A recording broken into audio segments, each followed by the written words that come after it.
We aim for recommendations for regulatory agencies as well, for a roadmap outlining research and innovation priorities to improve translation of microbiome science into innovation in prevention and therapy. We were working on methodological guidelines for the design of clinical trials and especially metadata collection. You will hear about that from Lionel Trebica. Recommendations for the design of clinical trials to validate the involvement of microbiome as causal agents in the chronic conditions we mentioned.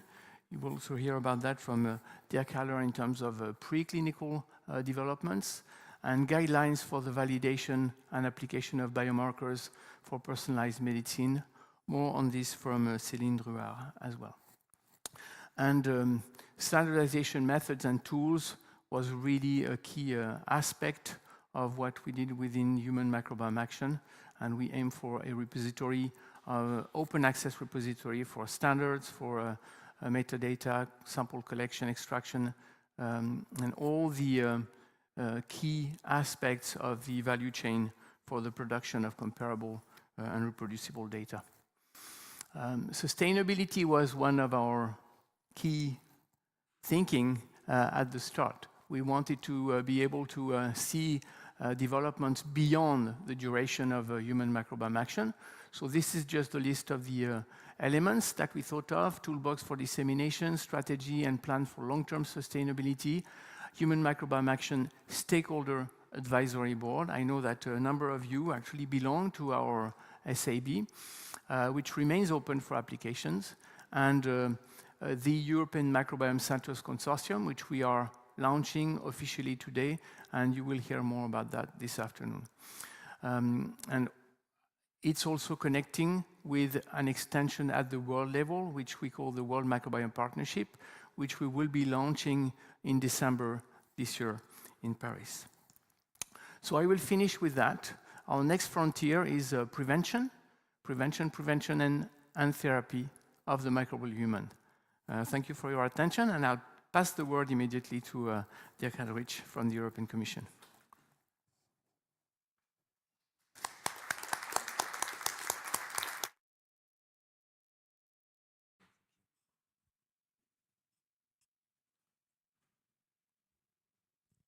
Hello, good morning, everybody. Hello, good morning. I'm very happy to welcome you on behalf of the European Commission. How do we get my slides?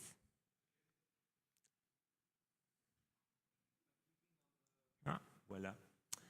Yeah, my name is Dirk Haller, working at the European Commission in Research and Innovation, and I give particular attention to the cancer and mental health. This is a nice title, was not chosen by me, but it's a very good opportunity to look back, because there have been changes in microbiome research and in the funding. We have seen some years ago more bold funding of microbiome research, and we didn't really know what would come out of this. This was in the 2010 and 15. And then we realized that we have public health going down, and we have to combat lots of diseases, and the trend is not very good. So that the funding system has changed quite a lot, and now we see currently microbiome not so bold coming up in projects, but more as a tool, but in many, many very different projects. So thank you for the opportunity to speak here about this, and also for the possibility to come back and to network with you and all the efforts with this project that we called for in 2020. You may remember this call, Coordinating and Supporting Research on the Human Microbiome. We wanted to have it in Europe, but also at international level. And the idea was that we have seen lots of very different funding in different countries at national level, European level, and also at international level. We have seen many studies, but very often they dealt with only 1,000 patients, and the outcome of this project was not very significant. So we thought coordinating these efforts, synergies between all these projects coming together is a possibility to get more meaningful results. And also, we thought it's very important to agree on standards, as Joel has already mentioned. What is really the goal of this project? To get harmonized procedures for methods, standards, and all the procedures. Because if all the projects work in the same way, then we get information on many more patients, and we get really huge cohorts from that we can see much more.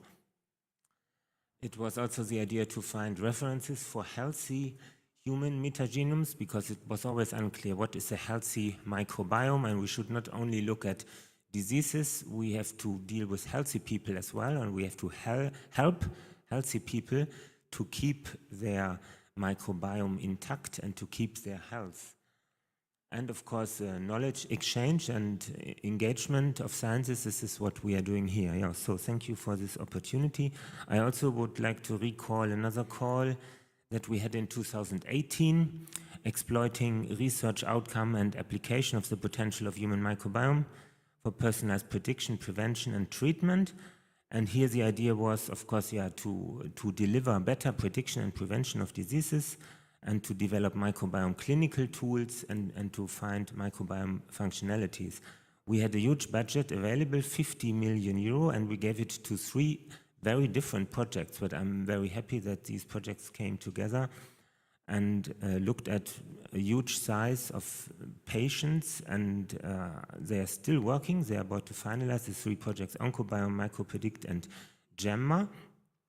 So here we are very interested now to learn, because they are coming to an end, and to see, we have to see what the results are in order to be able to decide on the next step, what we fund in future. And in 25, we are working on a work program for 25 and the funding topics for 25.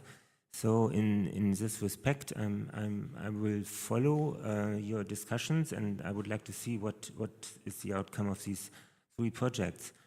So then afterwards, we have seen major trends in public health. I already mentioned the situation is very worrying, especially concerning cancer and mental health. So for cancer cases, we expect an increase by 24% over the next years, making cancer the leading cause of death. And also for mental health, we have very worrying trends. We expect 1 in 6 people to suffer from mental health problems in future.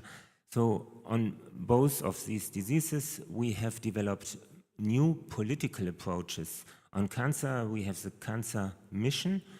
I hope you have heard about this. The Cancer Mission is trying to connect all the stakeholders under one umbrella, and is trying to develop a new policy approach, and trying to break silos, and trying to mobilize people that have not been mobilized before, because we have to increase our efforts on cancer. We have not done enough in the past. We have to do more, and the idea with the Cancer Mission is to mobilize more. And the same is on mental health.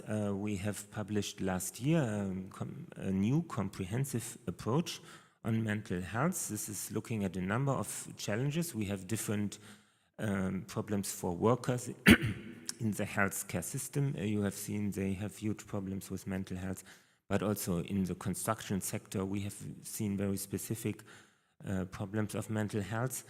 And we try to deal with all of this. So it requires a comprehensive approach and lots of different ideas coming together. I recommend to read this communication that we published last year, which is called New Comprehensive Approach on Mental Health. So as a consequence, we see now many more microbiome projects coming out with a smaller budget. But in all of these projects, the microbiome has become a very useful tool that is complementing the other disciplines. So we see very multidisciplinary research in health research now, compared to the years before. We have seen where we have seen more silo work, where the individual disciplines were working alone. But the microbiome has become a very useful tool. And here you can see a list of new projects that is coming up. They are still in preparation, they are starting now. But it's quite a list, and it's not the full list. There is more projects where you cannot see on the first view that the microbiome is contributing to these projects. But here I highlighted in yellow the word cancer, so you can see lots of cancer projects, and in blue also mental health problems. But also for many other projects we see links to the microbiome, and I'm happy to see all of this starting now and contributing to knowledge on microbiome in the future. So to summarize the conclusions, we see now an influence of microbiome research. We have to realize it's a very valuable tool with a big potential to predict, diagnose, and better treat many different diseases. So especially better treating when it's used as a companion diagnostic tool during the treatment that helps the physician to decide when to treat the patient in which way. This is what we mean with better treatment. I think this can be done for many different diseases, and the outcome is also less visits, less medical visits of physicians, and also less hospital admissions. This is a reduced burden for the health system. Is also very valuable. I've seen this in the project MicroPredict. It's really the intention to have less of these visits and less hospital admissions. Also, the microbiome is very useful to break silos because it delivers and contributes to the other disciplines. And here we still see a need to work more on diets and nutrition because people like very much to consume sugar drinks and ultra-processed foods. This is what people like, but we have to explain to people that there is certain risks, and the microbiome can help here. Also, we have realized that there is some things where further work is required. So we see links to many diseases. Often the mechanism is not clear, and there is confounders that also require future efforts and collaborations that require, of course, longitudinal trials to clarify the effects. So my last slide is for the future. What do we do in the future? We have to shape, of course, robust policies, and we have to make an effort on especially cancer and mental health. So here is 3 different options that are in the discussion where maybe the microbiome can help us to shape robust policies, and where research can deliver some useful output. So the first idea is that the microbiome helps to early predict some kind of cancer. I don't know which kind of cancer, but before the onset of the disease. It would be very useful that people, citizens, get information. If I continue to live in this way, or if I don't change my nutrition, then I will have cancer in 10 years. It would be very useful and would certainly have an impact if we can develop such a tool.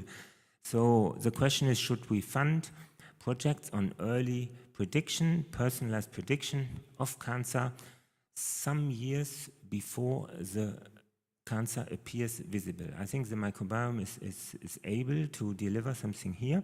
It's one opportunity. The second opportunity is to use the microbiome as a companion diagnostic tool during the treatment.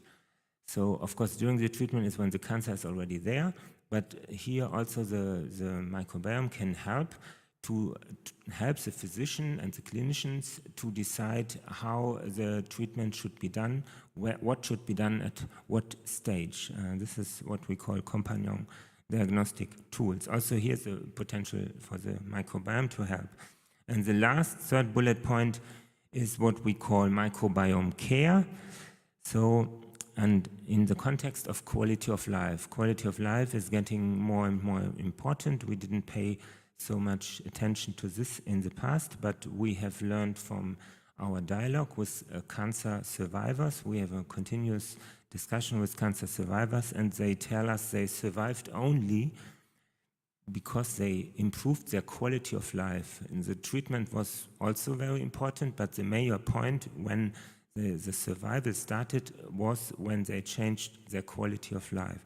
And the question is, can the microbiome help here? Can the microbiome help to influence and also to monitor quality of life? When you monitor what is going on in the gut, when you can see changes in the gut that have an effect on your quality of life or on your mental situation, then this gives a very good indication. And in this way also people can get useful information, and they can also maybe change their behavior. So it's three different opportunities where we see possibilities to fund in future. So if you have great ideas about that, please let me know. Now, I think we don't have time, but you can try, of course, but also during the coffee break or later on, you can send me by email. There is my email address in case you have ideas about that. Thank you for your attention.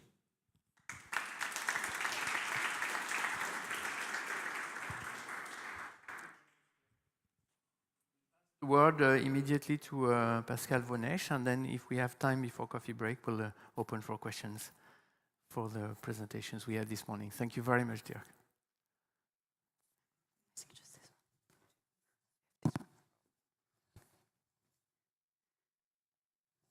Perfect. So I think I also have to find out how to...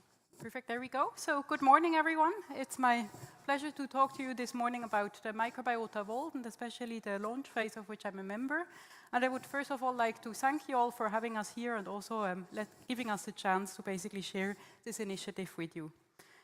So I probably repeat myself after Joël Doré, but just to say again that we witnessed in the last 50 years really a decrease in infectious diseases, and this was accompanied at the same time also in an increase of many non-communicable diseases, especially of an infectious nature. And these non-communicable immune disorders are really on a constant rise, and it's believed that both of these different phenomena are linked to the massive use of antibiotics, and in the case of these non-communicable diseases, also of the use of antibiotics.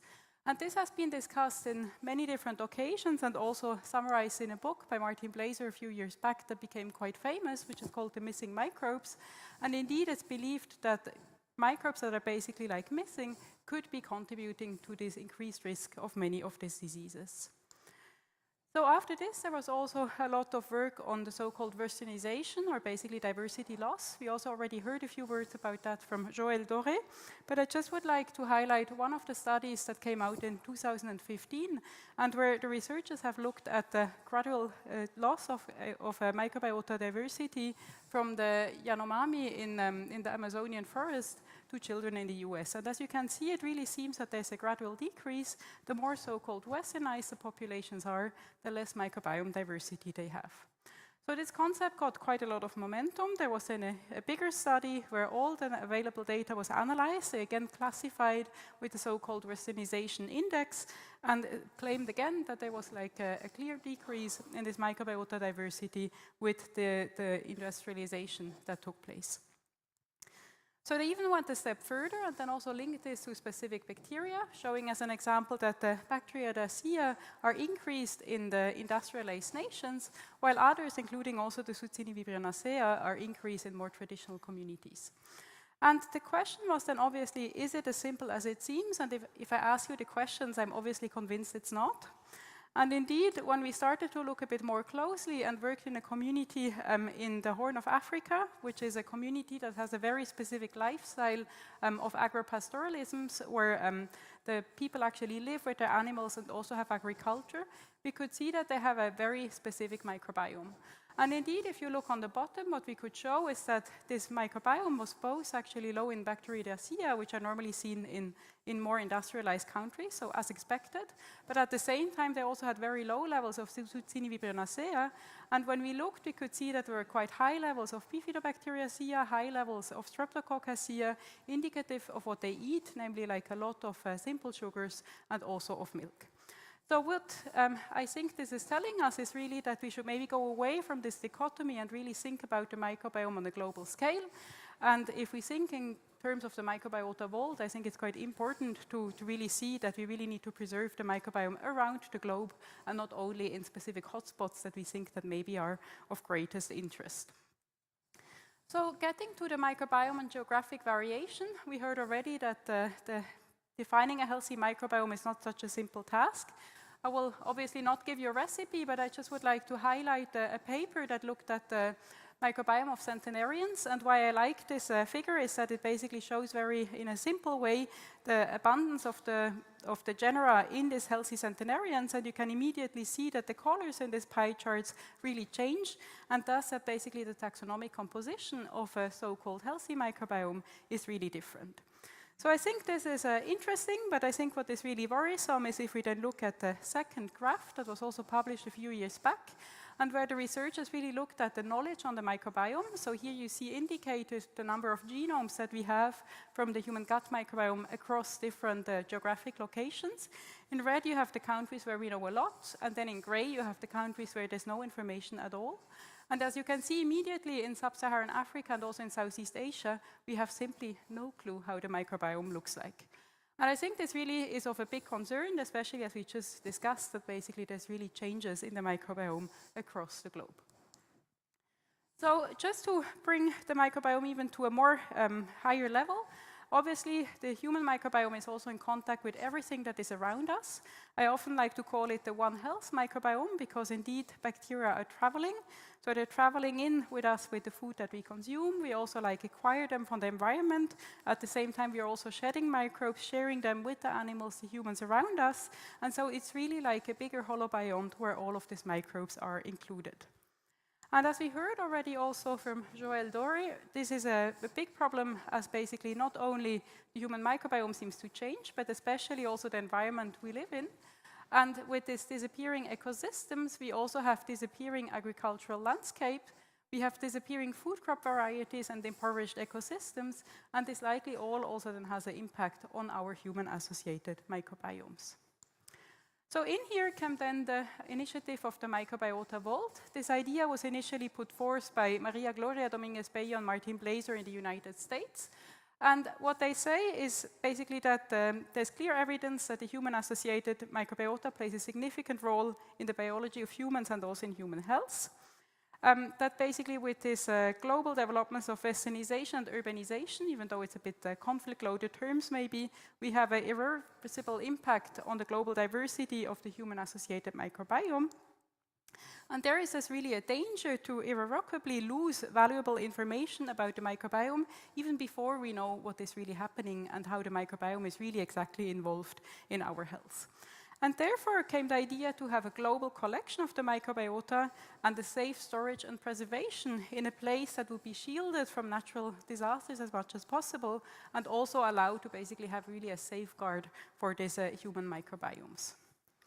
So this was then the idea of the Microbiota Vault. So the Microbiota Vault is really centered around local working collections. So here, local collections from these different countries are setting up these collections, are then basically contributing them to the vault. And the vault is then basically providing long-term storage, is also providing, upon request of the local working collections, sequencing, and is also associating this information with fair data, so data that is standardized and is also shared open access. And together, actually, like the Microbiota Vault wants then to be a baseline where research can be performed, but this research would not go through the Microbiota Vault, but is really like in between the local working collections and other researchers that are interested in this microbiome. So the Microbiota Vault really aims to set up a global ecosystem supporting One Health. And the main aims are to collect these microbiomes, to preserve them, and to enable then also like research around them together with capacity building, especially also in these locations that we have seen where microbiome research is much less developed to date. So the project is running over several phases. There was first a feasibility study, which was finished in 2020. Subsequently, there was a launch phase where we're still in. And in this launch phase, we are basically setting up the first collections and also work out all of the different aspects that are needed for a bigger launch of the Microbiota Vault. And it's then foreseen that we have 2 growth phases, a first growth phase, which will start hopefully next year, and then a second growth phase, after which we hope that the Microbiota Vault can then be taken over by governments or a dedicated trust to really have a structure that is maybe a little bit similar to the Seal Vault in Svalbard. So for the launch phase, we have decided to focus in the first time on the intestinal microbiota and also on fermented foods. So the idea in the end is basically to have any human-associated microbiomes, but obviously for launch we had to focus a little bit. And what we aimed for was to have about 1,500 to 2,000 stool samples from 3 to 5 local working collections in a vault that is localized in Switzerland. And we also aim to have about 100 to 200 fermented food samples from 2 to 3 local working collections. And this effort has specifically been supported also by the Periodic Table of Food Initiative and the Rockefeller Foundation. So for now, we're working with several countries. You see them indicated here on the map. So it's really like an ongoing effort, and there's more and more local partners also joining in. And we have right now a core team where we start to set up all of that with Adrian Egli from the University of Zurich that provides expertise in biobanking and in sequencing. My own group that is mainly implicated in the local working collections in these low middle-income countries, in the sample pie as well, international biobanking, and also in standardization of collection efforts. And finally, Nicolas Bokulic from ETH Zurich, who is doing computational microbiology, annotation, and fermented foods, and is also one of the co-developers of CHIME2, a platform that we then also want to use for the analysis. And we supported in this effort by a management team, which is consisting of Gloria Dominguez-Peyo, also Dominic Steiger and Manuel Fankhauser, and they really look at the overall management and also are a lot implicated in fundraising, especially also for the bigger launch thereafter. So the goals of the launch of the Microbiota Vaults are several. First, we want to really set up the governance structure and the associated legal framework. Then we also wanted to develop a standard operating procedure for the collection and storage of fecal samples, and I get back to that later. We also want to have first contact with these local working collections and start basically these collections on a global scale. And then finally, we also have 3 other work packages which are more dedicated to the storage, data annotation, and finally also the metagenomics, so basically the description of what will enter into the vault. So the general setup of the vault is as follows. We have actually here as a central theme the regional working collections. They will contribute the samples to the Microbiota Vault, and they will contribute these samples together with the set of standardized metadata. Upon request, we then perform sequencing of the samples to really know what we put into the collection. And all of this data will then be together stored in a Vault cloud, where afterwards, all of this will be open access, so the whole world will know basically what is present in this Vault. And the analysis will also be standardized, so the idea is to have a little bit adapted version of CHIME2 that will then allow to analyze all the data in the same way, so that the samples would then also be comparable in between each other. So the first aspects that we had to deal with were this legal path to the collections. This seems very trivial, but took us many months, almost years, to basically set up. And what we came up as an idea is that we have a deposit agreement, which is the core document and really acts as an MTA. And the prerequisite of signing the deposit agreement is that the countries have ethics permission, obviously, for their samples, but that they also have Nagoya approval if basically the country is a signatory to this protocol. We then also have a sequencing authorization, which is independent, so the local working collections decide themselves if they want the samples to be sequenced or not. And finally, we then also have a publication framework and a metadata set that will accompany each sample. So a second aspect that we spent a lot of time was this sample pathway. So by sample pathway, I really mean how the sample, as an example here from Ethiopia, will arrive in Switzerland in the vault. And here were a lot of little hurdles that had to be overcome. As an example, in the Horn of Africa where we work, there's no dry ice and there's also no liquid nitrogen. So already the cold chain becomes quite an issue compared to, as an example, studies in Europe. We also had to work a lot on on-site logistics and the necessary regulatory papers until the samples could then come into the vault, be analyzed as I described, and then finally be included in the Microbiota vault for long-term storage. So for the moment, we have several collections that are already included in the launch. We have samples from 4 continents, including Switzerland, Laos, Ethiopia, Ghana, Puerto Rico, and also Brazil. And we had to decline already a lot of requests of other working collections that also wanted to deposit samples, and it's really something that is hopefully growing in the next years again. So one of the last points that I also would like to share is that we also work on preservation methods to regrow the bacteria. So if we look at standardized methods, I think we already know quite a lot how to preserve samples for DNA extraction. But what is not so much established is how we actually have to best preserve the sample so that we can really re-isolate, ideally, the bacteria thereafter. And here we had some constraints. So basically, like, we wanted to test different cryoprotectants, reducing agents, and storage temperatures. But we didn't just only want to have the best protocol, but one that is basically like quite cost efficient, because it should be a protocol that can be used around the world. So also in resource poorer countries, and as an example, Switzerland. It should also be easy to use in the field, because the local working collections we have, they're often not associated with a lab as we know it. And basically, like, they should be easy to use so that anyone that works with the microbiome could afterwards use them. And what we did is that we tested basically different protocols on 15 stool donors. So we had Swiss donors, 5 babies, 5 children, and 5 adults, and then basically had 2 central questions. First, what the best storing conditions were for later bacterial culture, and how we can then also test on the same side the incoming samples, so that if we put the sample in the Microbiota vault, we're more or less sure that not everything is already dead once we put it in there. So here is a setup of what we did. Basically, like, we took the sample and then aliquoted it with different media for freezing. We had snap frozen samples, glycerol, which is probably one of the current gold standards, but also different formulations with different reducing agents, including palladium beads, cysteine, and other compounds.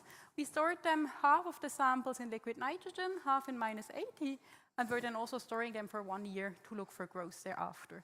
And to look for regrowth of bacteria, we took actually a set of different agar plates where we streaked the fresh sample and then basically scraped off everything that grew to see what has grown.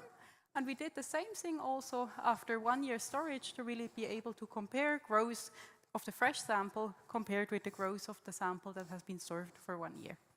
And I would have loved to show you already the results, but unfortunately, even though the follow-up is finished and the DNA extracted, the sequencing didn't want to finish on time, so I hope that in a few weeks or a few months, actually, like, we're able to share you really the results of these different experiments. And maybe just of a last note, we also started to look at lyophilization, because this obviously would make it much cheaper for the storage, but also there, the sequencing is ongoing right now.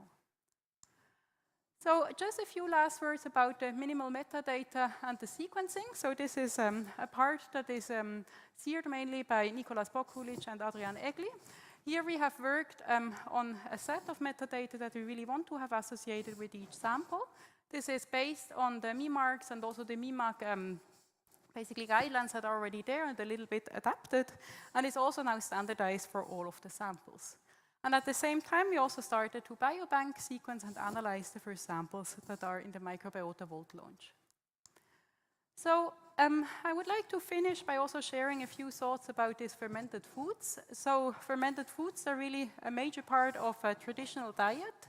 They're also a natural source of microbiota in the diet, and it has been shown recently in several studies that they're also associated with benefits for gastrointestinal health. However, as discussed, I mean, we're losing a lot of things right now, including also traditional diets.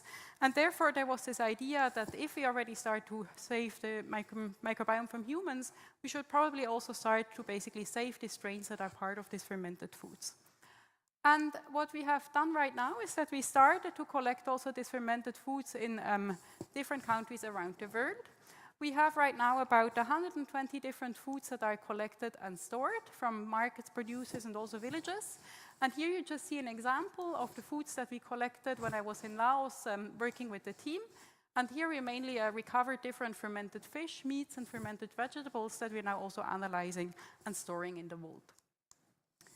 So in conclusion, I hope I could convince you that we really need a Noah's Ark for human beneficial microbes to basically also just generate knowledge and have them available also for future generations. I think for that it's also really important to know how we can then reactivate bacteria from complex samples, including also the dark matter. Then we need, and I think here I'm preaching a bit to people that are already convinced, standardization of collection, metadata, preservation, quality control, and also biobanking, because if we can't reproduce, we're basically a bit bad off. And finally, I would just like to also say that at least for me and also in the Microbiota Vault, it's really important to us to foster microbiome research across the world, so really also in countries that maybe have less access to date.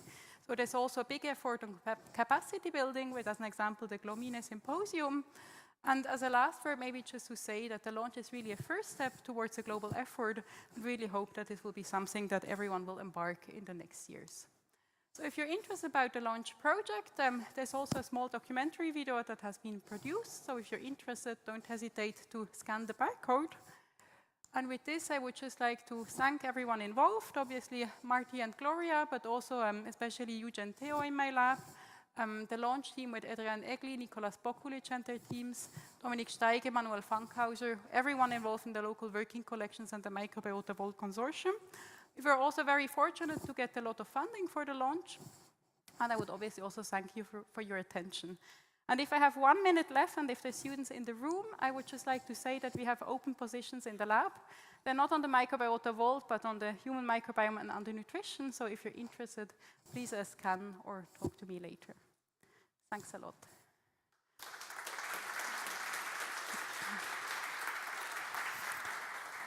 We stay here. Thank you very much, Pascal. Dirk, I suggest that you join us. We can sit here, and then we'll take a few questions. We have 10 minutes or so, so it's open for your questions in the room. Pascal, maybe I will start, actually. For me, it looks quite close to the needs for conservation of microbiomes for fecal microbiota transfer. So I was wondering whether you have connections with either academics or industrials that deal with this kind of needs. I mean, we're in contact not through the Microbiota Vault, but else with FMT as an example at the CHUV. Then I think, especially for the low and middle income countries, the microbiota transfer is maybe a complicated issue. Also, like to choose which samples would you transfer. So personally, I'm not sure if this is really the future, or if it will be like synthetic communities of isolated bacteria. But also there, I think there's many questions that arise, like would you need to use bacteria that are adapted to the local conditions? Would you need basically like to put, which bacteria do you need to put together? In like 20 years, are the bacteria from now still basically like the ones that you wouldn't want to use? So I think there's many questions still open. But I think it meets in terms of technical developments and requirements for having survival of Yes. complex ecosystems. Any questions from the room? Yes, Anna. Can you think? Yeah. Thank you. Raise your hand.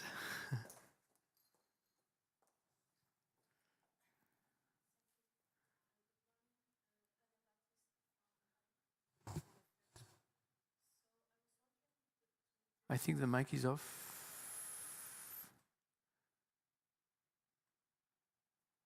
One sec.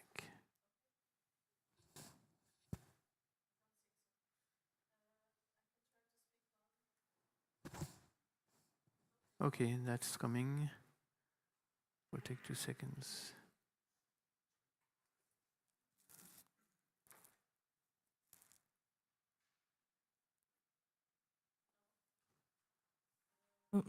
Okay, now it's okay. Thank you. So I'm Anna Battiste from IRE European Affairs. So just a question to Dirk. You talked a lot about microbiome and cancer. You also mentioned microbiome and brain health. I was wondering if you already have an idea on how microbiome will be involved in the future partnership on brain health. Yeah, the future partnership on brain health will also have to deal with mental health. And also here the microbiome can support and can help us because there is a gut-brain connection, and we have also lots of research projects on this where the microbiome, where there is already science developed to show that there is a close association between mental health and the microbiome, and this will be, the brain partnership is just starting, but it will definitely have to look at this, and we have to try to identify all possibilities that can help us and that can contribute, and the microbiome is a very useful tool and it should be explored in this sense. Yeah. Yes, Federica. For Pascal, I don't know if it's too much specific, but in the selection of the metadata to associate the clinical outcomes or the microbiome data, you choose arbitrarily some kind of metadata, or you selected in which way this metadata to associate microbiome outcomes? So it was chosen by the group of Nicholas Bokulic, but basically it was a big negotiation between what would we ideally want to know. So basically, like they said, oh, we want to know everything about health, we want to know everything about geographic location. But on the other hand, like some of these samples are also coming from a research background. So it was always like a kind of a balance of what do the local working collections want to say about the samples, what is really needed, and what is basically also okay in an ethical way to say. And now there's some that are really like mandatory, so geographic location with the GPS location as example, age, gender, location, everything. And then there's some that are highly recommended, including everything on the diet, on like the health status, on comorbidities and everything like these kind of data. Yeah. But I think not everyone will provide all the data that we wish for. Yeah.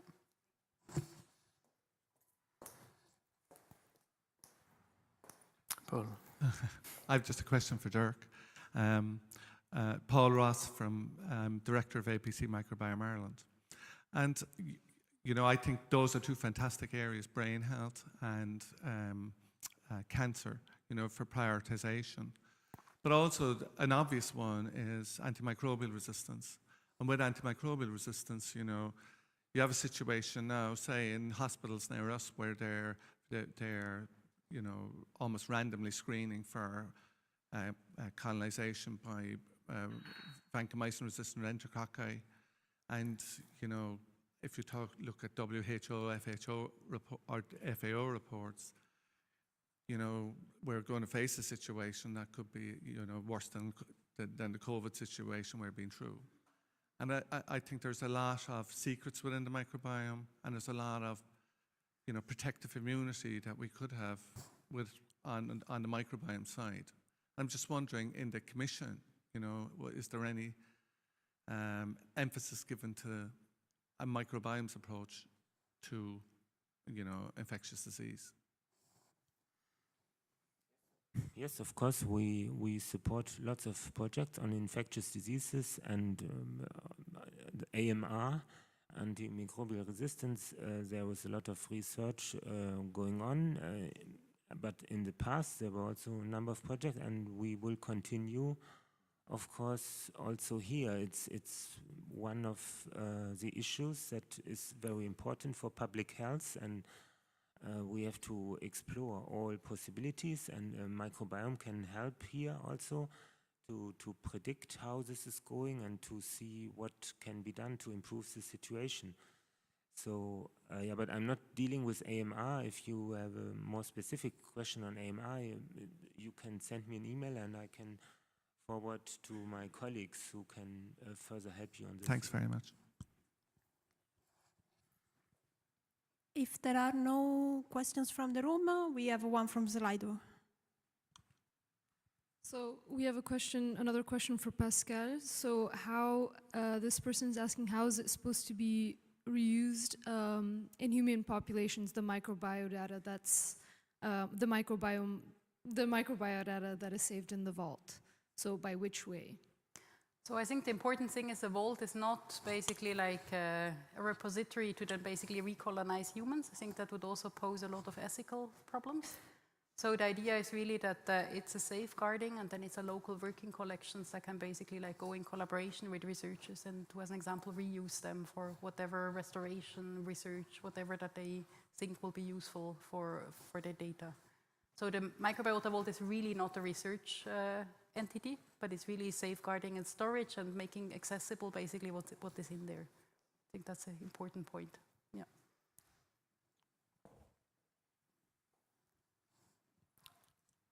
Thank you. There is one, we'll take one last question over there from Rafaela. Thank you. Yeah, also for you, Pascal, really interesting. I was wondering, how do you select the donors? Like, how do you select people who will donate stool samples and whose stool samples will then be put in the vault? So for the moment, well, there's differing opinions in the vault and in the vault launch team. So personally, I think we should really try to conserve as many different microbiomes as possible, because I mean, there's this hype now that we lose microbiome and that basically like there's some people that are more interesting. But I personally think that probably like there's different microbiomes and we also still don't know enough. Now how it's working in practice is often like the local working collections, they choose the samples that they think are interesting to be included. So it's really the countries that then decide, or basically the researchers that contribute that decide on their own. But in my opinion, I think we should just like store as widely as possible, because you don't know yet what will be interesting later on. So we have one last anonymous question that we'll ask to direct directly to Pascala. Yeah. It's okay, you will have the question later on. Okay. And I'll pass on the word to Stefan, who wants to say a few words before we quit. Yes, I think that is already a lot of input for the first session. Thank you so much for our keynote speakers. It was a pleasure listening to you and to hear your thoughts on the human microbiome. The people online, you probably didn't hear what I said in the introduction. There were some complaints, unfortunately, which is that there was no sound online. But we fixed it now. Just a short notice for you guys. Please continue to put your questions on Slido. You can just join us at slido.com with the hashtag Human Microbiome Action, which is also the same hashtag that you can use on social media. So in case you want to engage in the discussion on social media, you can do that with this hashtag as well there. Then we will collect the questions via Slido, and we will do our best to answer all of them after the conference. But in case for time seeking, we have to now continue with a very important part of the agenda, which is the first coffee break, because I think all the people here in the room, if I look, there is some coffee need. So this is basically what we will do now. Besides the coffee break, I would also like to invite you to have a look at our poster exposition. We had a couple submissions for posters that we have included in the room over here. Further on, we also have a networking wall installed in the break room. So in case you want to leave your business card there, you want to write a note, please feel free to do that and get in contact with other people, attendees from the conference. And as a final gimmick, we also have a networking table installed in the break room, which is the first table closer to the registration table, where we will welcome Joël Doré, actually, to have an open discussion on whatever is on your mind, basically. And then afterwards, we will continue with the second session at 10:30. For the people online, please stick with us. There are a few interesting slides. We also prepared the posters for you, so you don't miss out on any of those things. And yes, we're looking forward to have you for the second session. Thank you very much. Thank you, Stefan. Thank you very much. Thank you. Merci,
The human microbiome is a complex ecosystem of trillions of microorganisms living in and on our bodies.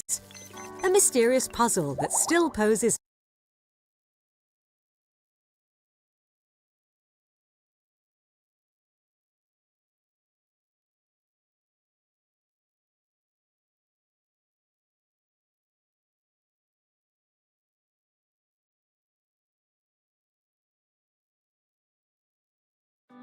The human microbiome is a complex ecosystem of trillions of microorganisms living in and on our bodies. A mysterious puzzle that still poses many unanswered questions. Due to a lack of knowledge and regulation, we have not yet harnessed the full potential of microbiome science, using this to benefit people's health by either preventing diseases or finding new cures.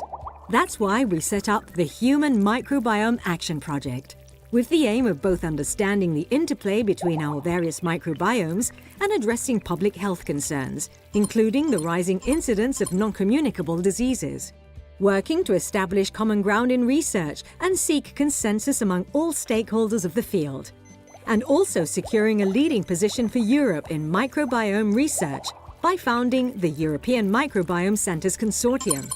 It's time to think of people in microbial terms, promoting healthier choices in everyday life. Come to the forefront of addressing non-communicable diseases and get to know your colonists. The Human Microbiome Action Project, working towards better public health, one microbe at a time. See what is next on microbiome research.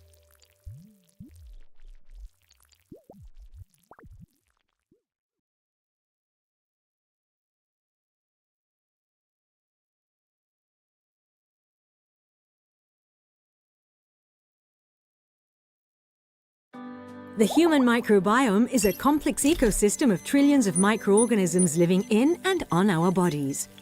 A mysterious puzzle that still poses many unanswered questions. Due to a lack of knowledge and regulation, we have not yet harnessed the full potential of microbiome science, using this to benefit people's health by either preventing diseases or finding new cures. That's why we set up the Human Microbiome Action Project, with the aim of both understanding the interplay between our various microbiomes and addressing public health concerns, including the rising incidence of non-communicable diseases. Working to establish common ground in research and seek consensus among all stakeholders of the field. And also securing a leading position for Europe in microbiome research by founding the European Microbiome Centres Consortium. It's time to think of people in microbial terms, promoting healthier choices in everyday life. Come to the forefront of addressing non-communicable diseases and get to know your colonists. The Human Microbiome Action Project, working towards better public health, one microbe at a time. See what is next on microbiome research.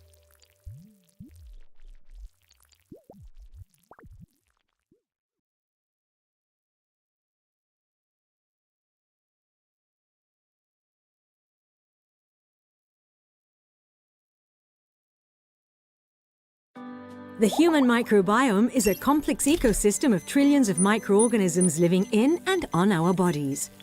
A mysterious puzzle that still poses many unanswered questions. Due to a lack of knowledge and regulation, we have not yet harnessed the full potential of microbiome science, using this to benefit people's health by either preventing diseases or finding new cures. That's why we set up the Human Microbiome Action Project, with the aim of both understanding the interplay between our various microbiomes and addressing public health concerns, including the rising incidence of non-communicable diseases. Working to establish common ground in research and seek consensus among all stakeholders of the field. And also securing a leading position for Europe in microbiome research by founding the European Microbiome Centres Consortium. It's time to think of people in microbial terms, promoting healthier choices in everyday life. Come to the forefront of addressing non-communicable diseases and get to know your colonists. The Human Microbiome Action Project, working towards better public health, one microbe at a time. See what is next on microbiome research.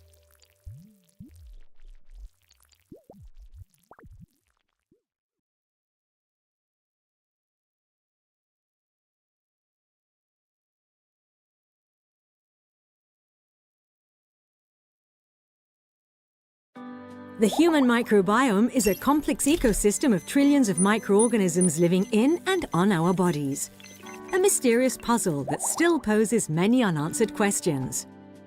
Due to a lack of knowledge and regulation, we have not yet harnessed the full potential of microbiome science, using this to benefit people's health by either preventing diseases or finding new cures. That's why we set up the Human Microbiome Action Project, with the aim of both understanding the interplay between our various microbiomes and addressing public health concerns, including the rising incidence of non-communicable diseases. Working to establish common ground in research and seek consensus among all stakeholders of the field. And also securing a leading position for Europe in microbiome research by founding the European Microbiome Centres Consortium.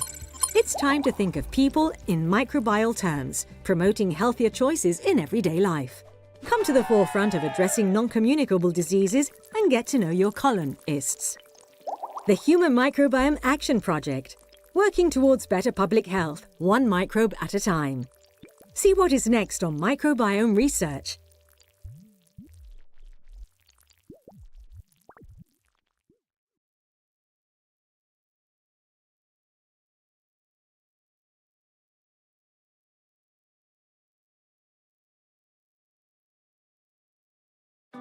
The human microbiome is a complex ecosystem of trillions of microorganisms living in and on our bodies. A mysterious puzzle that still poses many unanswered questions.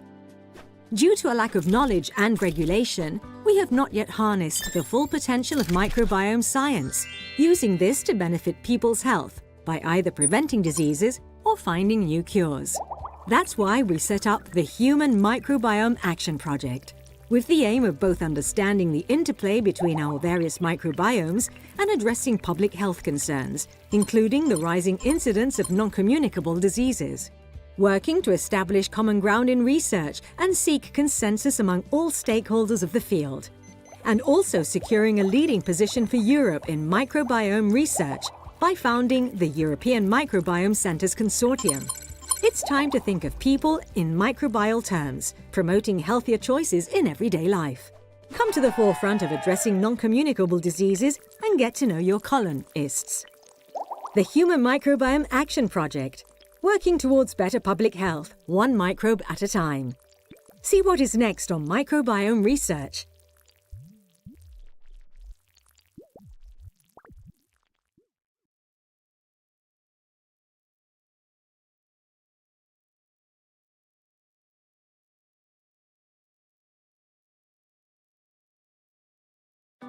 The human microbiome is a complex ecosystem of trillions of microorganisms living in and on our bodies. A mysterious puzzle that still poses many unanswered questions. Due to a lack of knowledge and regulation, we have not yet harnessed the full potential of microbiome science, using this to benefit people's health by either preventing diseases or finding new cures. That's why we set up the Human Microbiome Action Project, with the aim of both understanding the interplay between our various microbiomes and addressing public health concerns, including the rising incidence of non-communicable diseases. Working to establish common ground in research and seek consensus among all stakeholders of the field. And also securing a leading position for Europe in microbiome research by founding the European Microbiome Centres Consortium. It's time to think of people in microbial terms, promoting healthier choices in everyday life. Come to the forefront of addressing non-communicable diseases and get to know your colonists. The Human Microbiome Action Project, working towards better public health, one microbe at a time. See what is next on microbiome research.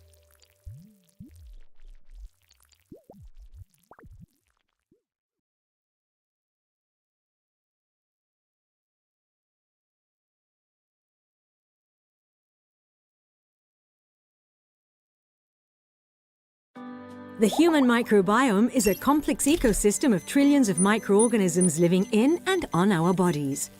A mysterious puzzle that still poses many unanswered questions. Due to a lack of knowledge and regulation, we have not yet harnessed the full potential of microbiome science, using this to benefit people's health by either preventing diseases or finding new cures. That's why we set up the Human Microbiome Action Project, with the aim of both understanding the interplay between our various microbiomes and addressing public health concerns, including the rising incidence of non-communicable diseases.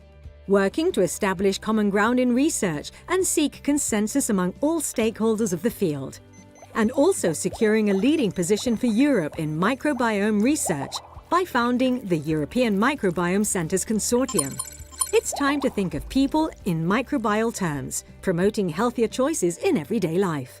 Come to the forefront of addressing non-communicable diseases and get to know your colonists.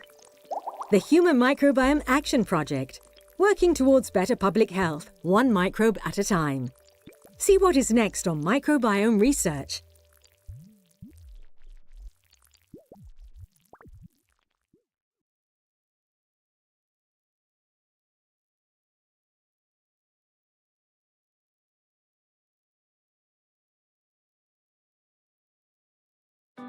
The human microbiome is a complex ecosystem of trillions of microorganisms living in and on our bodies.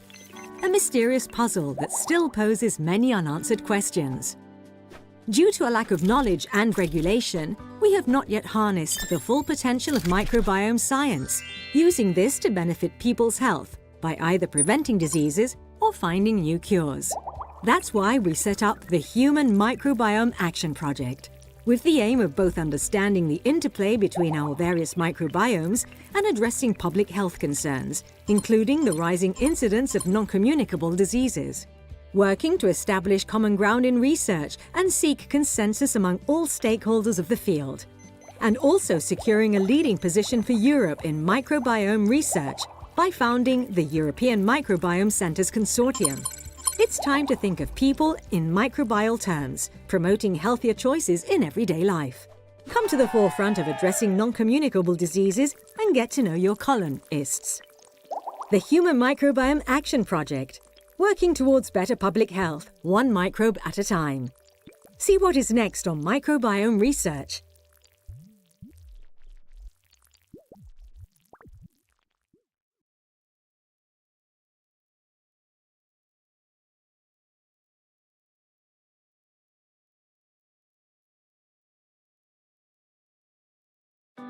The human microbiome is a complex ecosystem of trillions of microorganisms living in and on our bodies. A mysterious puzzle that still poses many unanswered questions. Due to a lack of knowledge and regulation, we have not yet harnessed the full potential of microbiome science, using this to benefit people's health by either preventing diseases or finding new cures. That's why we set up the Human Microbiome Action Project, with the aim of both understanding the interplay between our various microbiomes and addressing public health concerns, including the rising incidence of non-communicable diseases. Working to establish common ground in research and seek consensus among all stakeholders of the field. And also securing a leading position for Europe in microbiome research by founding the European Microbiome Centres Consortium. It's time to think of people in microbial terms, promoting healthier choices in everyday life. Come to the forefront of addressing non-communicable diseases and get to know your colonists. The Human Microbiome Action Project, working towards better public health, one microbe at a time. See what is next on microbiome research.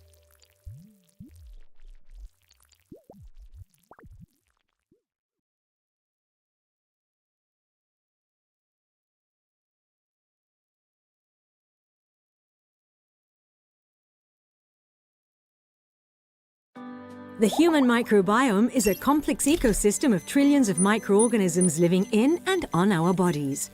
A mysterious puzzle that still poses many unanswered questions. Due to a lack of knowledge and regulation, we have not yet harnessed the full potential of microbiome science, using this to benefit people's health by either preventing diseases or finding new cures. That's why we set up the Human Microbiome Action Project, with the aim of both understanding the interplay between our various microbiomes and addressing public health concerns, including the rising incidence of non-communicable diseases. Working to establish common ground in research and seek consensus among all stakeholders of the field. And also securing a leading position for Europe in microbiome research by founding the European Microbiome Centres Consortium. It's time to think of people in microbial terms, promoting healthier choices in everyday life. Come to the forefront of addressing non-communicable diseases and get to know your colonists.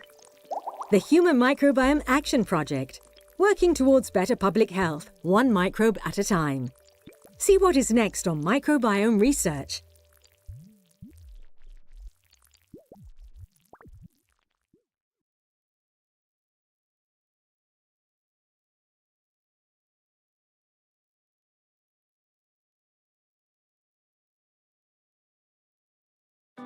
The human microbiome is a complex ecosystem of trillions of microorganisms living in and on our bodies.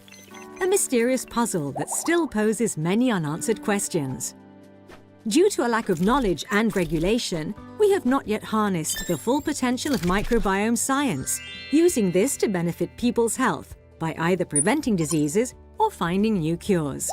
That's why we set up the Human Microbiome Action Project, with the aim of both understanding the interplay between our various microbiomes and addressing public health concerns, including the rising incidence of non-communicable diseases. Working to establish common ground in research and seek consensus among all stakeholders of the field. And also securing a leading position for Europe in microbiome research by founding the European Microbiome Centres Consortium. It's time to think of people in microbial terms, promoting healthier choices in everyday life. Come to the forefront of addressing non-communicable diseases and get to know your colonists. The Human Microbiome Action Project, working towards better public health, one microbe at a time. See what is next on microbiome research.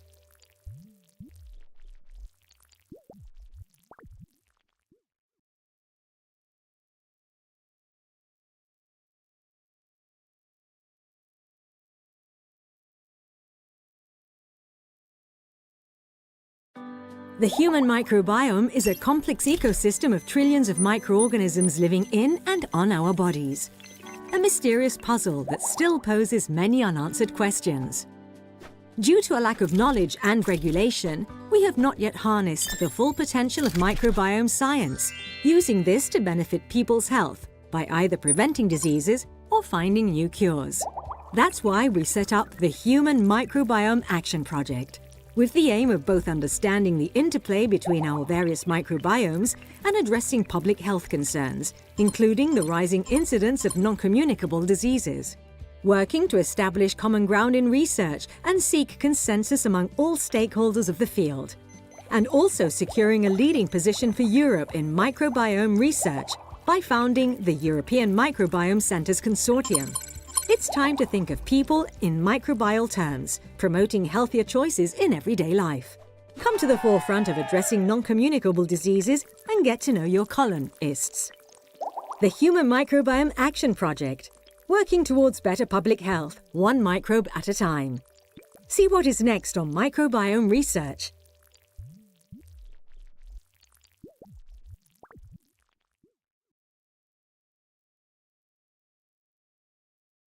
Many unanswered questions. Due to a lack of knowledge and regulation, we have not yet harnessed the full potential of microbiome science. The human microbiome is a complex ecosystem of trillions of microorganisms living in and on our bodies. A mysterious puzzle that still poses many unanswered questions. With the aim due to a lack of knowledge and regulation, we have not yet harnessed the full potential of microbiome science, including the rising incidence of non-communicable diseases, either preventing diseases, working to establish common ground in research. That's why we set up the Human Microbiome Action Project, and with the aim of securing a leading position for Europe between our microbiome research and founding public health concerns, including the rising incidence of non-communicable diseases, working to establish common ground in research and seek consensus among all stakeholders of the field, and also securing a leading position for Europe in microbiome research by founding the European Microbiome Centres Consortium. One microbe at a time. It's time to think of people in microbial terms, promoting healthier choices in everyday life. Come to the forefront of addressing non-communicable diseases and get to know your colonists. The Human Microbiome Action Project, working towards better public health, one microbe at a time. See what is next on microbiome research. The human microbiome is a complex ecosystem of trillions of microorganisms living in and on our bodies. A mysterious puzzle that still poses many unanswered questions. Due to a lack of knowledge and regulation, we have not yet harnessed the full potential of microbiome The human microbiome science, is a using complex this to ecosystem benefit of people's trillions of health microorganisms by either living preventing in and diseases on or our finding bodies. new cures. A mysterious That's why puzzle we that set still up the poses Human many unanswered Microbiome Action questions. Project. With Due the to aim a lack of both knowledge and understanding the regulation, interplay between we our have not various yet harnessed the microbiomes full and potential of addressing public microbiome health science, concerns, using including this the to rising benefit people's incidence of health by non-communicable either preventing diseases or working to finding new establish cures. common ground in research That's why we and set seek up the consensus Human among all Microbiome stakeholders Action of the Project, field. with the And aim of also both securing a understanding leading the position interplay for between Europe our in various microbiome microbiomes research and by addressing public founding health the European concerns, Microbiome including the Centres rising Consortium. incidence of It's time to non-communicable think of diseases, people in working microbial to terms, establish common promoting ground in healthier research choices and in seek everyday life. consensus among Come all to the forefront stakeholders of of the addressing field, non-communicable and diseases also securing and a get to know leading your position for Europe colonists. in microbiome The research Human Microbiome by Action founding Project, the European working Microbiome towards better Centres public Consortium. health, one microbe It's time at to a think time. of people in See what is microbial next on terms, microbiome promoting research. healthier choices in everyday life. Come to the forefront of addressing non-communicable diseases and get to know your colonists. The Human Microbiome Action Project, working towards better public health, one microbe at a time. See what is next on microbiome research.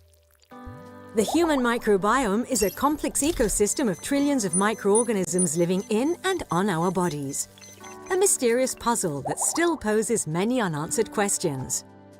Due to a lack of knowledge and regulation, we have not yet harnessed the full potential The of human microbiome science, is a complex using this to ecosystem of benefit trillions of people's health microorganisms by either living in preventing and on diseases our or bodies. finding new cures. A mysterious puzzle That's why that we still set up poses the many Human unanswered Microbiome questions. Action Project. Due With to a the lack aim of both knowledge and understanding the regulation, interplay we have between not our yet various harnessed the full microbiomes potential and of addressing microbiome public health science, concerns, using this to including the benefit rising people's incidence health of by either non-communicable preventing diseases or working finding to new establish cures. common ground in That's research why we set and up seek the Human consensus among all Microbiome Action stakeholders of the Project, field, with the aim of and both also securing understanding a the leading interplay position between for our Europe various in microbiome research and addressing by public health founding the concerns, European including Microbiome the Centres rising incidence Consortium. of non-communicable It's time to think diseases, of people in working to microbial establish terms, common ground in promoting healthier research and choices in seek everyday consensus life. among all Come to the stakeholders forefront of of the field, addressing and non-communicable also diseases securing a and get leading to know your position for Europe in colonists. microbiome research The Human by Microbiome founding Action the Project, European working Microbiome towards Centres better public Consortium. health, one It's time microbe to think at a of time. people in See microbial what is terms, next on promoting microbiome healthier research. choices in everyday life.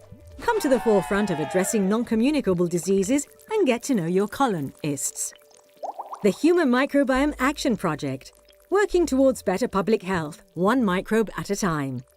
See what is next on microbiome research.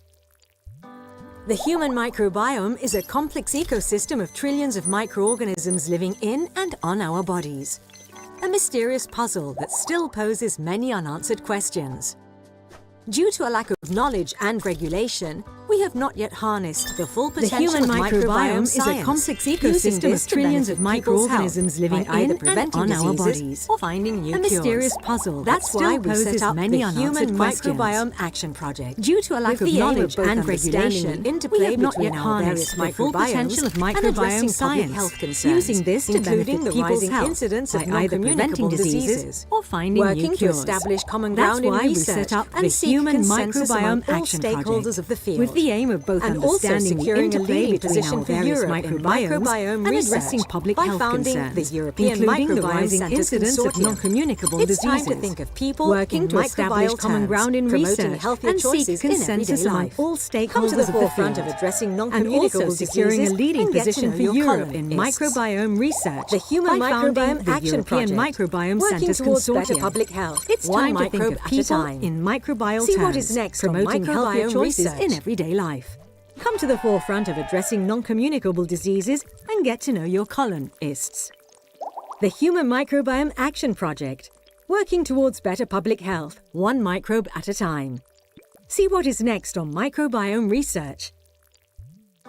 The human microbiome is a complex ecosystem of trillions of microorganisms living in and on our bodies. A mysterious puzzle that still poses many unanswered questions. Due to a lack of knowledge and regulation, we have not yet harnessed the The full human potential of microbiome is a microbiome complex science, ecosystem using of this trillions to of benefit people's microorganisms health living in by either and on preventing our diseases bodies. or finding a mysterious new cures. puzzle that still That's why we poses set many up the unanswered Human questions. Microbiome Action Project. Due to a lack of With the knowledge aim and of both regulation, understanding the we have not interplay yet between our harnessed the various full potential of microbiomes microbiome and addressing science, public health using concerns, this to benefit including people's the rising health incidence by either of preventing non-communicable diseases or finding new working cures. to establish That's common why ground we in set up research the and Human seek Microbiome consensus among Action all Project, stakeholders of the with the field, aim of both and understanding also the securing interplay a between leading our position various for Europe in microbiomes microbiome and addressing research public health by concerns, founding the including European the rising Microbiome incidence of Centres non-communicable Consortium. diseases. It's time to think of people working to in establish common microbial ground in terms, research promoting and healthier seek choices in consensus among everyday all life. stakeholders Come of to the the field. forefront of addressing non-communicable diseases and get to know your colonists. The Human Microbiome Action Project, working towards better public health, one microbe at a time.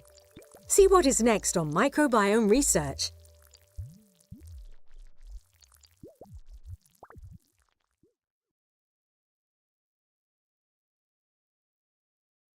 The human microbiome is a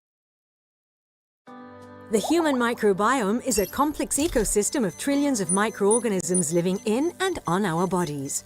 A mysterious puzzle that still poses many unanswered questions. Due to a lack of knowledge and regulation, we have not yet harnessed the full potential of microbiome science, using this to benefit people's health by either preventing diseases or finding new cures. That's why we set up the Human Microbiome Action Project, with the aim of both understanding the interplay between our various microbiomes and addressing public health concerns, including the rising incidence of non-communicable diseases. Working to establish common ground in research and seek consensus among all stakeholders of the field. And also securing a leading position for Europe in microbiome research by founding the European Microbiome Centres Consortium. It's time to think of people in microbial terms, promoting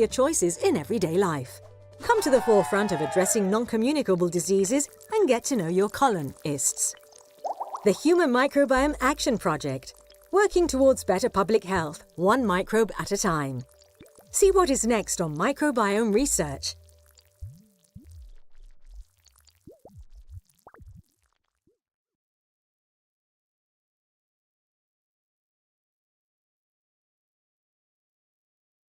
next on microbiome research. The human microbiome is a complex ecosystem of trillions of microorganisms living in and on our bodies. A mysterious puzzle that still poses many unanswered questions. Due to a lack of knowledge and regulation, we have not yet harnessed the full potential of microbiome science, using this to benefit people's health by either preventing diseases or finding new cures. That's why we set up the Human Microbiome Action Project, with the aim of both understanding the interplay between our various microbiomes and addressing public health concerns, including the rising incidence of non-communicable diseases. Working to establish common ground in research and seek consensus among all stakeholders of the field. And also securing a leading position for Europe in microbiome research by founding the European Microbiome Centres Consortium. It's time to think of people in microbial terms, promoting healthier choices in everyday life. Come to the forefront of addressing non-communicable diseases and get to know your colonists. The Human Microbiome Action Project, working towards better public health, one microbe at a time. See what is next on microbiome research.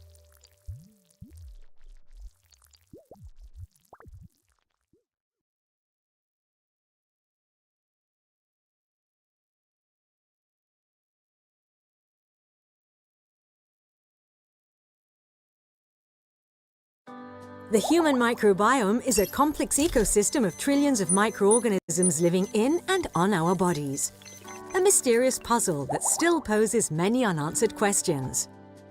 Due to a lack of knowledge and regulation, we have not yet harnessed the full potential of microbiome science, using this to benefit people's health by either preventing diseases or finding new cures. That's why we set up the Human Microbiome Action Project, with the aim of both understanding the interplay between our various microbiomes and addressing public health concerns, including the rising incidence of non-communicable diseases. Working to establish common ground in research and seek consensus among all stakeholders of the field. And also securing a leading position for Europe in microbiome research by founding the European Microbiome Centres Consortium. It's time to think of people in microbial terms, promoting healthier choices in everyday life. Come to the forefront of addressing non-communicable diseases and get to know your colonists. The Human Microbiome Action Project, working towards better public health, one microbe at a time.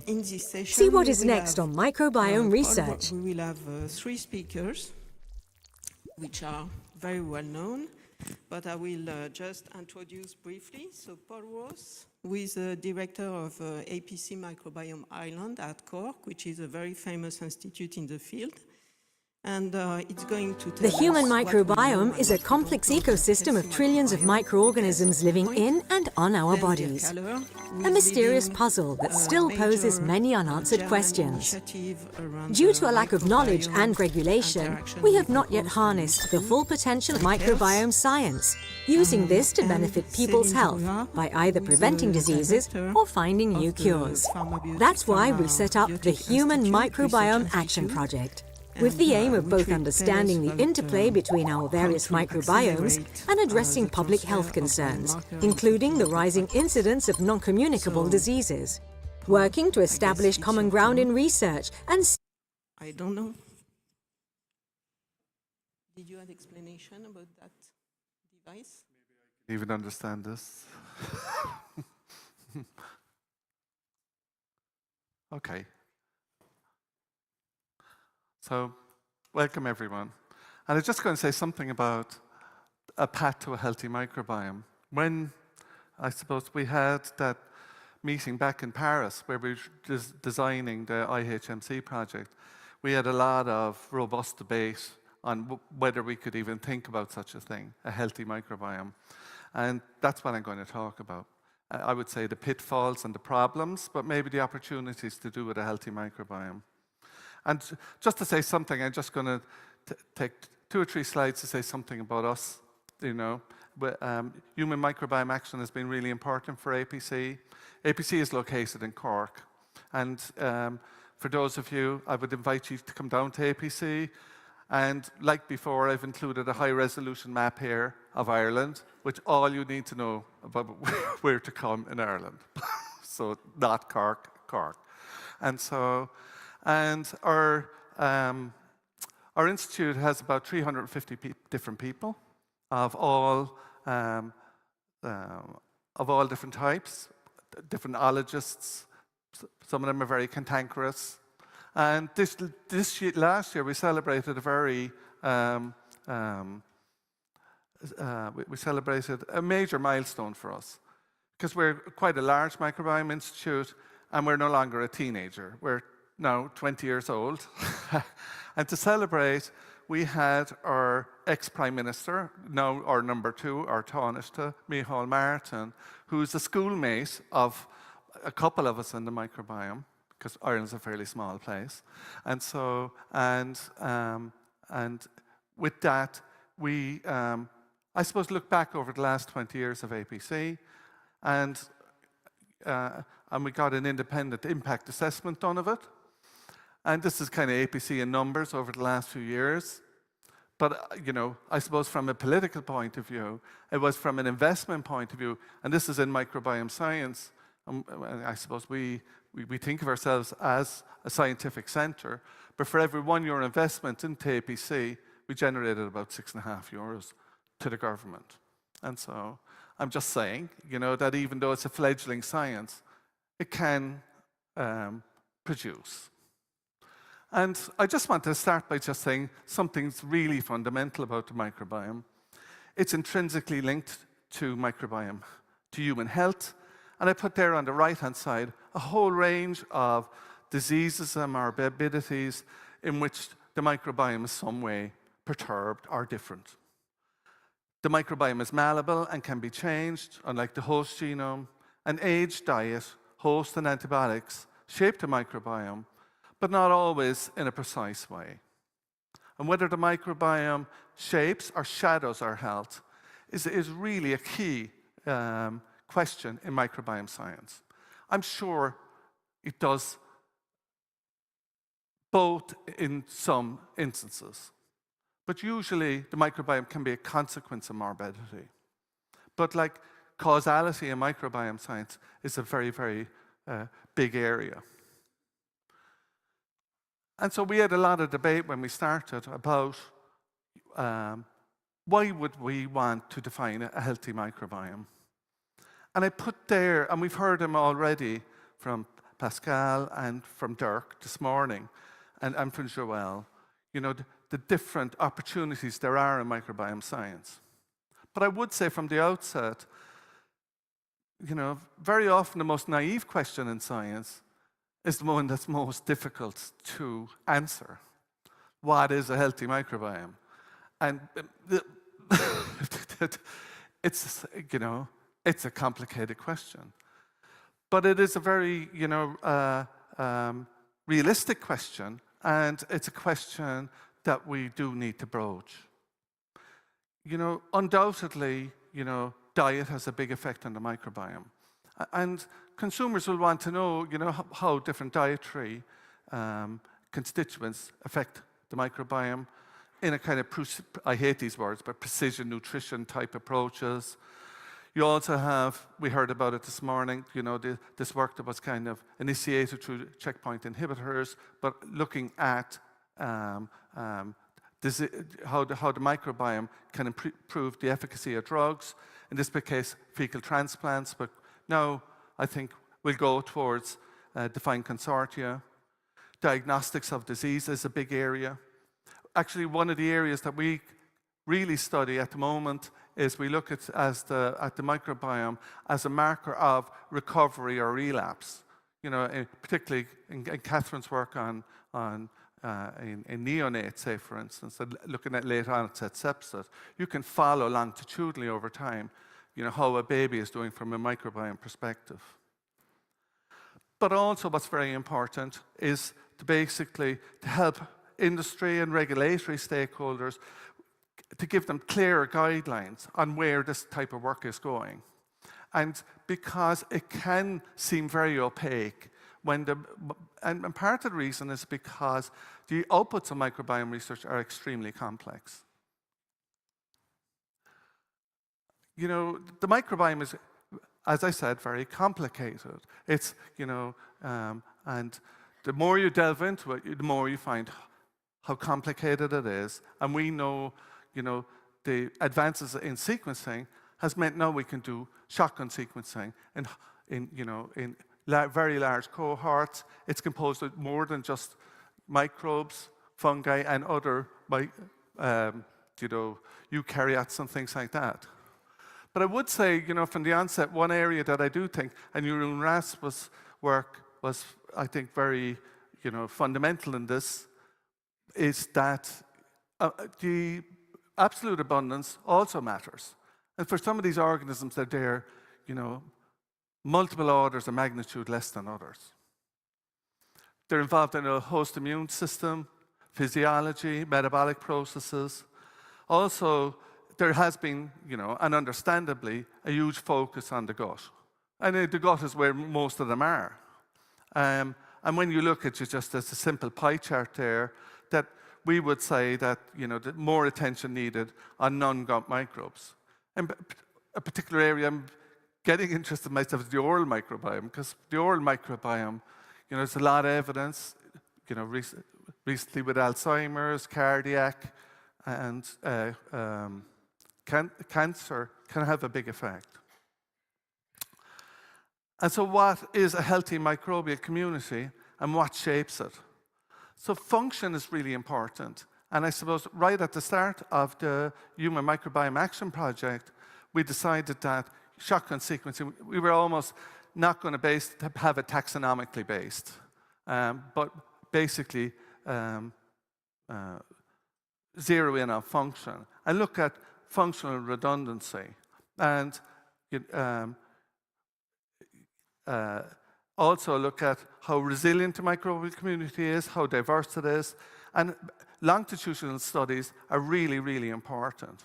And they're influenced by a variety of intrinsic and extrinsic factors. You know, we say sometimes you get the microbiome you deserve. That is your lifestyle, the drugs you take, the amount of Guinness you drink, whatever it is, will, you know, have a big effect on your microbiome. And geography, although a proxy for a range of other factors, also has a key influence. And microbes can be country and even region specific. We heard Pascal give a lovely talk on that. But it's a proxy for diet, lifestyle, climate, etc. And the primary focus, though, has been on Western countries. And you see there just on the amount of metagenomic studies, 70% of human metadata comes from the US and Western Europe. It's only 15% population of the world. And so if we're going to define kind of one universal healthy microbiome, it's almost an impossible task. And I suppose there's a very nice little letter in Nature there a few weeks ago from Hilary Brown, who's incidentally joining APC, and Trevor Lawley with Jeff Gordon on the need really to expand that out, you know, to other regions. So why haven't we defined a healthy microbiome already? Well, again, it's difficult to define universal health. You have mental, you have physical health, you have cultural differences, and also you have health changes over a lifespan. And one of the main confounders, say, in the first 2 years of life is time. And when we look at things like gestational age, we look at, you know, over time, time is the big factor where it changes. On the microbial side, the microbiome is very, very complex. You have a tremendous inter-individual variation. And it's almost like you need to look at the delta within people. And you know, sometimes in some of the studies we do, you have a kind of an n is equal to 1, but you have multiple sampling over time and you can look at the changes in that. Sampling is hugely important. And I suppose we've gone from a stage in some of the studies where we're going from a high-end number to a very low-end number, but the low-end number is for culturing, and we're trying to preserve the anaerobic cohort within a sample as much as we can. Yeah, and a healthy microbial community doesn't necessarily mean a healthy host. And the majority of studies are simply too small to generalize on a general definition of healthy.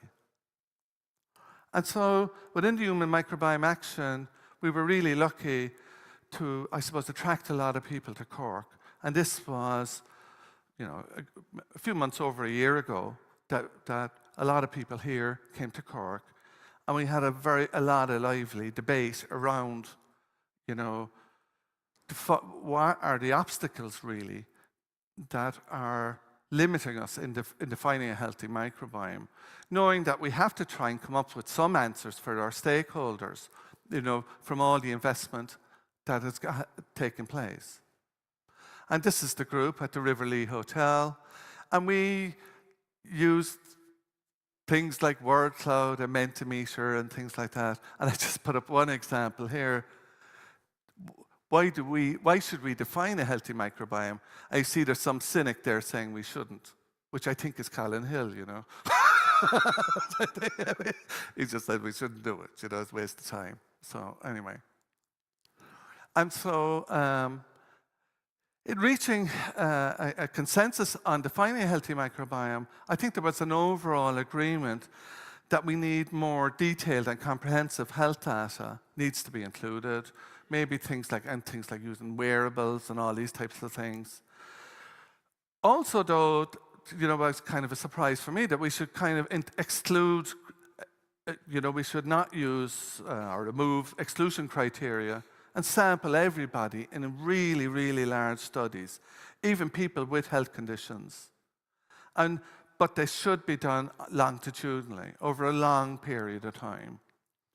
And from a population health approach, collect samples over a long period of time and represent, as is on the left-hand side, the entire globe. And using these kinds of, because one of the things we did at this workshop, which was quite interesting, was we had these kind of nerdy, breakout sessions where we set groups to define what would be the perfect.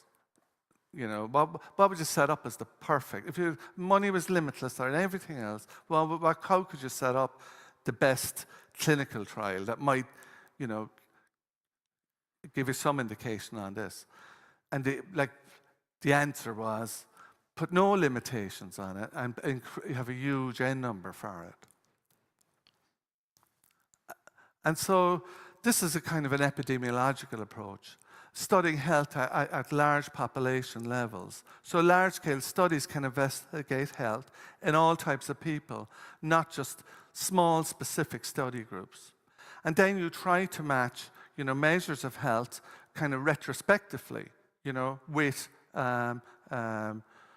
microbiome outputs, with health-associated quantitative data. And this would allow identification of biomarkers by collecting large amounts of data and evaluate the microbiome in current and future health and research. And an example of this, Sasha Vernikova's lab was involved in a very, very large study on the Dutch Microbiome project. And this is a kind of a successful pioneer in European population studies. Over 8,000 participants, did a massive amount of metagenomic sequencing and gave real insights into the role of microbiome in health and disease. General health and disease signatures were identified from microbiome composition data in this case. And so within the Human Microbiome Action, I suppose what we're trying to do, as Yuval was talking about this morning, is come up with a unified approach to methods, to sampling, and basically one of the outcomes of our workshop that we had in Cork was we were going to come up with one of the position papers that Yuval was talking about, which we hope will lead to a white paper, advising on maybe how to come up with a kind of a unifying approach on how to tackle, a healthy microbiome. And in that we look at the microbiome, and we've written this position paper. And we just want to thank everyone, a lot of people here who've contributed to that paper, and also this will be submitted in the next couple of weeks. But you'll see where we look at the microbiome as a biomarker of disease, as a predictor of future disease, but also a biomarker of the health over a lifespan.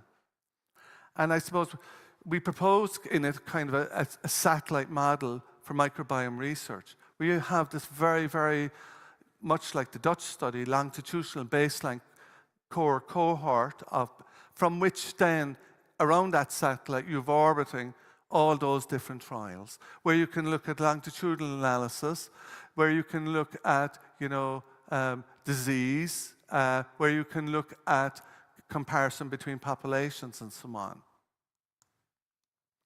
And so I suppose this path, and I would say a very difficult one and very controversial one, but one in which we're trying to get some resolution on how to approach microbiome health and host health. And I suppose a few things that came up during this was, undersampling of certain countries and populations, also a scarcity of microbial niches other than the gut. I would say particularly the mouth. When do we sample was a big thing. Age, as I said, is a huge effect, particularly in early and late life. And we need to do this longitudinally in the same people over long periods of time. What do we sample? Microbes other than bacteria. And also, we interestingly are doing more work on, say, the viral, the virome component of the microbiome. How we sample is a big one. So we can sample an awful lot, or we can sample few, particularly for cultivation purposes, where you're going to use them for microbial consortia, you're going to use them for fecal transplants, or multiple strains, or whatever. Particularly with anaerobic organisms, there are portions of the fecal microbiome that are very, very sensitive, and how you sample is really important to get them. And also, a big thing that came out of this is, I don't think we'll come up with a taxonomic-based healthy microbiome, but a functional microbiome, you know, looking at the functions of the microbiome, may be a little bit more straightforward. I also think that, and I leave you on this kind of, that abundance is really important. I think diversity is only makes sense when you know abundance. So you can have low, like, we've had a lot of debate about this, even within Human Microbiome Action, that, you know, even what constitutes a microbiome.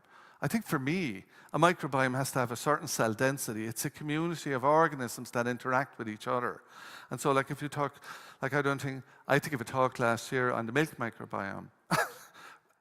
In the Milk Genomics Conference, and I came to the conclusion milk doesn't have a microbiome, or a genome for that matter, but anyway, because the density is too low. But anyway, and also the need for detailed health information. So I'll leave it at that. Thank you very much.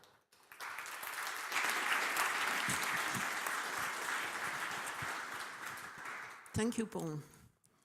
Is there any question from the room? Yes, Amin?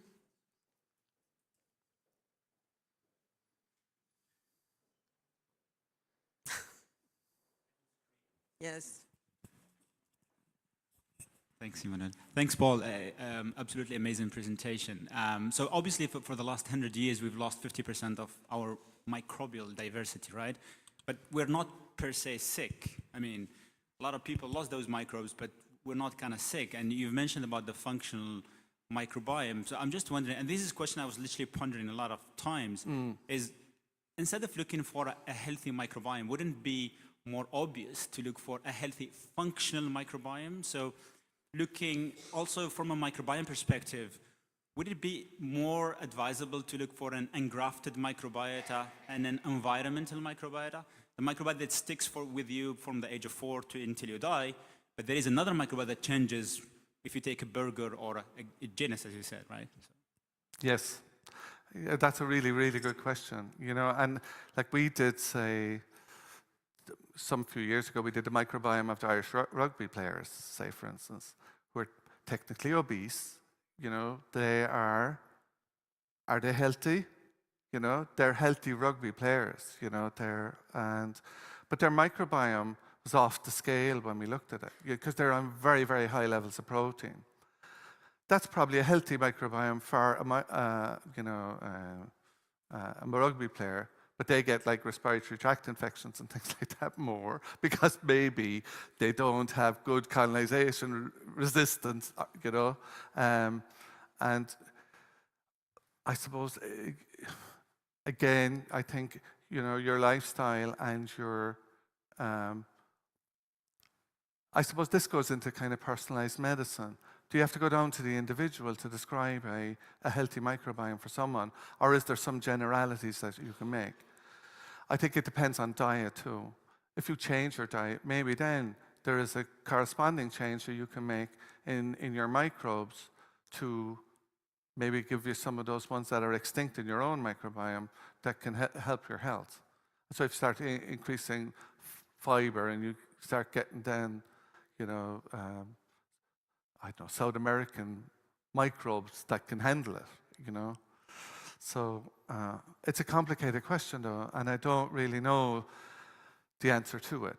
But I'd say on function, if you go on function and you don't think of like Akkermansia or something like that, and we think of different pathways that you need to have, say fiber, you need certain, like in early life, you need certain fiber constituent or carbohydrate constituent that will support a good evolving microbiome in our pre-weaning and post-weaning, and so. I think we'll come up with something here. I think we will come up with something here, but I would say you'll have subsets, and it'll probably go down to the individual. Okay, thank you, Paul. For sake of time, we will stop here with questions, but we will have round table with open chairs. So if people have more questions for you, they will ask them after. Thanks a lot.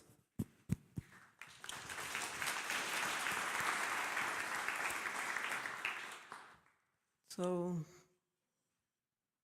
yes, go ahead. Good. I'm sure you will give the title of the talk, so it's fine. I just need my slides, then I'm fine. I need to move forward. Good. So, yeah, you tell me I need to move in the middle of this screen, which is difficult. What do you want me to do? On the other side? Here? Better? Perfect. Okay, good. So I think there are already plenty of discussions points made. And I think the last discussion point on function is an essential, because you could think of a microbial community colonizing an ecosystem and it's just behaving neutral. It's just occupying the space and it would not really communicate. And 20, 25 years back, I would say the microbiome, and we called it in those days microflora, was considered in the field of immunology like that. Immune system would largely ignore it. So these microbes are there, but they do not really function. And I think this is a fundamental change we went through the last 20 years. And now the question is, how do we assess functions? And I think the debate on defining a healthy microbiome, I always find it difficult because, and you pitched it, I think, perfectly right, it is very complicated to assess an ecosystem which is in equilibrium. So I think pushing the boundaries, breaking resilience, moving towards stages where health moves into disease is a very useful transition point where we can learn a lot about functions and micro-host interactions in this setting. So I was part of this human microbiome action. We were thinking about models, and I will give you a little view on personal data we generated, and then I try to put this into the perspective. So once again, we're colonized by a complex community of microbes. That's for sure. We cannot help it. So it is actually taking place when we're born. And then the question is how this environment of microbes and everything they produce, plus the host, would interact. And at the end, the question is, how would that functional space interfere with functions in terms of a physiological nature, but also breaking boundaries towards disease categories? And the good and the bad part on this is nowadays, every type of disease, I think, is more or less associated, at least, with changes in the microbiome. If you go through the 25,000 publications per year at the moment, half of those are at least linked to some sort of disease endpoints. So the question is the microbiome really so important that it would affect all of those types of diseases? I think we should be skeptic about that, but we need fundamental information on those questions. So the Delphi survey, and that was my big surprise when we kind of asked the question, how is there a causal link between microbiome and disease? And there's overwhelming skepticism in our community, I find, because more or less 90% of people agreed that microbiome is causally linked to inflammatory bowel diseases, obesity, liver diseases, type 2 diabetes. They were a bit skeptic on autism, but nevertheless, this is a type of disease which is just coming up. If you look in literature, it's far, I would say, behind of the other types of diseases. So if you do this survey in 5 years, autism is exactly in the same range. So the question is this a realistic scenario? Are we over-believers? And what is kind of the reality to that? And I think that's where we are at the cutting edge. And looking into humans is the essential goal, that's the end, but we need to kind of reduce this complexity and find ways to address functions. And I give you a little snapshot on the way we think about these. And models are certainly important. You can have models on various different categories. You can have simple cell models. You can have complex organoid models, which are multicellular environments already. And then you have a host like a mouse or a pig. And at the end, you have a human. So looking at Crohn's disease, for example, which is one of those diseases within inflammatory bowel diseases, and that has been associated, I think, more than 20 years now with changes in the microbiome. There is very, very good evidence from the genetic side of those patients that micro-post interactions play a role. A lot of fundamental data support that in model situations. So looking at this cute mouse, you can manipulate a major inflammatory pathway, TNF. Anti-TNF antibodies are used in the treatment of Crohn's disease. You would get such a disease. We recently developed a TNF pig.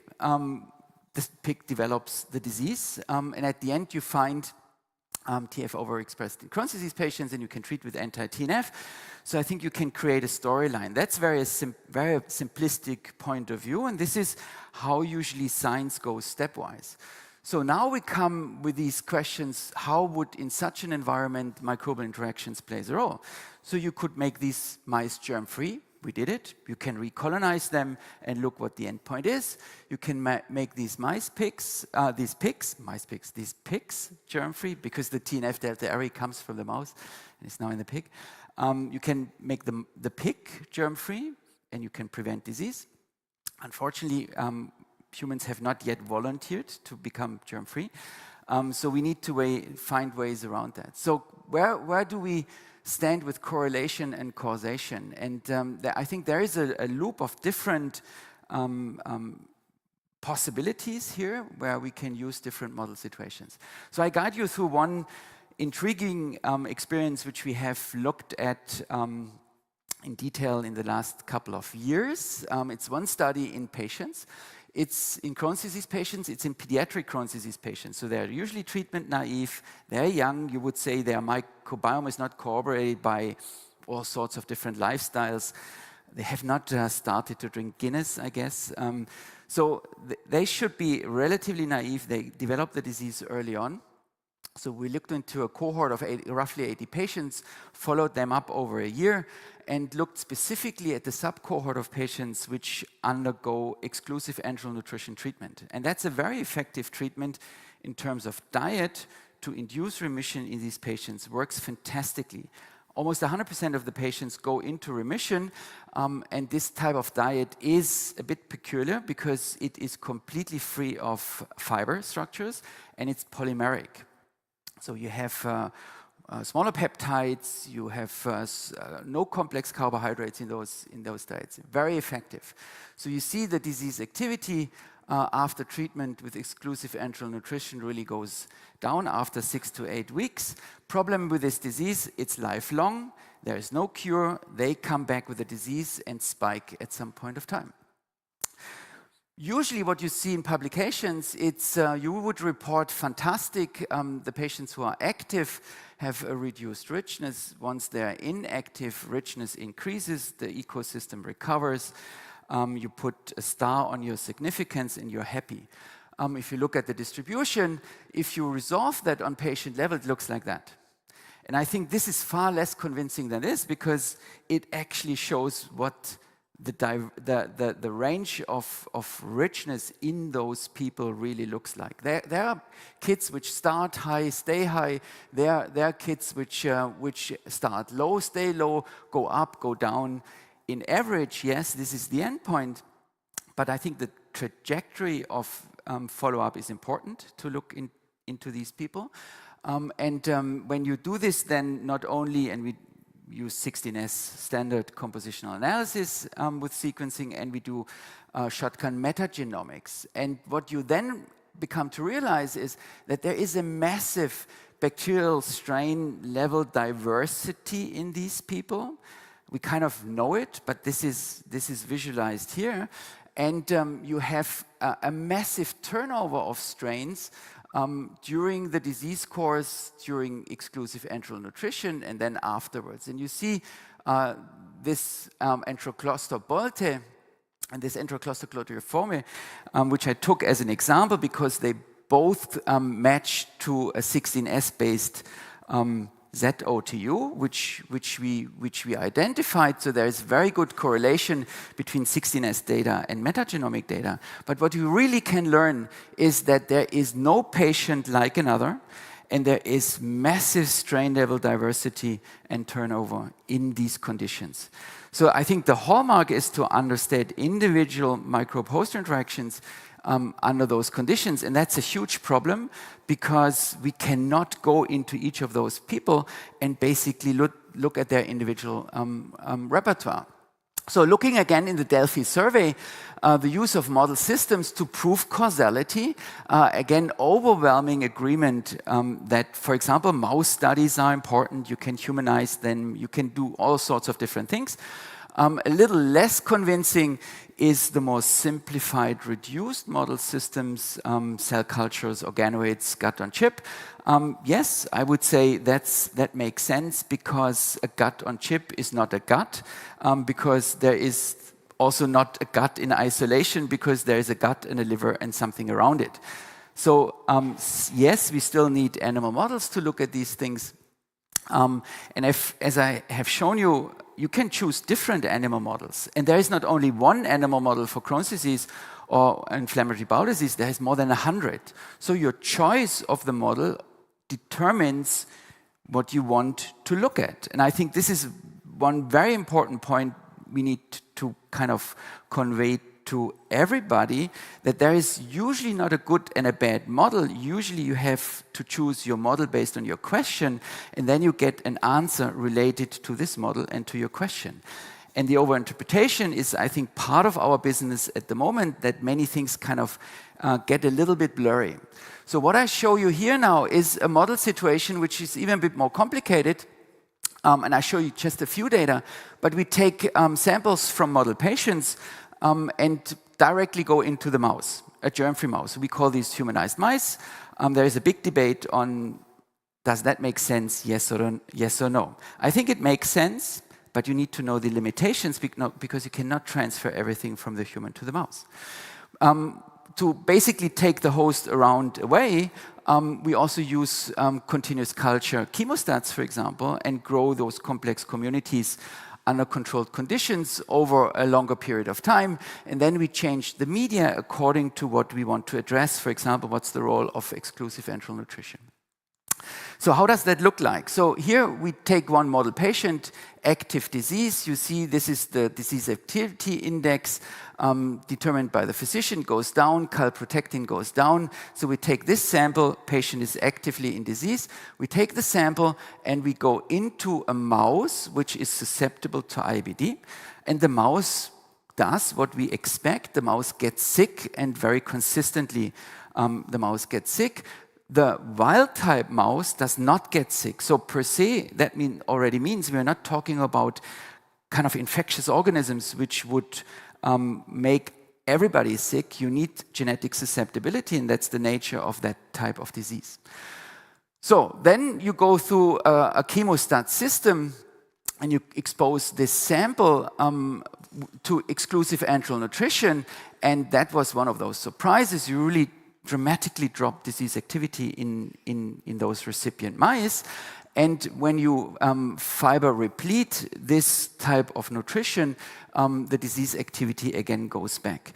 This is one example. I can show you several others where it's not so black and white, often because the patients are not black and white. Because you may find a patient which is endoscopically already in remission, but at the histological or molecular level, these patients are not in remission. And the gastroenterologists have, meanwhile, a clear tier ranking where they say endoscopic remission, mucosal healing, and then barrier remission, where you would say barrier is resealed and everything which is associated with inflammation goes down. So back to the microbiota. We deep sequenced again what we give in and what we get out. This is basically the fermenters with a fiber-repleted diet, with the exclusive enteral nutrition. That's the direct transfer. A red triangle means the mice get inflamed, and the green triangles, the mice do not get inflamed. Yeah? And then you identify strains associated with disease or not disease. And that's a way to categorize at an endpoint.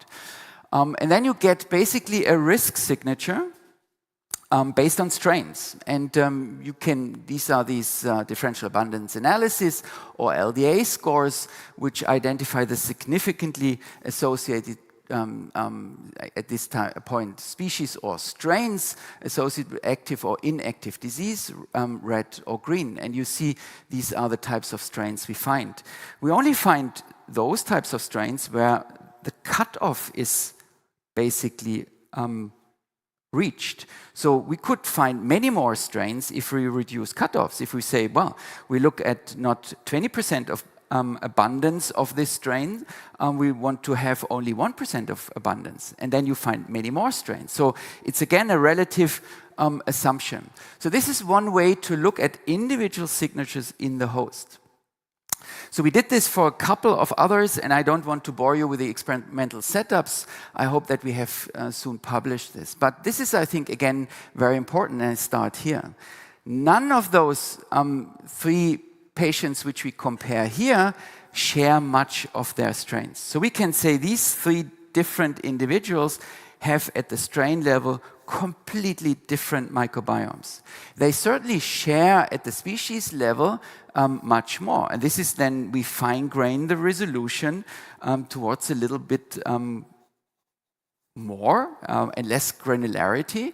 And if you take all of those colonizations with 54 mice together, you basically have in this Venn diagram, again, species associated with disease, species associated exclusively with an inactive state. So this is a way to look at these levels, how much commonality do we find, at which level. And it doesn't really make sense to do such an analysis at the strain level because there is no strain shared in between those patients. So you again do a risk analysis, and then you already get a risk analysis basically for a combined look of 3 patients in 54 mice under different conditions exposed to different conditions. And you see again, if you look, for example, here, this Clostridium species, you find this one strain in the model patient 1, another strain in model patient 2, and 2 others in a model patient 3. None of them are shared. They are different. So imagine, and every microbiologist who's actually having strains in hand knows bacterial strains matter, and it makes a difference. So when we look at data, metagenomic analyses are fantastic and they contribute substantially to our knowledge. But at the end, we need bacteria in hand and study them, which makes it almost impossible in such a scenario. 80 patients over 1 year, every patient has a different microbial setting at the strain level over time. But that's the complexity I think we face and which we need to consider. So let me conclude here for you a bit in this very short reviewed work on 6 years. This exclusive enteral nutrition is for us a model scenario where we test the impact of diet. And we chose Crohn's disease patients because it heavily is effective in inducing remission, despite individual community profiles of the patients. So that's fantastic, because this nutrition obviously has the capacity to put all of those patients, despite that they are very different in terms of their strain profiles, into remission. So that's hallmark number one. Hallmark number two is that the therapeutic response to EN lacks a universal microbiome signature. And this is because they come along with such a diverse setting, but they rather cluster in broader community types. And the question is, how much information lies in this broader assumption of community types? Do we lose individual functions, which may be essential for this one patient, which needs to be treated potentially individually? And is there a common community type where we say, okay, all Crohn's disease patients behave like that? I have to say we work on this since 20 years, and I come more to the conclusions that inflammatory bowel disease is a heavily individualized type of disease. It reacts perfectly well to anti-inflammatory treatment. The microbiota is very personalized. So protective and aggressive functions of the microbiome are linked to individual strain signatures of patients. And I think this is a key take-home message for me. And the combined use of models indeed provide causality in terms of addressing functions. And I think, at least with this one showcase, we have many others, I tried to convince you. So this is the last slide, and then I stop. Understanding this, you sometimes want to know, why would Germany win the World Cup, and why would Germany then completely fail a couple of years later? Here we failed substantially and tragically. And you basically have community types on this field. They're coming from Germany. They're coming, in this case, from South Korea. And you would say, well, Germany and South Korea, they're stable over time. Nevertheless, all of these teams are basically made up new every couple of years. All these players have individual functions. And at the end, you have a condition where this guy shoots a goal. And the question is, why would he be able to shoot this goal? Because he's brilliant? Then he would not need anybody else. Well, that could be. That's potentially an infectious organism. Let's assume he's not brilliant. Maybe he's just a pathobiont. Maybe he's one who needs a little bit surrounding, because these two guys are just a little clueless. He shoots the goal. But maybe he needs this guy too in a community interaction, and he basically just pulls this ball over the finish line. And then the question is, would he be the aggressor, or is basically he the aggressor? And would this team be in the exact same situation in 5 years again, when players are exchanged completely? Yeah. So I think that's the question.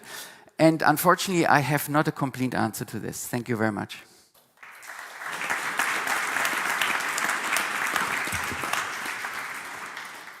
Thank you, Dirk, for this very nice talk. Is there a question? Yes? Marion? I think we can only handle one or two questions. Maybe start with Bernard, because he's closer. And, Bernard Berger from Nestlé. Very interesting results. I'm very curious about this fiber repletion that you made, actually, which was apparently increasing the disease again in terms of histology. Yeah. Whereas in your next slide, when you compare the inactive versus active, actually in inactive, you see a lot of what we could call fiber lovers. So how do you reconcile the two? Because in the microbiota, in inactive seems to be well adapted to fiber. Well, I would say this is the question. Let's put it this way. First of all, it's a phenomenon which is clinically true. You take away fiber and the patients go into remission.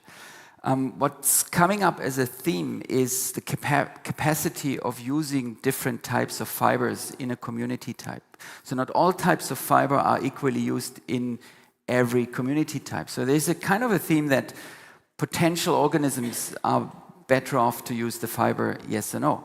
The question is that the link or is that not the link? We really don't know.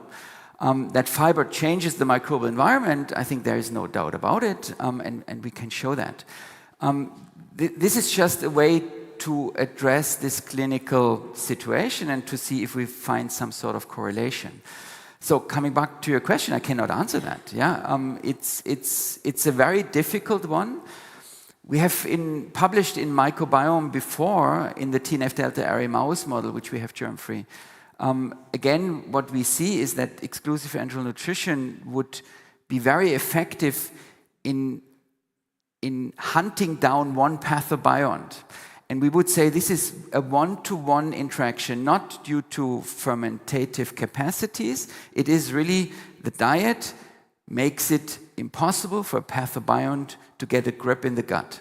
And in that case, we identified this segmented filamentous bacteria in this model system as the driving force of inflammation in this model and showed that there is a one-to-one interaction. So this is one possible solution, but again, different patients, different answers. And I think this is part of the equation, and I try to be a little bit careful about those things. But in the broader perspective, I think when we talk about signatures and functions of signatures, this is highly individualized, and having or not having capacity to ferment fiber is certainly one of those, but potentially not everything. I don't have a lot of time. Marion Leclerc, I would like your input on the sort of controversy on EN, because in the EN formulation, there is small sugars such as fructose that are activating E. coli and Salmonella, and so there's debate. So what's your point on this? Potentially, yes. You know, when we have done in those studies, we have done the untargeted metabolites, and we potentially can look into metabolites coming from EN, but what you also change is the bile environment in response to EN, because it's a completely different formulation. What shall I say? Yes, there are components which could trigger potentially pathogens, but they obviously don't, because it's protective 100%. So I think it's a bit, the question is under what circumstances you use this diet. And I wouldn't really call it a diet. For me, this is a therapy. It's a therapeutic application. It's not a diet. It's a liquid formulation. It's far away of being a diet. And I want to avoid to say that fiber is bad. That's really not the point. Yeah, on a long-term perspective, there is a lot of evidence that the fiber is an essential point of a healthy microbial environment. So it's not a diet. So I don't know what to say to this answer. Probably I cannot answer it. Sorry. Okay, thanks a lot. Thanks for the presentation. Yes. That was excellent. And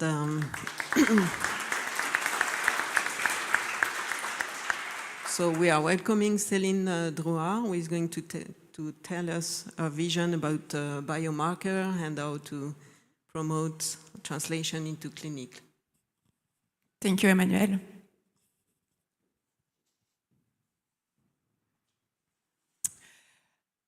So good morning, everyone. So yes, I will present you some results that we obtained in this human microbiome action.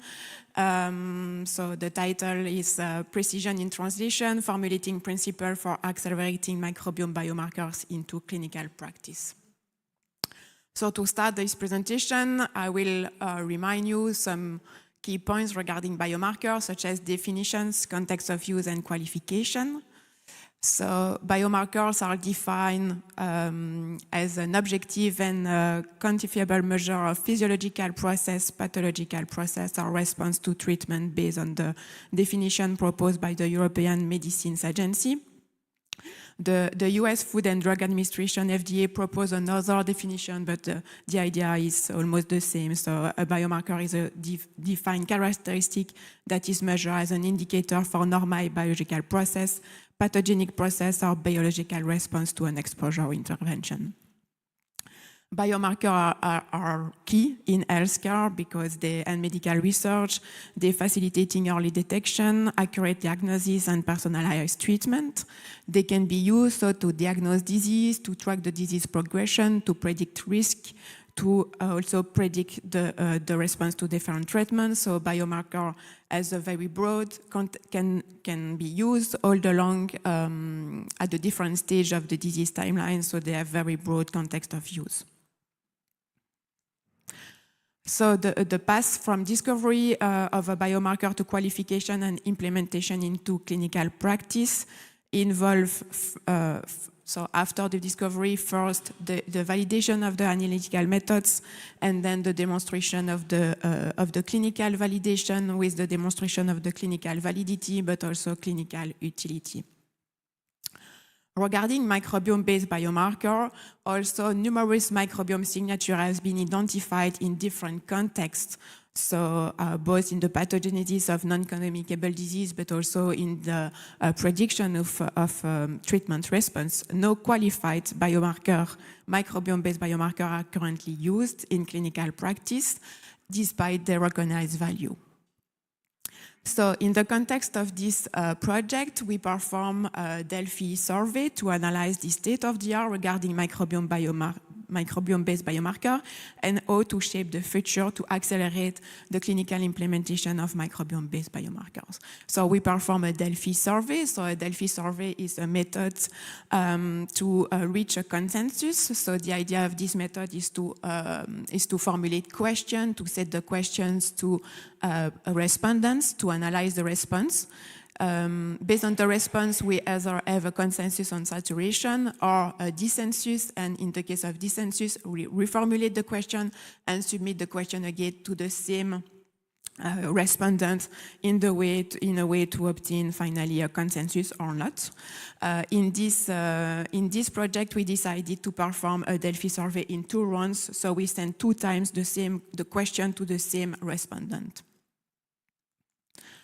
So all the results that I will show you are based on the opinion of 93 experts from 21 countries with very different background. So from academic researcher, clinician, industry, also competent authority, patient organization, and so on. So a very large and diverse stakeholder group.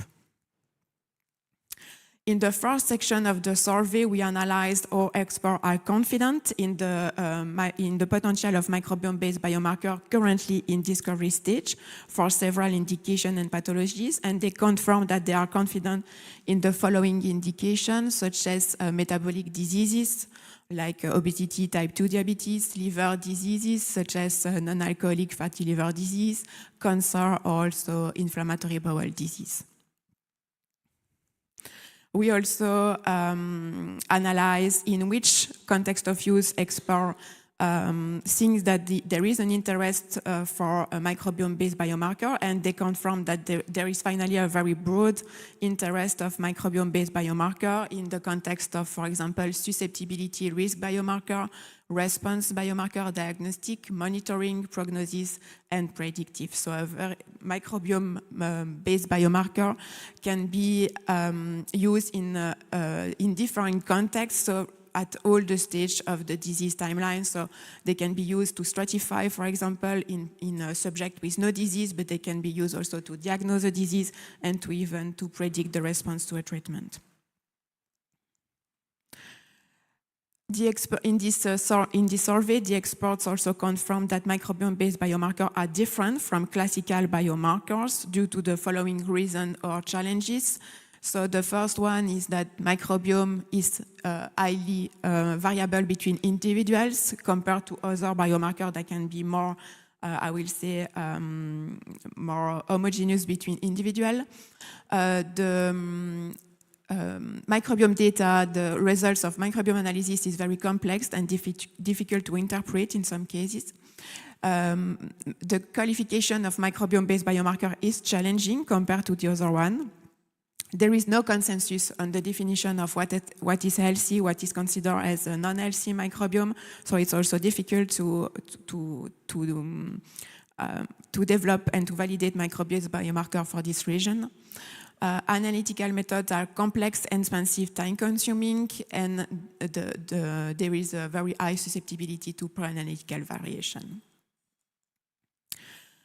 The experts also confirmed that the qualification of microbiome-based biomarker faces a variety of challenges, some of them being also a concern from classical biomarkers, such as the lack of incentive to develop this kind of biomarker, the lack of resources such as time, budget, human resources, the lack of knowledge of biomarker qualification program. But they also confirm that some challenges are really linked to the microbiome and to the specific aspect of the microbiome, such as already mentioned, the microbiome interindividual variability, the lack of quantitative data threshold regarding what we consider as healthy or not. And the key point that is really coming from this question is the lack of validation of analytical method. It's really the key factor hindering the qualification of microbiome-based biomarkers.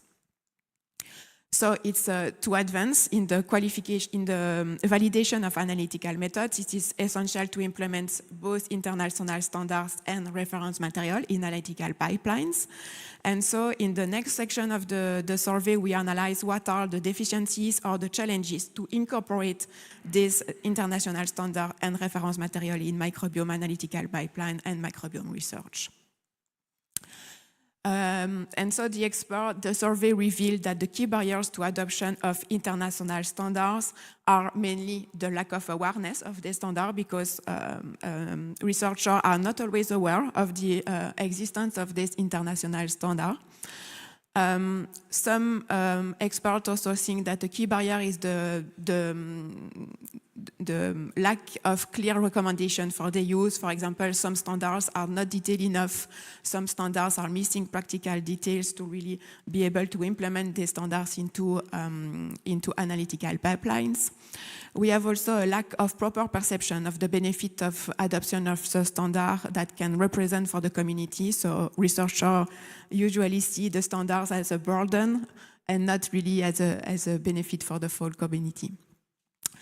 Standard making process is really complex and does not involve of type of stakeholders. And finally, standards also require frequent updates to integrate the technological developments. We asked the same question for reference materials, and we can see that we obtain more or less the same results. So the first barrier to adapt reference material is the lack of awareness. There are also technical issues such as the suitability of the reference material regarding the specimen, but also the suitability regarding the analytical method used. And again, we also highlight that the poor understanding of the benefit that the implementation of reference material can bring to the reliability of analytical methods can be also a barrier to implement this kind of reference material. So finally, it's very interesting to see that the lack of awareness and the poor understanding of or poor perception of the benefit of the implementation of the reference material and standard are really the key barriers to the implementation of this kind of standard reference material, and not really the burden or the technical issue of implementing them. So the last section of the survey was dedicated to the future, to the clinical implementation of microbiome-based biomarker, and the experts' opinion revealed that clinical implementation of microbiome-based biomarkers would be only possible if kitted and validated molecular assays with straightforward interpretation are developed. And it's a key message to convey to the research community and assay developers, because the full benefit of the microbiome-based biomarkers in the clinical practice will only be realized when analysis will be done in a routine, conducted in accredited and validated laboratories such as medical labs. So it's very important that we collaborate between the research community, assay developers, and the clinician in order to create such validated and kitted tests for clinical implementation of microbiome-based biomarkers. So thanks to all the answer we collected during the survey, but also thanks to the comments that we received from the respondents, we were able to formulate some recommendations. So the first one is increase awareness of microbiome, of biomarkers, in general, biomarker definition, context of use, qualification procedures. The second one is to establish a dialogue between the authorities to support the qualification of microbiome-based biomarkers, as these biomarkers can be very different from the classical biomarker they are used to evaluate. So it's also very important to communicate with them to also highlight the specificities of microbiome-based biomarkers. Of course, it's very important to support research project, collaborative project to tackle the challenging factors during the qualification of microbiome-based biomarkers, such as the lack of reproducibility of clinical data, the lack of validated analytical methods. Then regarding the standards and reference materials, it's very important to promote awareness of this standard and reference microbial in the field of microbiome. And we can propose, for example, to encourage their adoption via requirements from scientific journal editorial boards and funding agencies in order to drive the validation of analytical methods. Then it's also important to establish dialogue between standardization bodies and reference material developers and clinical end user to align the expectation from both the end user and the standard developers and reference material developers to be sure that what is developed is really aligned with the expectation from the field. And finally, it's very important to establish a dialogue between clinicians, clinical labs, and scientists to align also expectation in order to implement microbiome-based biomarkers in clinical practice, because in clinical practice there are some requirements such as we need the results in a few days, so it's impossible to wait 6 months to have a result, and so it's very important also to align the expectation from the different stakeholders to move towards translational use and clinical use of microbiome-based biomarkers. So all the results that I'll present to you today and some other are presented in a paper that we submitted in Lancet Microbe. And thank you very much for your attention, and I'm happy to answer any question.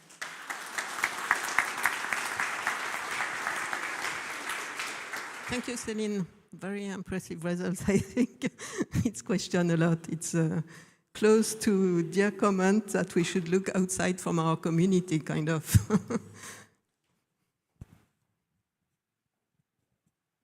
Yeah, great work and overview. So I have a question, I mean, just reality check for me as a kind of bioinformatician. So in how many countries are biomarker really appreciated in the health system? So there are tons of anecdotes that a particular hospital does it and even gets a sponsoring from the local health systems. But how widely spread are existing biomarkers? Has it arrived already in current practice, clinical practice? I have my doubts. There are tons of companies selling this stuff. There are lots of nice anecdotes, how that works, in which hospital, under which condition, not only disease, also treatment, etc. But for me, it still looks like anecdotes and it hasn't arrived, but I might be wrong. No, you are right. It's not usually used in clinical hospital, and it's usually used more in a research setting and not in a routine clinical practice. So it's still, yes, it's usually used in research setting and not in routine.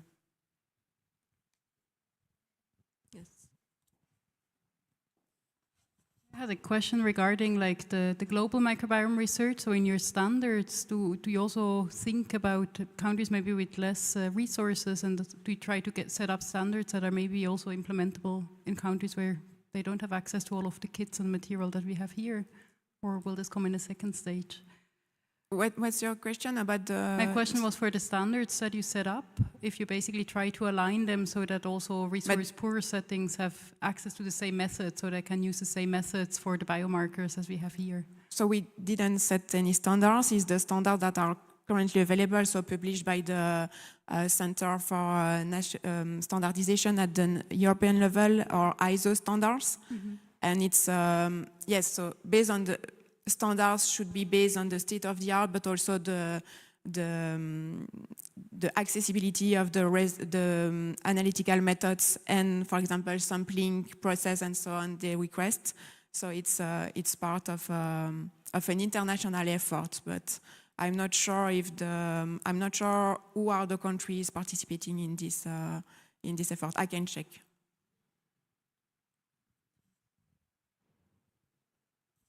I think we could expand the question to reference material, and the question was whether it could be used by countries in Africa, for example, where it has to be accessible.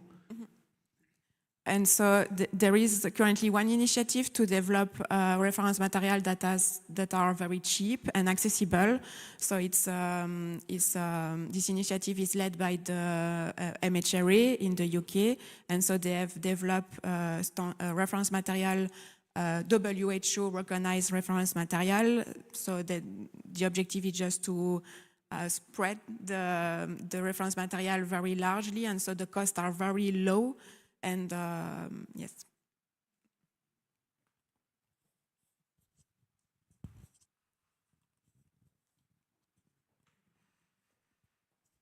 Thanks, Celine.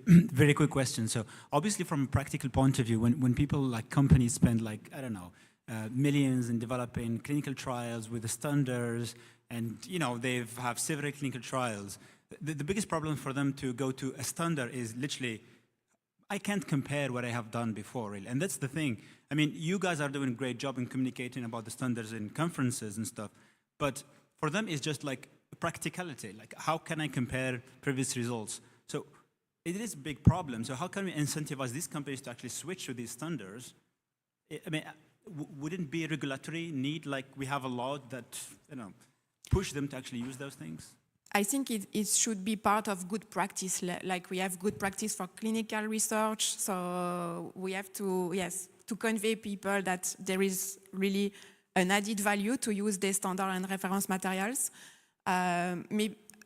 We have to recognize that the standards and reference material are not perfect, but it's better to use it than using nothing. And also, thanks to the use of standard and reference material, you can really compare your results with what you obtained before or with the result obtained in another lab. And so I think it's really the way to really be able to also compare results obtained in different countries, obtained in different clinical research, and to make the really big core that we need to really have qualified by microbiome-based biomarkers. Okay, thank you, Céline, for this very interesting vision of biomarker and standards.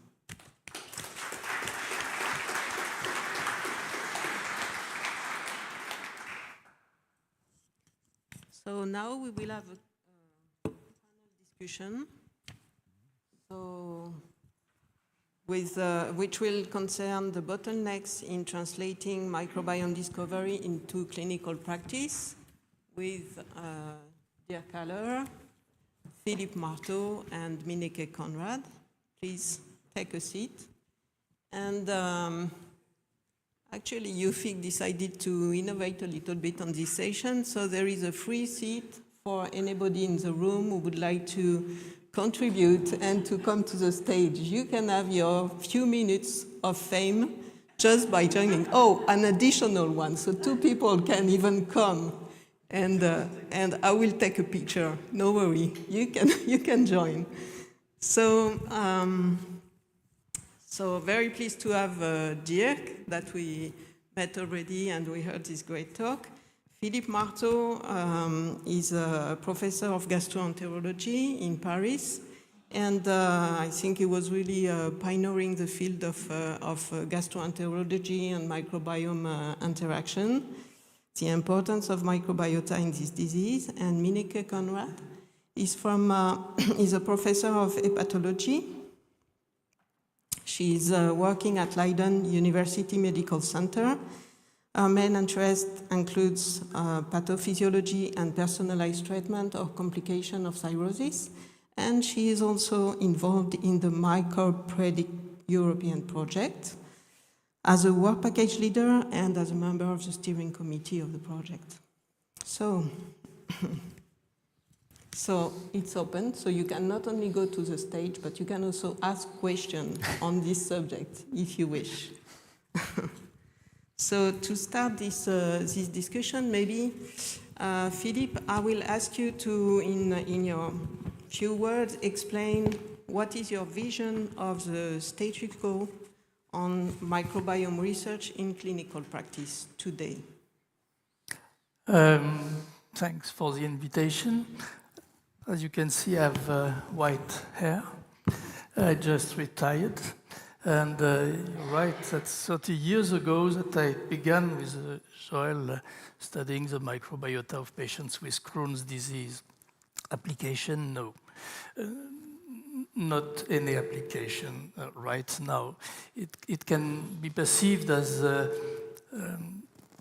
disappointment, but no, things are slow, and we have to convince our colleagues that it can help. One of the things I saw recently is that the microbiota, some changes are associated with the efficacy of checkpoint inhibitors. And this was, I missed the lecture, but I know this was mentioned this morning. And that's very important.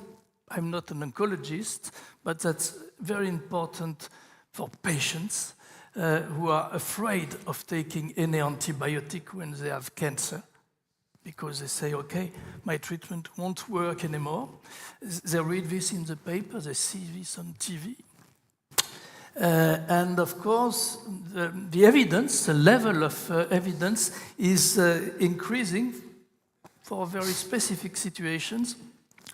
Lung cancer, extensive disease, non-small cell carcinoma, so that's a limited disease, but we have a tendency to generalize this information, say no antibiotics now, chemotherapy for everyone, or immunotherapy.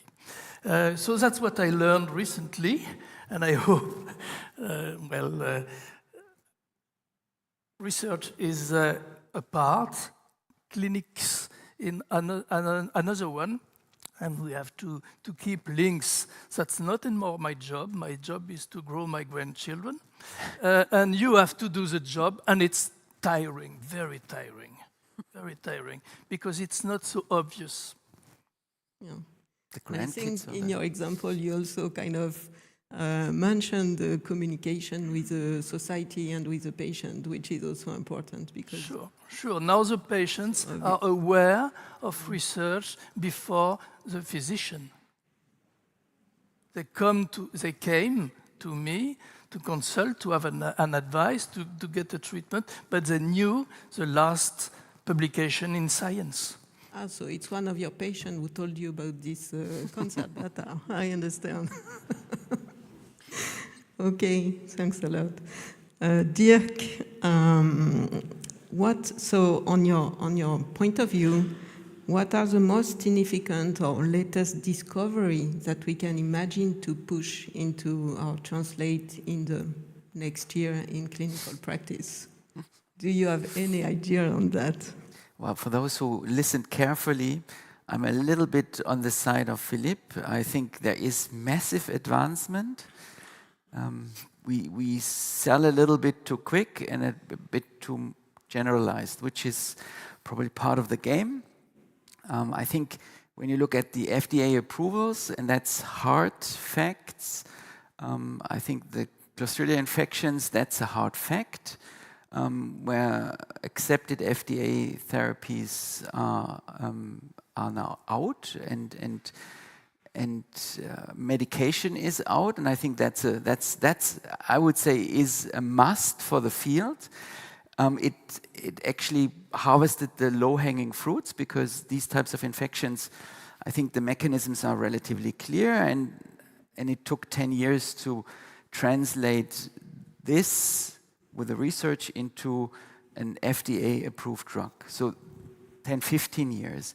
The next in the pipeline, I would say, is graft versus host disease, where you have a relatively similar scenario. And what I heard is that some of those applications now go into ulcerative colitis, which is an okay. I would say target, if you look at meta-analysis, FMT in ulcerative colitis has an effect ratio of 20% over placebo.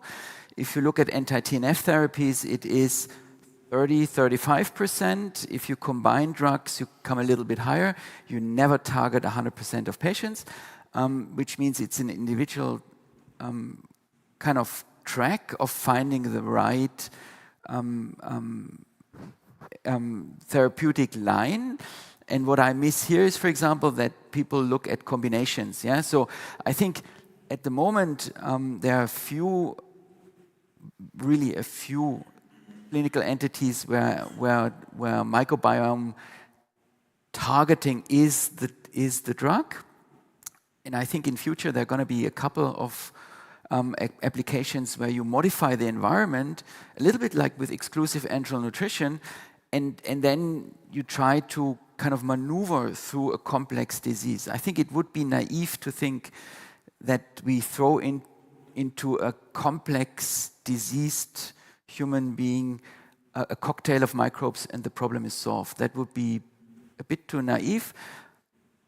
But to keep it short, I think graft versus host disease is going to be the next type of disease endpoint where at least a few drugs going to be accepted and they potentially then work these conditions.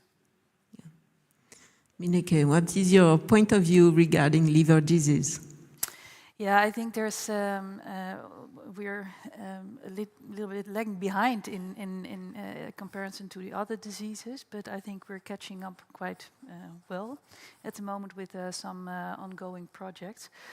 And I think there's a lot of opportunity, and it's now more delineated where are the opportunities. I think the research increases the knowledge of pathophysiology and allows us to more targeted therapies, really targeting the gut liver axis, and also take into account the host factors in it. And I think biomarkers, we heard a lot. The previous talk, I think it's also promising because, especially for liver diseases, currently we treat, according to one size fits all, we treat the symptoms, but there's limited space to really treat effectively the pathophysiological mechanisms. And I think it would be preferable to personalize treatment and to treat those patients who are likely to benefit from certain treatments and to refrain from treating those who will not benefit. And I think there will be a lot of opportunity, but it is time consuming, as we see, because there are also a lot of hurdles and difficulties to move into clinical practice. Yeah, thank you. And do you have the feeling that your patients are aware about microbiome and microbiome-based therapy, as Philippe was telling, or not as much, maybe because studying this field? It has a lot of interest, also from the patient associations. So I think that the good thing in new research projects is that we involve from the beginning the patient association. So they are aware, they use their channels to disseminate new knowledge. So they're increasingly aware, but it is difficult. It's a complicated field because there's so much going on, and the former knowledge on the conservative mechanisms and now this microbiome, it's difficult to place all the pieces of the puzzles in the right place for patients. Yeah. Okay, thank you. Well, I'm just checking if there is any question from the room. You can come here and sit. Huh? You have questions? Yes, you're coming? Very nice. So one question for the panel is can you share your view on the need for more quantitative data on the presence of specific microorganisms in the gut microbiome versus having access to only relative abundance data?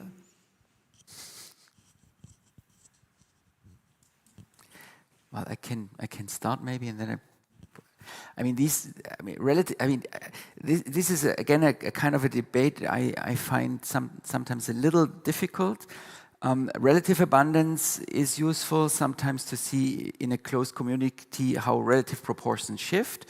Yes, if you treat somebody with antibiotics, you dramatically reduce numbers. And then absolute numbers certainly play a role. So in stable communities, I think relative abundances are a useful tool to standardize and find comparisons in an ecosystem where you have massive changes of total biomass. Then the absolute abundance plays a great role, because then you really drop the overall number of bacteria dramatically, and then it plays a big role. So it depends a bit on the question, and I would refuse to say that one is better than the other.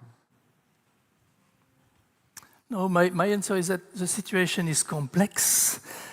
So how do we tackle with complexity?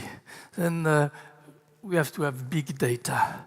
And if we have big data, then biostatisticians, there are some in the room, can tell us there is something true in all those data. Just there is an association between, and this might be diversity, this might be a level of a microbe, this might be a metabolite. But so, to my view, the progress will come from big data and from a biostatistician who will tell us, okay, look at that. And maybe then, for us who are interested in pathophysiology, we'll discover new ways of getting ill. But it is a challenge to have the big cohorts, and this is always a struggle, at least in our project, to have the good number of samples in order to... That's right. That's why I went to the toilet and participated to the French gut study. I mean, all the European studies, all the world studies, I gave a sample. Please give your sample. And what was my sample? My sample was to spend, 2 minutes in the toilet. That's not a lot. But 20 minutes behind a computer, telling my age, the color of my eyes, how many pills I take a day, what is my usual diet, and so on. So I gave this information, and I hope that my grandchildren will benefit from this information. Well, I think this is very close to the genetic research in humans. Yeah, I mean, the cohorts, meanwhile, are so huge that you can really fine-grain, and the prospective trial design is enormously important, that you follow up over a trajectory in an unbiased way. I think this will come. It will cost quite a substantial amount of money, but you can see it on the horizon.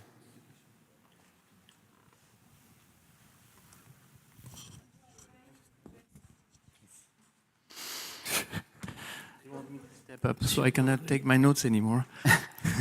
I have two questions.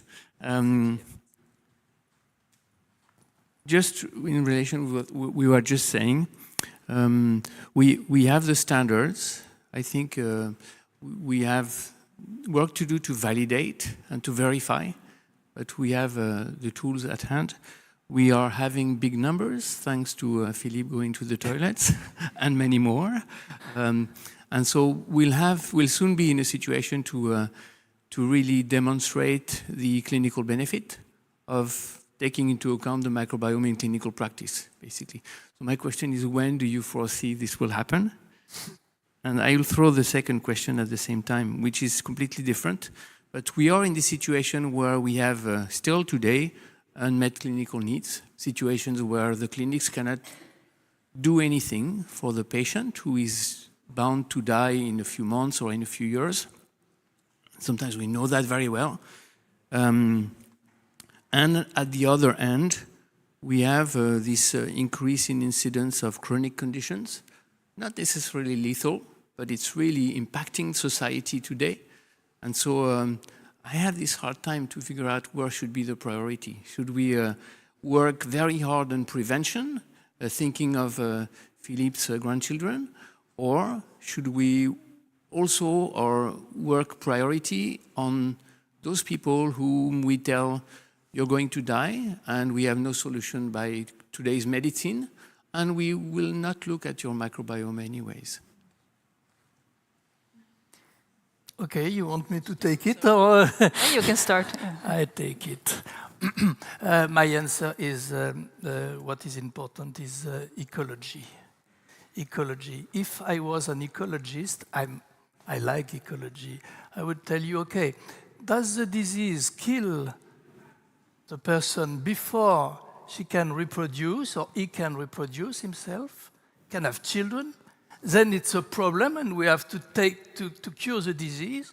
But if the people can have children, then the problem for the ecologist is very different, you see? I think we have to consider the microbiota as we consider other ecosystems. And it's really, I mean, for students and so on, it's really a new way to consider things. That's something complex, okay, but that medicine is complex, okay, and how does it work? I don't know, but I know there is an association between this and this. Recently, I saw an aquarium, and I was in Monaco, and it was written, biodiversity is very important, yes. How do you measure it? Did you take the number of fishes, or the number of each species of 20 goldfishes, for example, or the number of sponges? So I don't know, but big data can help us to say an ecologic specialist, ecologist, can really teach us a lot. And so my career, I spent my career with Joël, and I learned a lot from him. And I had a lot of pleasure just trying to see things widely. Broad approach. Any other comment? And I think for the second question, I think it's a very, very fundamental and relevant question. Where do we put the money to the most severe patient group who is about to die, or the less severe patient with a lot of morbidity and loss of societal activity? I think it's not one or the other, and I think it's good that also the second group attains more and more attention because the societal impact of chronically ill disease patients are such a large burden for the society. So I think this should be included as well. And I see also in microbial research this is happening, that you're trying to modify the disease course in order to prevent later on complication. I think it's both equally important. Yeah. Well, maybe I have one more comment on this. I think we just accepted the fact that, for example, the gut microbiome is almost an organ. It's a steady, continuous situation where we're exposed to foreign material, tolerated in a space which we need to have bacteria in, otherwise infections come along. So it is an organ, and we describe this organ. For me, really, one of the breakthroughs in looking at these things is seeing individual variation. And I think one of the hallmark questions for me is, can we discriminate functions in broader terms, in, for example, infectious disease, where you have where you can cure an ecosystem in different ways, and if you cure the ecosystem, the infectious organism is eradicated. That's a fundamental principle, can be applied to all patients, and this is why it's working so well. In other cases where you have, like in inflammatory bowel disease, where you have individual immune-mediated responses in a chronic nature, I think there the case is much more complicated, where individual organisms can actually be already at this immune imprinting part, one of those reasons. And we never talked about this, yeah? We are talking about ecosystems, but maybe for IBD patients, it is the antigen load that can be very individualized in terms of different bacteria providing different antigens. So I think it's a case-by-case evaluation. I'm a full believer that this organ is an essential part of our health trajectory. There is, I think, no doubt. And if you look at these industrialized prevalences and increases in certain diseases, then I think the gut is one of those organs which would transform environmental cues into certain functions. So it makes a lot of sense that the microbiome is involved in many of those diseases, but it will take some time. And for example, IBD research is going on since 25 years. First germ-free models were in the mid-1950s, where this fundamental principle was established that in the absence of bacteria, there is no chronic disease. And still, there is no valid treatment which would be accepted for all patients. And these personalized situations, and that's the last point I want to make, which diseases require personalized, or would benefit, not require, would benefit from personalized treatment. And I think this will then separate conditions where we have to maneuver with different applications. Well, taking into account what you say and what you present earlier, how do you see biomarkers and microbiome biomarkers and translation into clinical practice? How can you... Biomarkers are fantastic as long as they are biomarkers. Most biomarkers are hopeful biomarkers. In most cases, they are markers. And a biomarker per se is a very strong tool. I have not yet seen many biomarkers in diseases. Often they come along in a general disease pathogenesis. And yes, we shouldn't, and maybe this is semantic, at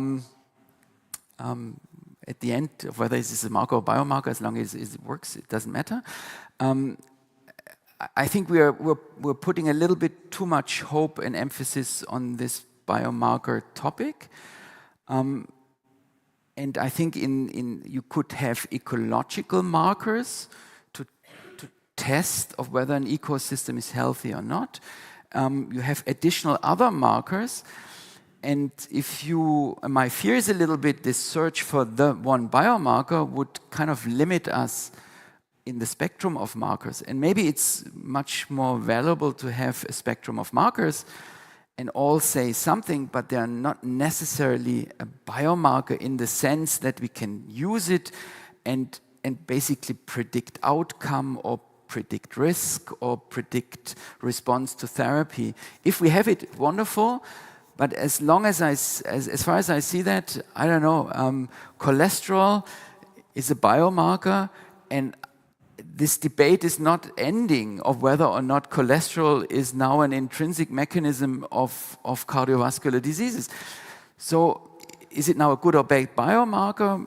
Many of the applications are based on this. I think one has to be careful a little bit with the overemphasizing value of a biomarker. That's, I think, what I want to say. Agreement between the three of you? Four? Well, I'm a little bit less Fair enough. reluctant or negative. I think biomarkers are really important. I think we need them in order to predict prognosis or predict disease course or predict a therapeutic response. So and that is difficult to develop. I totally agree. We need large numbers in order to account for confounders. But I think in the end, if you take a look at the previous talks, I think there's so much opportunity to keep looking for appropriate biomarkers as long as you're aware of what type of biomarker you're looking for, and that you will have sufficient number of patients in order for the discovery and also for the validation cohort. It needs to be validated as well as to be proven effective in large clinical trials. So it's a way to go, and it's very time consuming, but I think biomarkers are important in so many ways.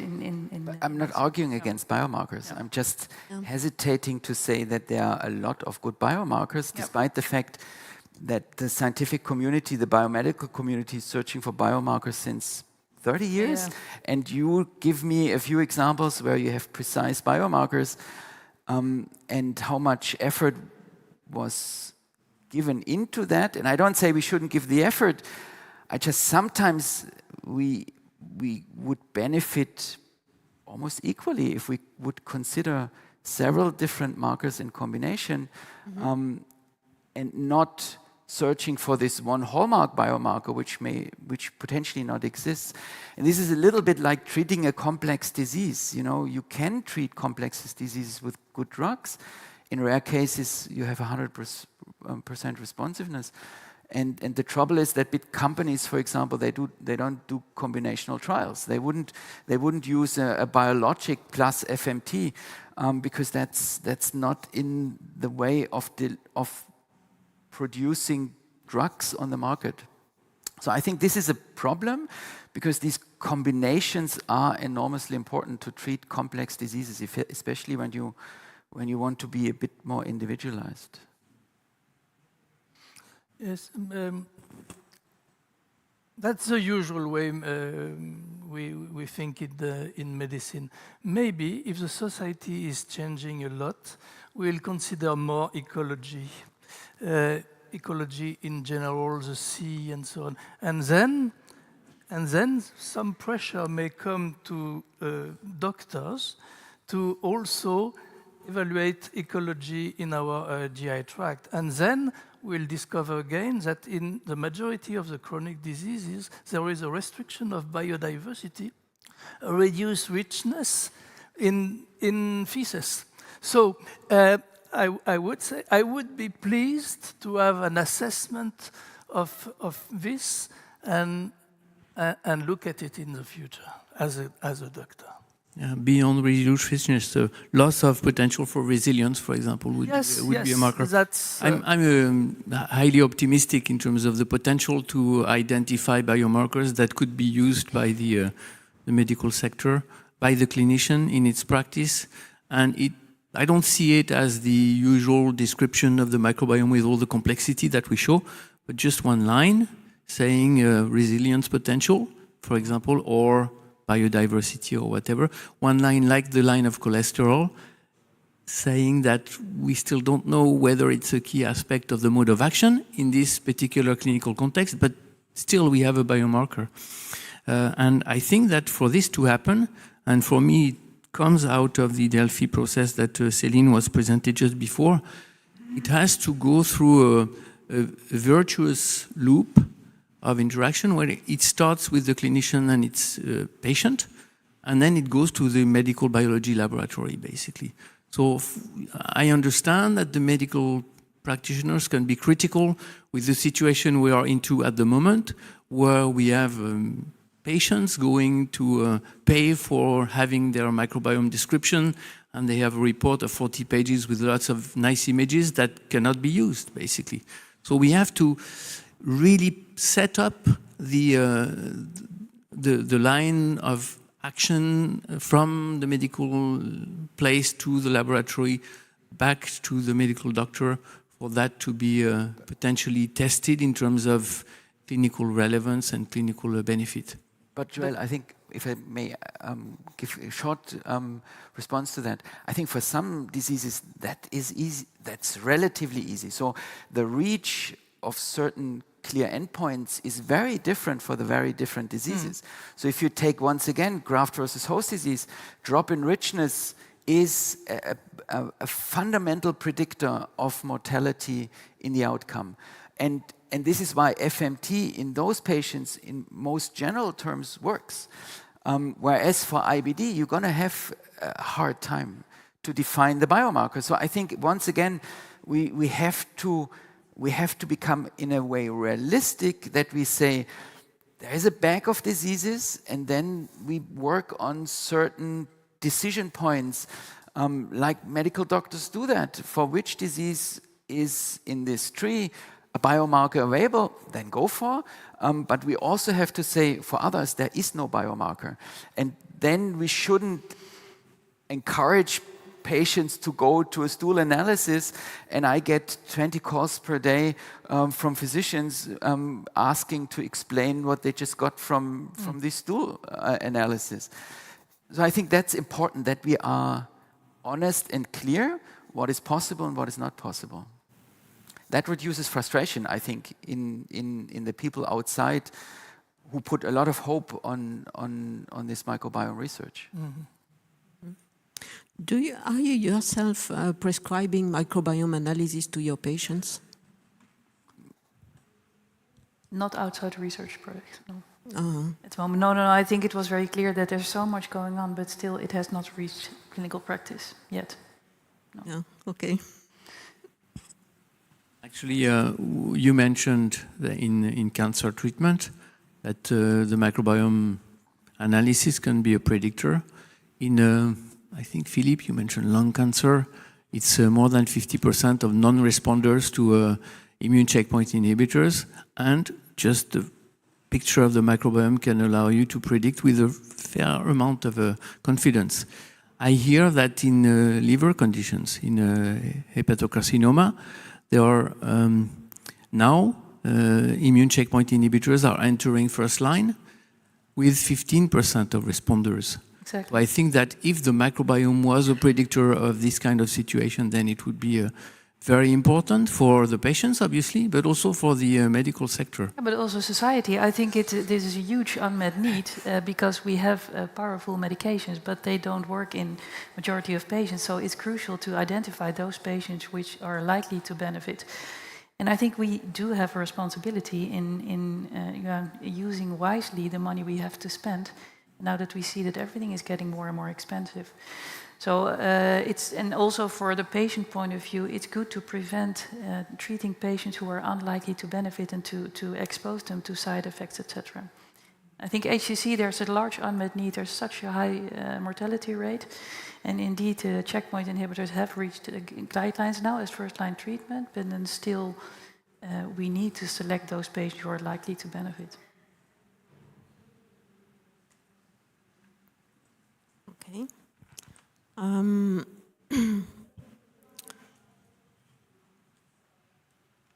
just...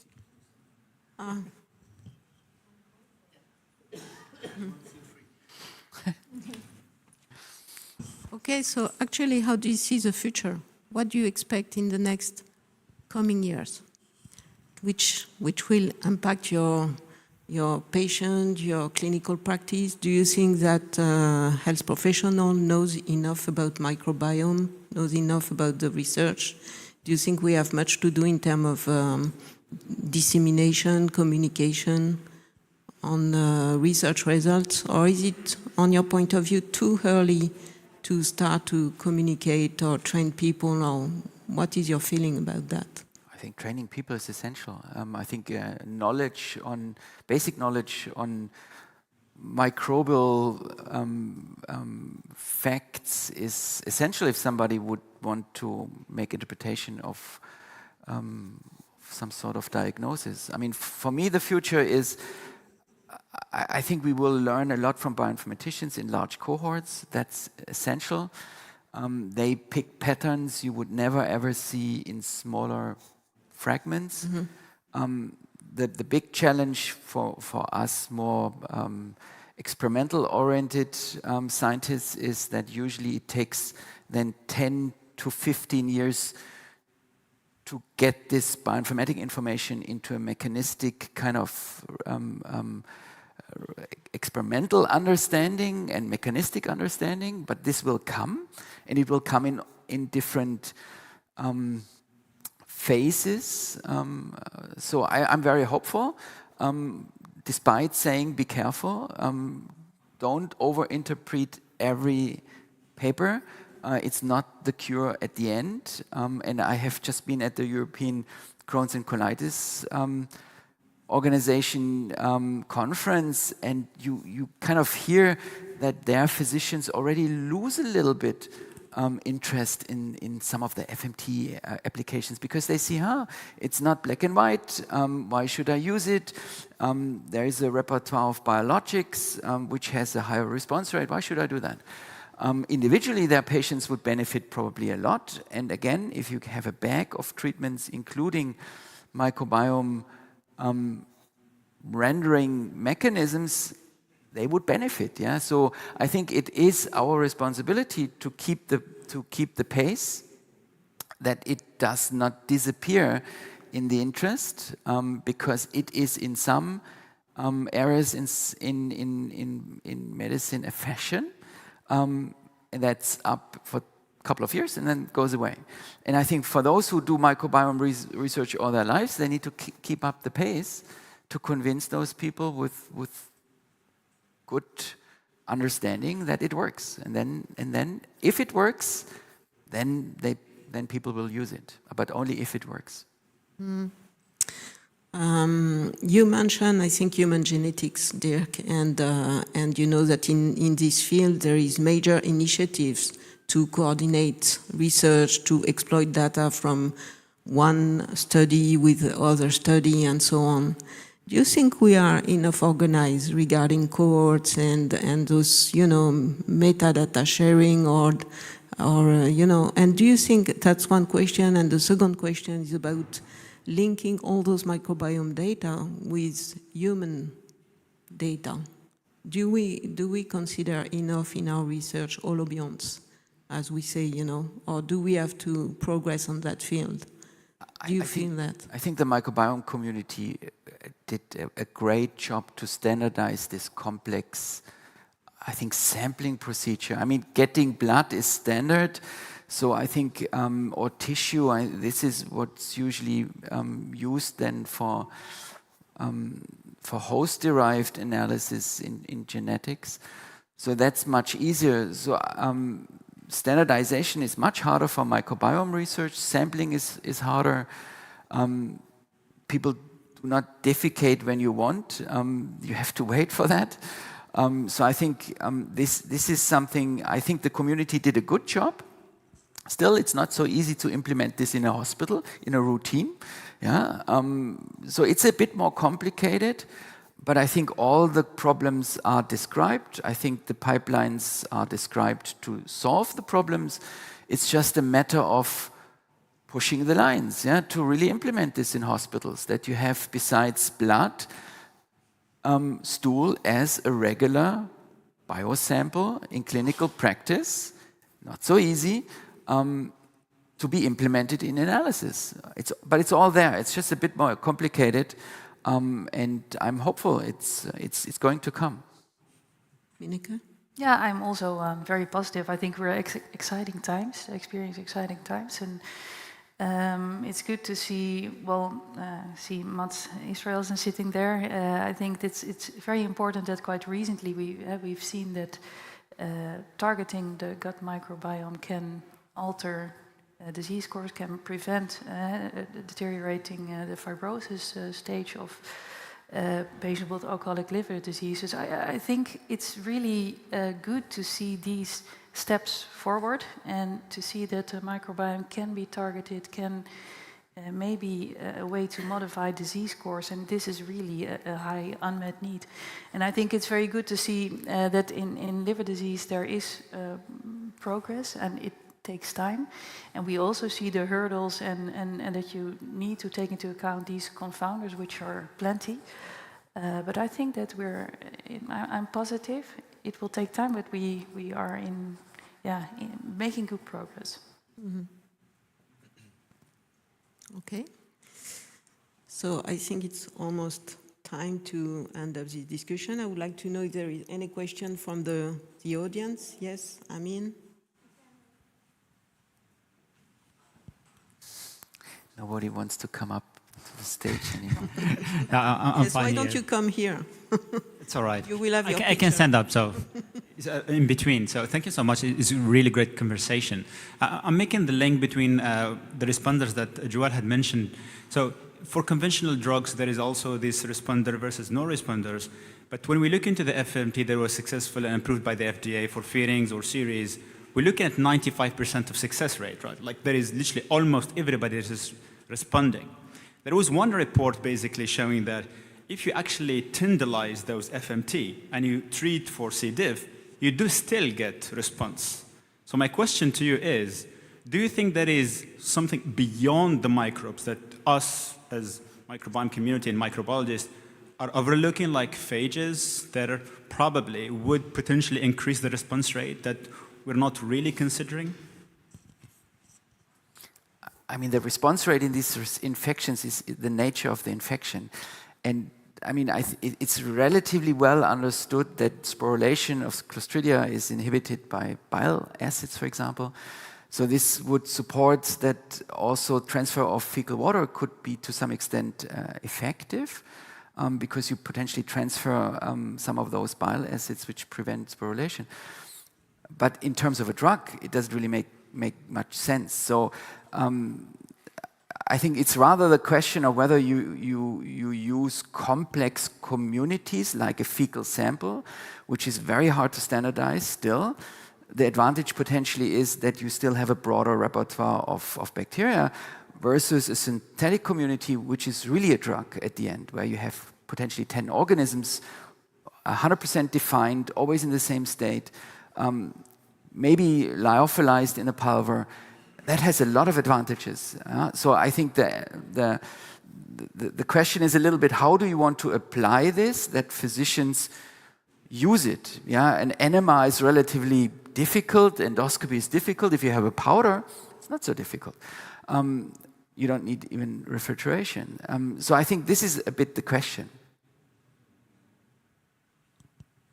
Okay, so I think we have to conclude. So I will just ask you some ideas, recommendation, whatever. What do you want to say to conclude this discussion and roundtable? What is your main point that you would like this audience to hear about clinical practice and microbiome science? Last word of my career. What is it?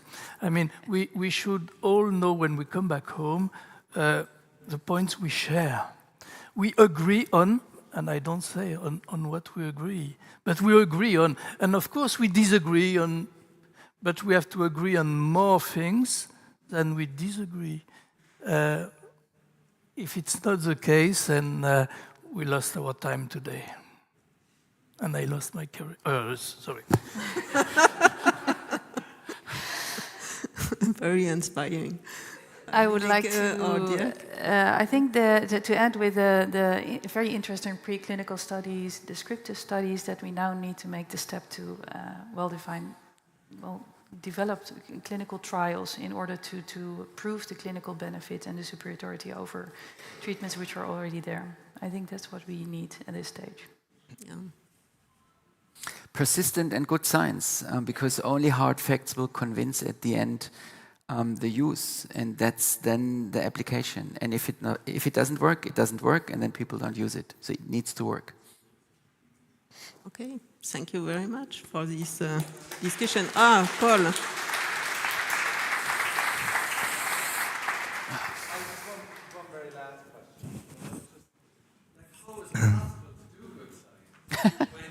How is it possible to do good science when you have complex, whether it's fecal transplants or fecal water, or when you have a complex therapeutic that you know the complex, or whether it's a mixture of spores that from different individuals?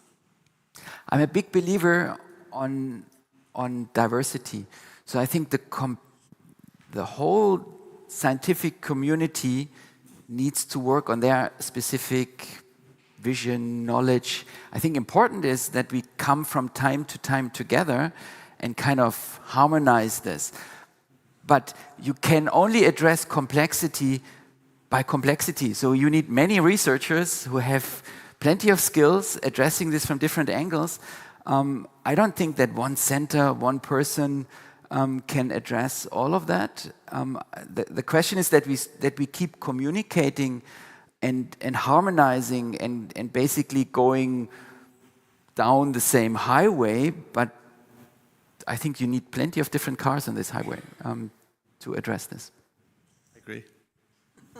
But maybe the end game here is you introduce a defined complexity and not an undefined complexity, because an undefined complexity, I think, you will always reach a bottleneck with regards to safety and legislation and all this type of stuff, Yeah. Thanks, Paul. I'm sitting here and I'm two-hearted because I love hearing this discussion. I think it's super, super valuable and interesting. At the same time, I think, how can I bring this to an end now? Food. Well, I think we had a lot of food for thought. I think now it's time to actually feed ourselves and our microbes. So I think we can conclude this panel discussion. Thanks so much for your opinions, your answers, your inputs. The attendees on site, I welcome you now to join us in the break room for the lunch. And you can also join us for if you want a kind of like a memory of the day. We have a little social media photo booth set up where we very much welcome you to take a little picture. It's part of our Microbiome Ambassador campaign on social media. And for the attendees online, we will conclude this conference now at 1:40, so in about 1 hour and 10 minutes. Yeah, that's it. Thanks a lot. Very good.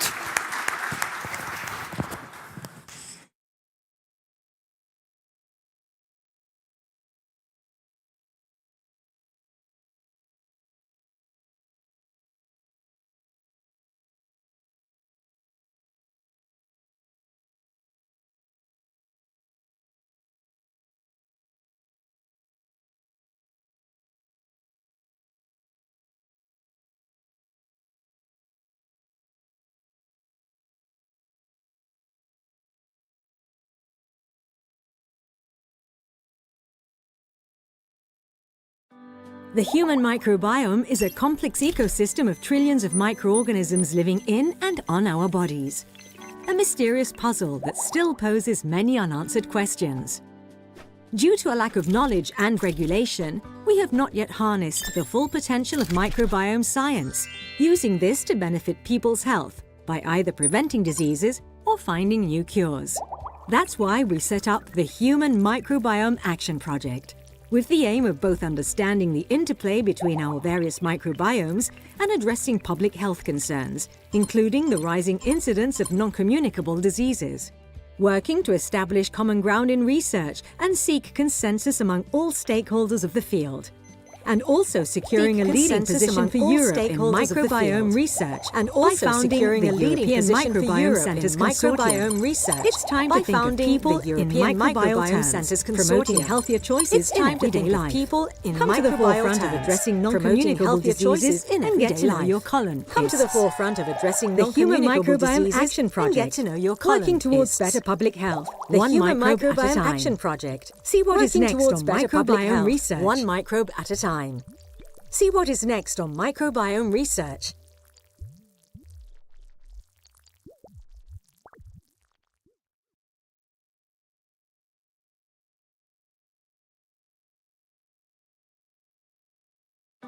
The human microbiome is a complex ecosystem of trillions of microorganisms living in and on our bodies. The human microbiome is a complex ecosystem of trillions of microorganisms living in and on our bodies. Due to a lack of knowledge and regulation, we have not yet harnessed the full potential of microbiome science, using this to benefit people's health by either preventing diseases or finding new cures. That's why we set up the Human Microbiome Action Project, with the aim of both understanding the interplay between our various microbiomes and addressing public health concerns, including the rising incidence of non-communicable diseases, working to establish common ground in research and seek consensus among all stakeholders of the field, and also securing a leading position for Europe in microbiome research by founding the European Microbiome Centers Consortium. It's time to think of people in microbiome centers, promoting healthier choices in everyday life. Come to the forefront of addressing non-communicable diseases and get to know your colonists. Come to the forefront of addressing the Human Microbiome Action Project and get to know your colonists. Working towards better public health, one microbe at a time. Human Microbiome Action Project. See what is next on microbiome research, one microbe at a time. See what is next on microbiome research.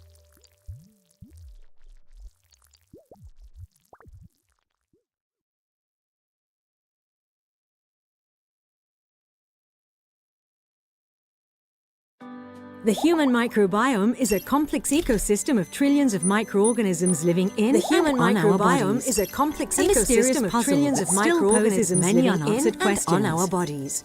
Due to a lack of knowledge and regulation, we have not yet harnessed the full potential of microbiome science, using this to benefit people's health by either preventing diseases or finding new cures. That's why we set up the Human Microbiome Action Project, with the aim of both understanding the interplay between our various microbiomes and addressing public health concerns, including the rising incidence of non-communicable diseases, working to establish common ground in research and seek consensus among all stakeholders of the field, and also securing a leading position for Europe in microbiome research by founding the European Microbiome Centres Consortium.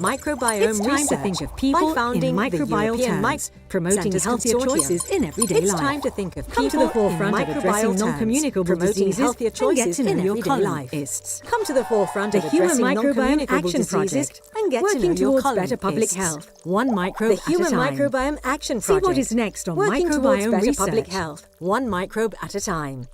See what is next on microbiome research.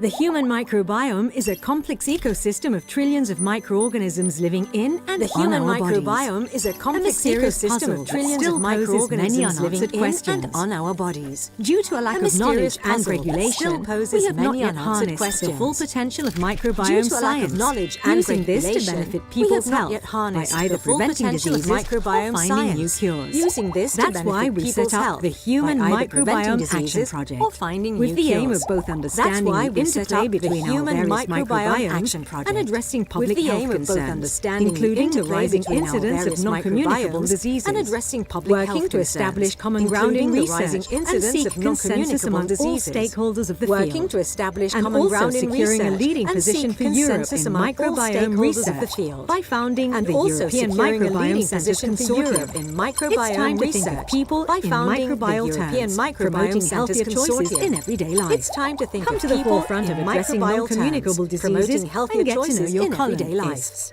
Come to the forefront of Human Microbiome Action Project, working towards better public health, one microbe at a time. The Human Microbiome Action Project. See what is next on microbiome research. Better public health, one microbe at a time. See what is next on microbiome research.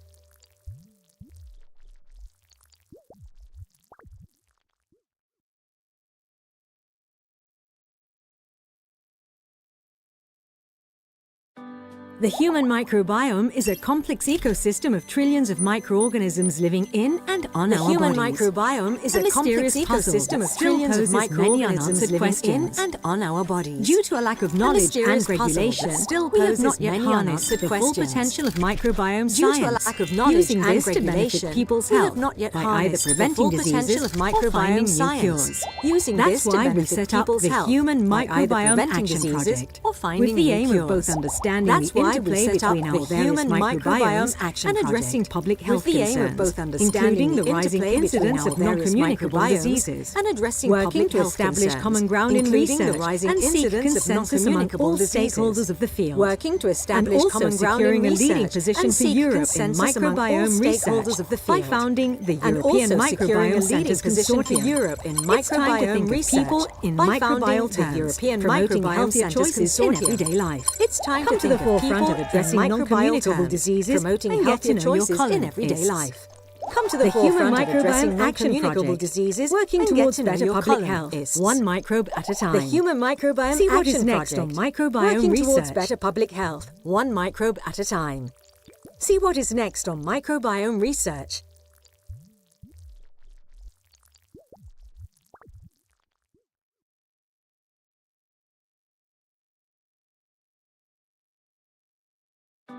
The human microbiome is a complex ecosystem of trillions of microorganisms living in and on our bodies. The human microbiome is a complex ecosystem of trillions of microorganisms living in and on our bodies. Due to a lack of knowledge and regulation, we have not yet harnessed the full potential of microbiome science. Due to a lack of knowledge and regulation, we have not yet harnessed the full potential of microbiome science. That's why we set up the Human Microbiome Action Project, with the aim of both understanding the interplay between our various microbiomes and addressing public health concerns, including the rising incidence of non-communicable diseases, and working to establish common ground in research and seek consensus among all stakeholders of the field, and also securing a leading position for Europe in microbiome research by founding the European Microbiome Centres Consortium. It's time to think of people in microbial terms, promoting healthier choices in everyday life. It's time to the forefront of addressing non-communicable diseases, promoting healthier choices in everyday life. The Human Microbiome Action Project, working towards better public health, one microbe at a time. The Human Microbiome Action Project, microbiome working research. towards better public health, one microbe at a time. See what is next on microbiome research.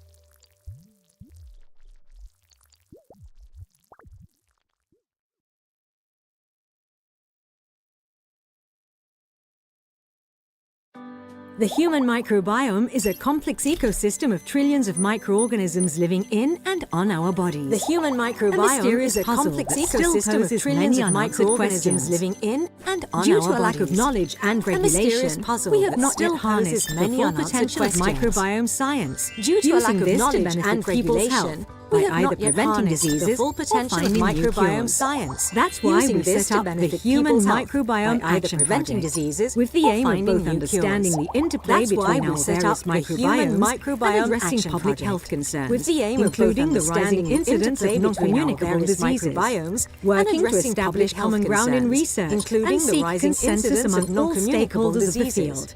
Working And also to establish securing a common ground leading in position for research Europe and in seek microbiome consensus among research all by stakeholders founding of the the field. European And Microbiome also Centres securing a leading Consortium. position for It's Europe time in to think of microbiome people research in microbial by terms, founding the promoting European healthier Microbiome choices in Centres everyday life. Consortium. Come to the It's time to forefront of think of addressing people in non-communicable microbial diseases terms, and get to know promoting your healthier colon choices in isks. everyday life. The Human Come to the Microbiome forefront of Action addressing Project, non-communicable working diseases towards better and get public to know health, your colon one microbe isks. at a time. The Human See what is Microbiome next on Action microbiome Project, research. working towards better public health, one microbe at a time. See what is next on microbiome research.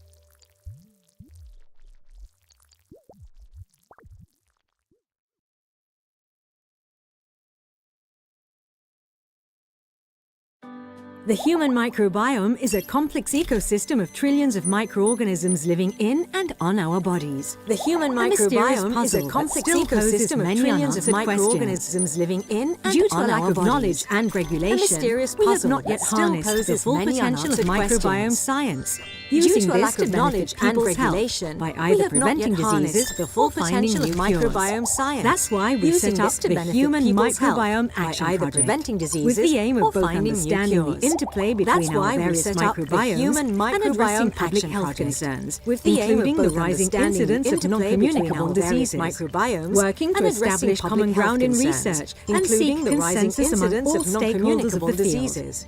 And Working also to securing a establish common leading ground position in for research Europe in and seek microbiome consensus research among all by stakeholders founding of the the field. European And Microbiome also Centres securing a Consortium. leading position It's for time to Europe think in of people microbiome in research microbial terms, by founding promoting the healthier European choices in Microbiome everyday Centres life. Consortium. Come to the It's forefront time of to addressing think of people non-communicable in diseases microbial terms, and get to know your promoting colon healthier isks. choices in everyday life. The Human Come to the Microbiome forefront Action of Project, addressing non-communicable working towards diseases better public and get health, to know your one colon microbe at a isks. time. The See what Human is next on Microbiome Action microbiome Project, research. working towards better public health, one microbe at a time.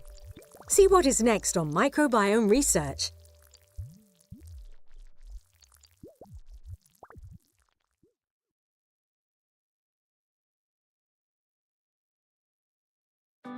The human microbiome is a complex ecosystem of trillions of microorganisms living in and on our bodies. The human mysterious microbiome puzzle is a that still complex poses many ecosystem of unanswered trillions of questions. microorganisms living in Due to a and lack on of our knowledge bodies. and regulation, A mysterious we have not yet puzzle that harnessed still the full poses many potential of unanswered microbiome questions. science.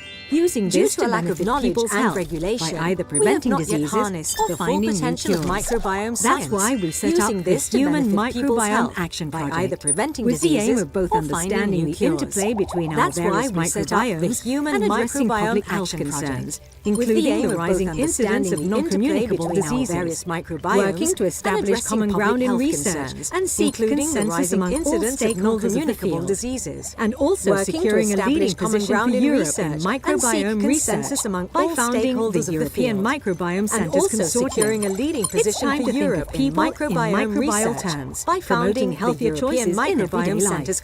Come to the forefront of addressing non-communicable diseases and get to know your promoting healthier choices in everyday life. The Human Microbiome Action Project, addressing non-communicable diseases public health, and get to one microbe at a time. See what is next on Microbiome Research. Working towards better public health, one microbe at a time. See what is next on Microbiome Research.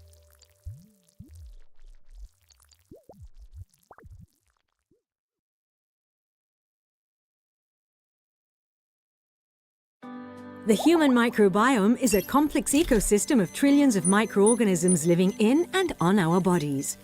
A mysterious microbiome still poses many unanswered trillions of microorganisms living due to a lack of knowledge and regulation. A mysterious puzzle that still poses many microbiome science. Using this to benefit people's health and regulation, by either preventing diseases or finding new cures. That's why we set up the Human Microbiome Action Project, by either preventing diseases or finding the interplay between our various microbiomes and addressing Microbiome Action Project, including the rising incidence of non-communicable diseases, working to establish common ground in research and seek consensus among all stakeholders of the field, and also securing a leading position for Europe in microbiome research by founding the European Microbiome Centres Consortium. Securing a leading position for Europe in microbiome research, promoting healthier choices in Microbiome Centres Consortium. Come to the forefront of addressing non-communicable diseases and get to know your colonists. Promoting healthier choices in everyday life. The Human Microbiome Action Project,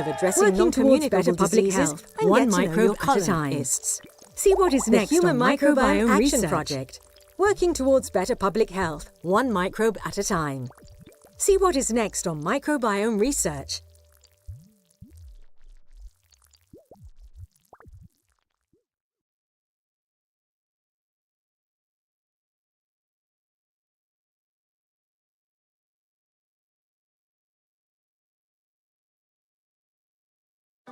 The human microbiome is a complex ecosystem of trillions of microorganisms living in and on our bodies. A mysterious puzzle that still poses many unanswered questions. Due to a lack of knowledge and regulation, we have not yet harnessed the full potential of microbiome science, using this to benefit people's health by either preventing diseases or finding new cures. That's why we set up the Human Microbiome Action Project. The human microbiome is a complex ecosystem of trillions of microorganisms living in and on our bodies. A mysterious puzzle that still poses many unanswered questions. Due to a lack of knowledge and the human microbiome is a complex ecosystem of trillions of microorganisms living in and on our bodies.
The human microbiome is a complex ecosystem of trillions of microorganisms living in and on our bodies. A mysterious puzzle that still poses many unanswered questions.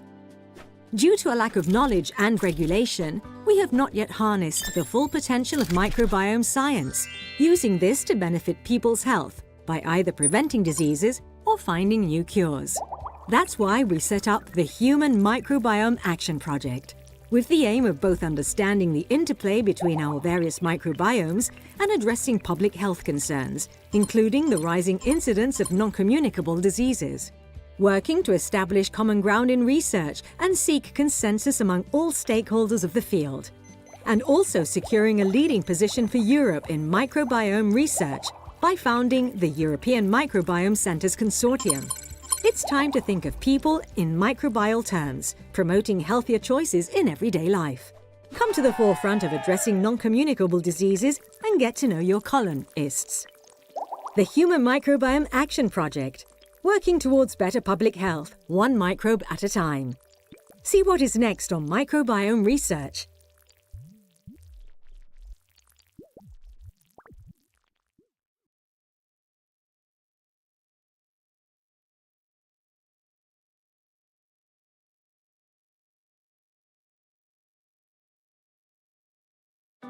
The human microbiome is a complex ecosystem of trillions of microorganisms living in and on our bodies.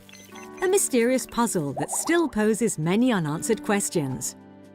Due to a lack of knowledge and regulation, we have not yet harnessed the full potential of microbiome science, using this to benefit people's health by either preventing diseases or finding new cures. That's why we set up the Human Microbiome Action Project, with the aim of both understanding the interplay between our various microbiomes and addressing public health concerns, including the rising incidence of non-communicable diseases. Working to establish common ground in research and seek consensus among all stakeholders of the field. And also securing a leading position for Europe in microbiome research by founding the European Microbiome Centres Consortium. It's time to think of people in microbial terms, promoting healthier choices in everyday life. Come to the forefront of addressing non-communicable diseases and get to know your colonists. The Human Microbiome Action Project, working towards better public health, one microbe at a time. See what is next on microbiome research.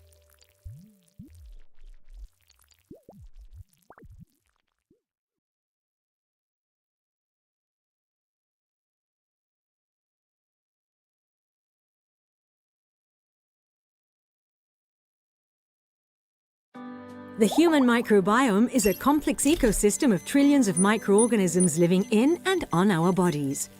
A mysterious puzzle that still poses many unanswered questions.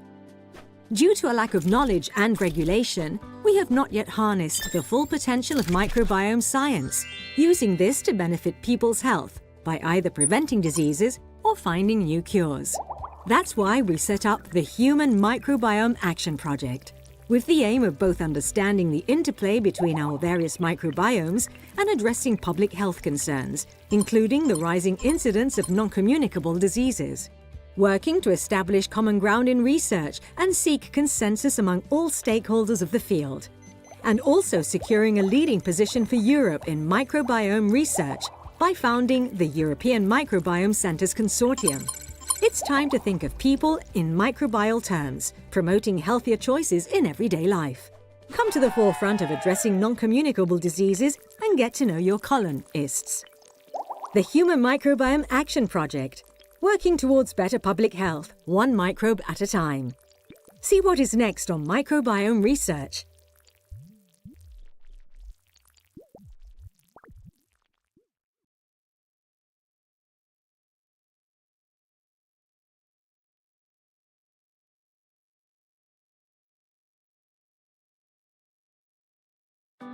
The human microbiome is a complex ecosystem of trillions of microorganisms living in and on our bodies. A mysterious puzzle that still poses many unanswered questions. Due to a lack of knowledge and regulation, we have not yet harnessed the full potential of microbiome science, using this to benefit people's health by either preventing diseases or finding new cures. That's why we set up the Human Microbiome Action Project, with the aim of both understanding the interplay between our various microbiomes and addressing public health concerns, including the rising incidence of non-communicable diseases. Working to establish common ground in research and seek consensus among all stakeholders of the field. And also securing a leading position for Europe in microbiome research by founding the European Microbiome Centres Consortium. It's time to think of people in microbial terms, promoting healthier choices in everyday life. Come to the forefront of addressing non-communicable diseases and get to know your colonists. The Human Microbiome Action Project, working towards better public health, one microbe at a time. See what is next on microbiome research.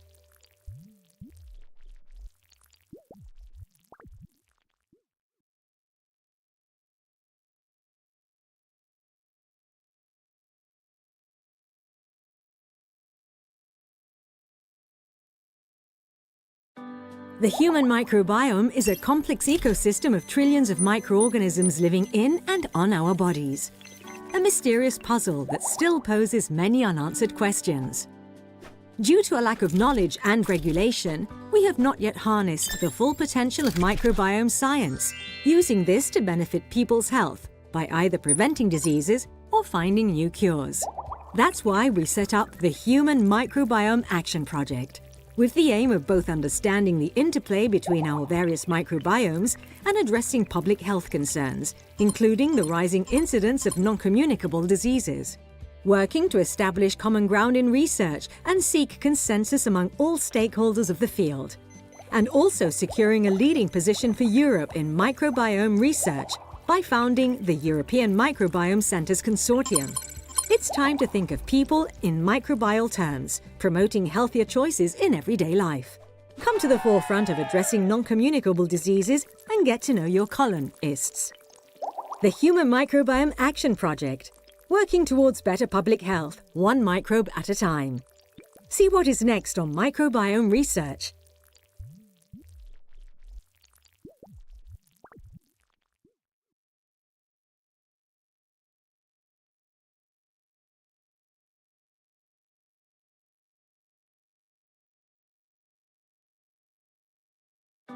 The human microbiome is a complex ecosystem of trillions of microorganisms living in and on our bodies. A mysterious puzzle that still poses many unanswered questions. Due to a lack of knowledge and regulation, we have not yet harnessed the full potential of microbiome science, using this to benefit people's health by either preventing diseases or finding new cures. That's why we set up the Human Microbiome Action Project, with the aim of both understanding the interplay between our various microbiomes and addressing public health concerns, including the rising incidence of non-communicable diseases. Working to establish common ground in research and seek consensus among all stakeholders of the field. And also securing a leading position for Europe in microbiome research by founding the European Microbiome Centres Consortium. It's time to think of people in microbial terms, promoting healthier choices in everyday life. Come to the forefront of addressing non-communicable diseases and get to know your colonists. The Human Microbiome Action Project, working towards better public health, one microbe at a time. See what is next on microbiome research.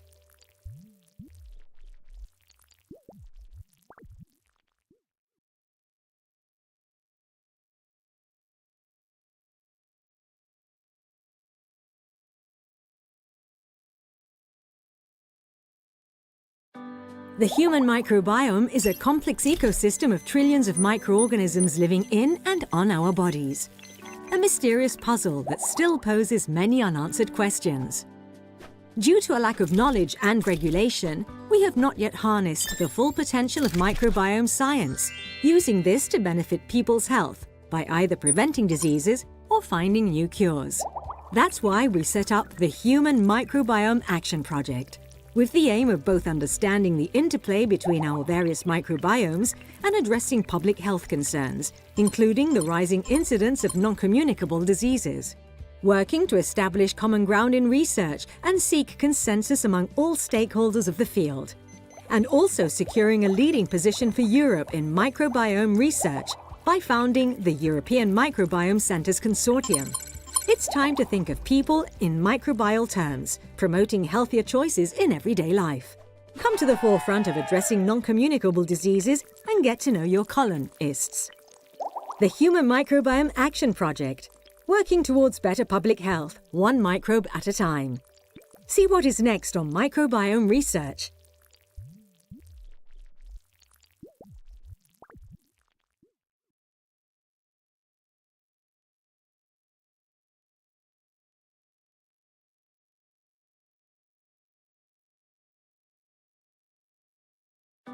The human microbiome is a complex ecosystem of trillions of microorganisms living in and on our bodies. A mysterious puzzle that still poses many unanswered questions. Due to a lack of knowledge and regulation, we have not yet harnessed the full potential of microbiome science, using this to benefit people's health by either preventing diseases or finding new cures. That's why we set up the Human Microbiome Action Project, with the aim of both understanding the interplay between our various microbiomes and addressing public health concerns, including the rising incidence of non-communicable diseases. Working to establish common ground in research and seek consensus among all stakeholders of the field. And also securing a leading position for Europe in microbiome research by founding the European Microbiome Centres Consortium. It's time to think of people in microbial terms, promoting healthier choices in everyday life. Come to the forefront of addressing non-communicable diseases and get to know your colonists. The Human Microbiome Action Project, working towards better public health, one microbe at a time. See what is next on microbiome research.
Yeah.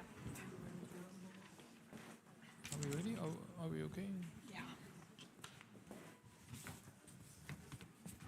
So I heard some comments about the, where the speakers should stand so that the online audience. Do they all know that? Do they all know that?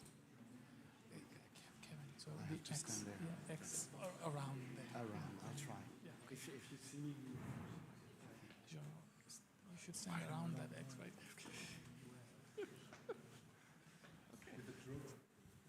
And then when I introduce, I should also be in the view somewhere over there, I guess.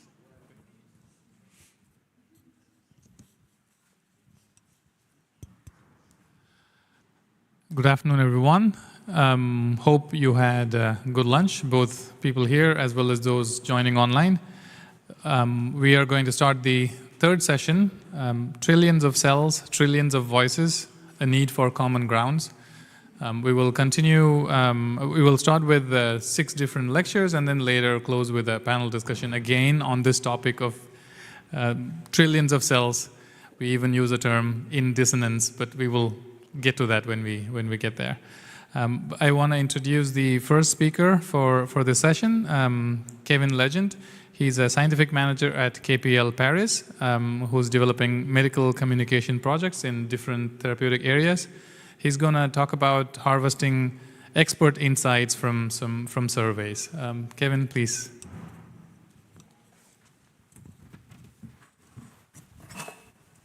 Thank you very much. So yes, thank you. I'm delighted to be here with you today, and I'd like to thank the organizers for providing me with the opportunity to tell you a little bit more about the Delphi methodology and providing me with the opportunity to give a lecture just after lunch. Hopefully I can give a little bit of dynamism to the presentation. So yes, today I'm going to tell you about the Delphi survey technique as an instrument to gather structured opinion from in diverse domains and from diverse experts. So basically the lecture will be divided in 2 parts. First, very quickly introduce you to the main uses of the Delphi methodology. And then we'll go into the details, big picture, broadly of the Delphi method. So in which cases has this methodology already proven its worth? Well, I'll start with this very simple, this is a quick PubMed search of publications with the word Delphi technique. And this illustrates that the rise of the Delphi methodology with up to close to 1,700 publications in 2022. And you can see that this has increased a lot, especially in the past 20 years. And we'll get back to that point a little bit later. And if we go into further details, you can appreciate here that if we take the global number of Delphi papers, including registered on PubMed and elsewhere, interestingly, you can appreciate that as many as 13,000 publications in the field of medicine have used the Delphi technique. And this is far more than in other sciences, such as basic sciences and technology, social sciences, or others, such as war, sciences, arts, and so on and so forth. So you can appreciate how the Delphi methodology has been particularly instrumental in the field of biomedical sciences. Now, globally, the typical objectives of the Delphi techniques in health science are diverse and many. They can be used to help identify the current state of knowledge, as well as to predict future conditions, but also to resolve controversies in the field, to help develop standards and guidelines for theoretical or methodological issues. They are also instrumental in order to identify measurement tools and indicators, and to formulate recommendation and prioritizing measures for the future. So really the usefulness is many and diverse. And as you can see, in the end, these works using the Delphi technique get published in relatively high impact factors journals. So now that we've seen the worth of the Delphi technique, well, what is it exactly? So once again, I'll be very broad today. The aim is not to go into too much detail, but to introduce the technique. So basically, the Delphi technique is based on the principle that the opinion of a group of experts is worth more than the opinion of a single expert, shall he be the most renowned one in his field or her field. So basically, the Delphi technique will use the group, probe the group for the existence of a consensus amongst the experts on a given point. When is it needed? Well, classically, the Delphi technique proves useful when there are no guidelines, or when guidelines or the literature is either scarce or rather plentiful but controversial. So basically, these are really the useful cases where the Delphi method will be of interest. The Delphi method is based on 3 pillars. It is expert-based. That means it really aims at gathering the opinions of the expert as a group through several rounds of iterations, and to converge onto a consensus. And the number of rounds depends on the degree, the extent of the group divergence. It may require a minimum of 2 rounds to be qualified as a Delphi, but, well, in some cases it requires many more rounds to converge towards a consensus when we begin with the situation where opinions are diverse.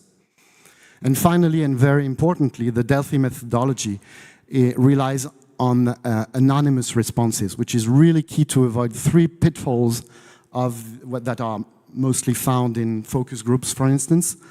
The presence of a dominant personality in the group during the exchange, the pressure of the group onto non-standard opinions, and also the noise of the conversation, the back and forth during the exchanges.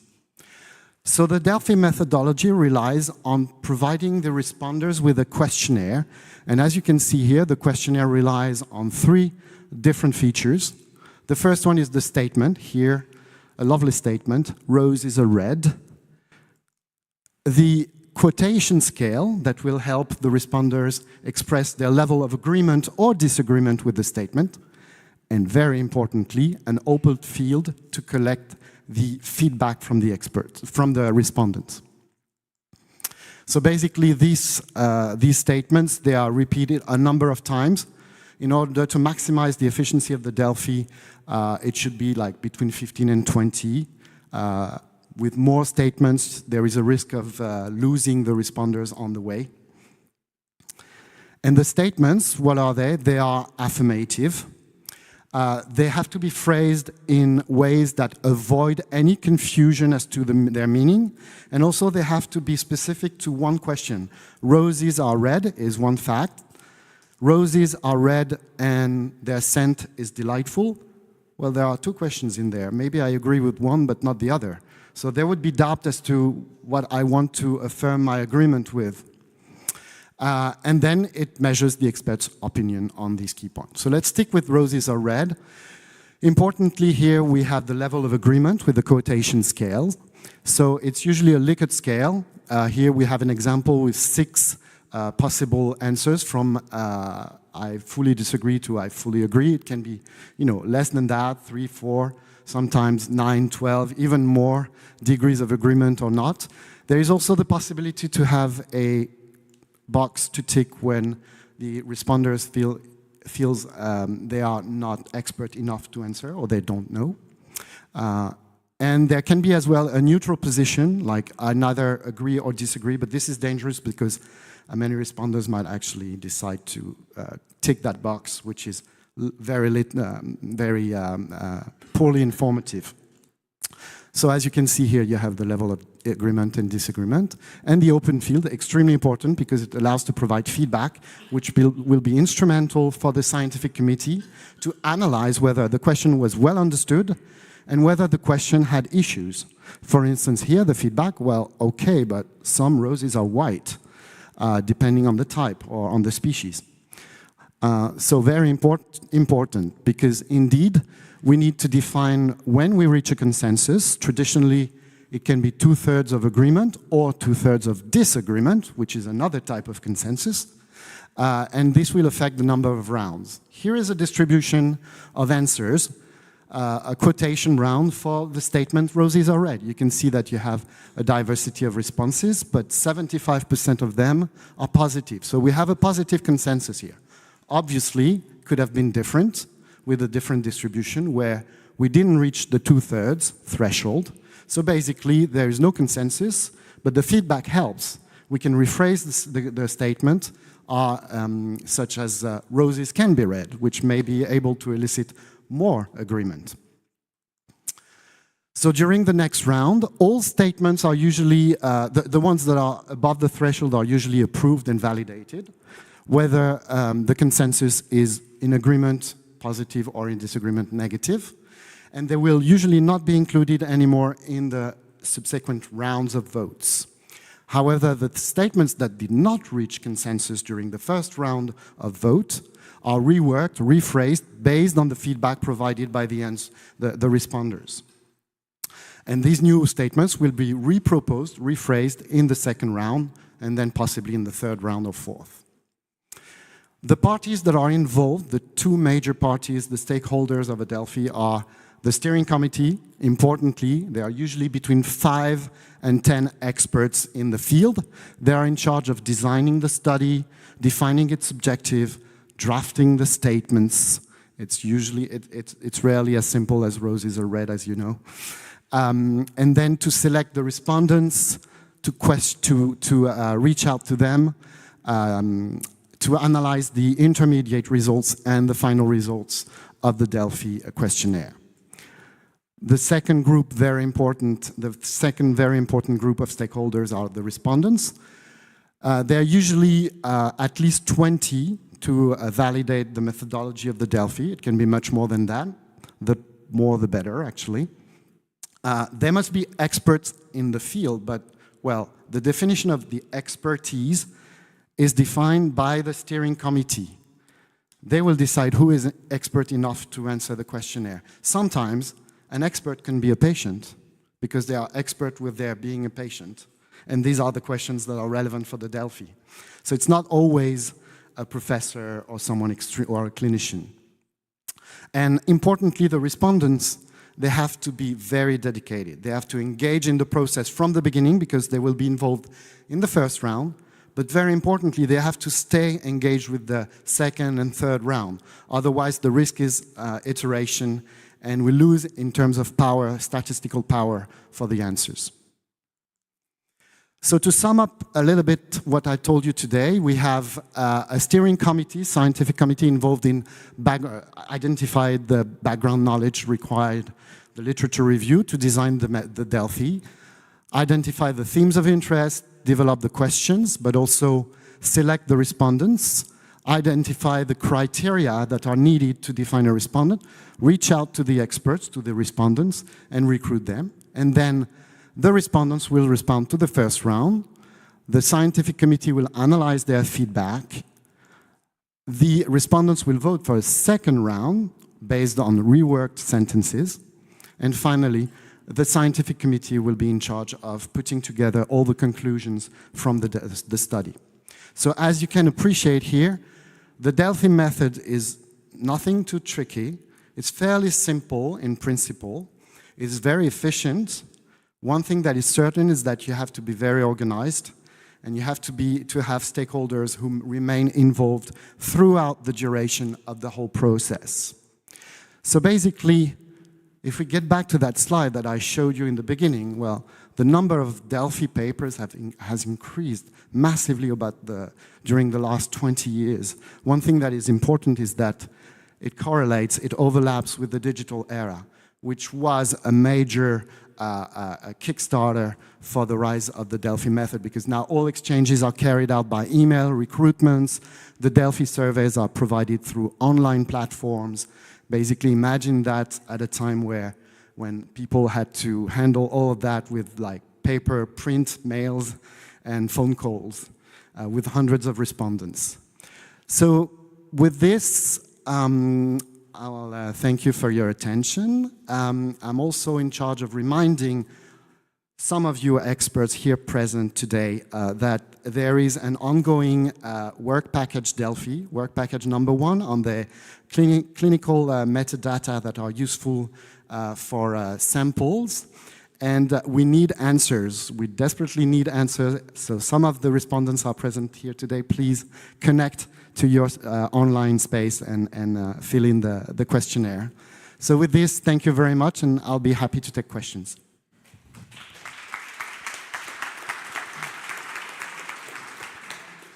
Thank you, Kevin. And we do have time for some questions while the online participants are also writing. Oh, we have one from there. I don't see anybody, so I will run with the mic to you. Thank you so much, Tanja Kostic, AIT. I just have a question when you are repeating your Delphi rounds.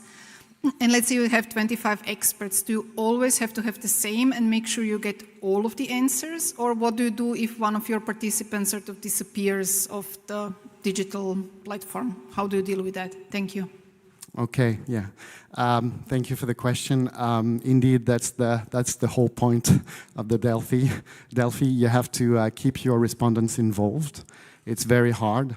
With every round, there is attrition, so we usually lose like 20–25% of the respondents with each round. That's why you'd rather try to have your Delphi completed in a minimal number of rounds, at least 2.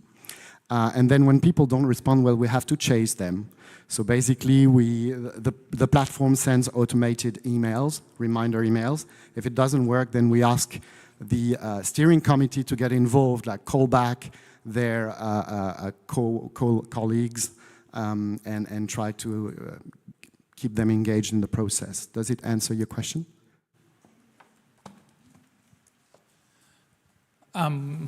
I'm not sure if there are any online questions, but maybe I will squeeze in one last question for myself. So this is one way of getting consensus from experts, right? Are there other approaches to getting this, or is this the only way to get expert consensus? So obviously there are other ways. I tend to think that the Delphi comes with a lot of advantages. Other ways are, for instance, focus groups. So basically, this is a sort of a presential meeting, face-to-face, or it can be remote actually now. But basically, you have a group of experts. It can be, I don't know, 10, 15. They discuss together and they address the statements. This is also effective. But then, of course, there are all the pitfalls that I listed earlier. You may have the presence of a dominant personality that will steer the discussion in one direction in particular. Then there is the pressure of the group towards someone who might actually disagree but feel a little bit shy and reluctant to express his or her disagreement. And also it generates a lot of noise. People discuss. Some are for, some agree, some other disagree. And basically, in the end, you might, when you try to collect the conclusion, you might be like, well, they all agree to disagree. So what do I do with my statements? Still, it can work. Fair enough. Thank you very much, Kevin, for your... Thank you very much.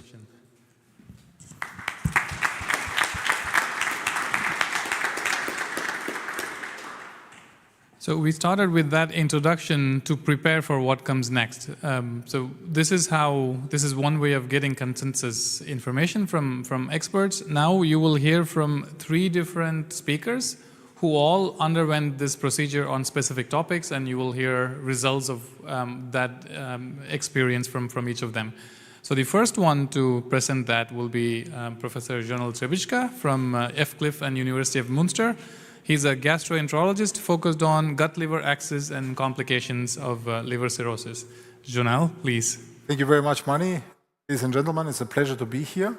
Indeed, our work was on standardizing clinical metadata, and here again, the colleagues of ours that have not filled in the second Delphi round, please do that. I will come in a minute and I will show you where we are and what we have done. But the first thing is that you saw that there were about 1,000, 2,000 publications every year for the Delphi-approved publications. You can see here the publications for microbiome. They exploded. In year 23, there were almost 28,000 publications. And the question is, of course, and these all the data sets, many of those are free, available, they are stored somewhere, repositories, and so on and so on. The question is, can we use them all? Is it possible to do it? And indeed, we have also much more clinical trials ongoing. As you can see here, 4,500 microbiota trials registered in clinicaltrials.gov, and out of more than 440,000 registered clinical trials in total, so it's about 1%. And of course, we have also in Europe some. The problem is, can we compare them, or are these apples and oranges? And this is actually our task, to see whether we can really standardize the microbiota data, standardize the clinical metadata which are relevant for the microbiota research, and to see whether we can make them comparable. And this was the task of our work so far. And indeed, the question is, what kind of data do we need from the patients? So I'm a clinician myself, and then if you ask me, I would say everything. We need as much as possible. We need everything, what they eat, what they drink, what they do, all the clinical data on the blood work, all the imaging and everything.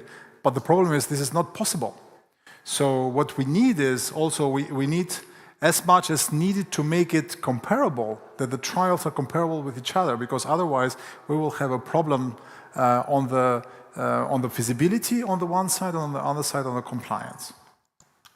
So we are 8 partners which were working on this topic, and we're clinical, regulatory, and bioinformatics, and researchers, and we choose to have a couple of focused areas, especially autism, neurosciences, metabolic diseases, and liver diseases. And what we did is that we defined 4 tasks. On the one side, what are the anthropomorphic and bioclinical data? And there were analyzed 4,000 clinical trials. The second task was, what are the lab values or the pre-analytical standards for the non-microbiome data? So how can we check the patients or check the individuals on the non-microbiome side, on the host side? Third was, if we take the same microbiome sample, how should we take it and how should we process it? Because again, apples and oranges, can we compare them? And on the other side, finally, we need also some standards for the clinical endpoints. And there we analyzed almost 5,000 clinical trials which were screened, and then we put all this together in a Delphi. And of course, we started the Delphi round, as you can see here, with a kickoff meeting, and we did the first round, the first questionnaire. Then we are right here in the second round. That's why, again, please fill in the Delphi questionnaire. Your work is needed, and we hope to have a consensus. So on the first task, we see that there is a lot of work to do for the awareness. You see here on the left side that almost 50% of the people, of the experts, were not aware of the process to obtain SOPs for clinical metadata. So this is really very difficult. On the other side, there were 50% of the patients were never involved in the standardization of clinical metadata. So this is something that we need standardization. We need to compare them with each other, especially when it is about the microbiome. And we had 72 respondents, we had 29 questions, but we reached in the first Delphi round a lot of consensus, and the 16 remaining questions were transferred to round 2, having the feedback, and now I would like to show you. So this was the first list of the first round.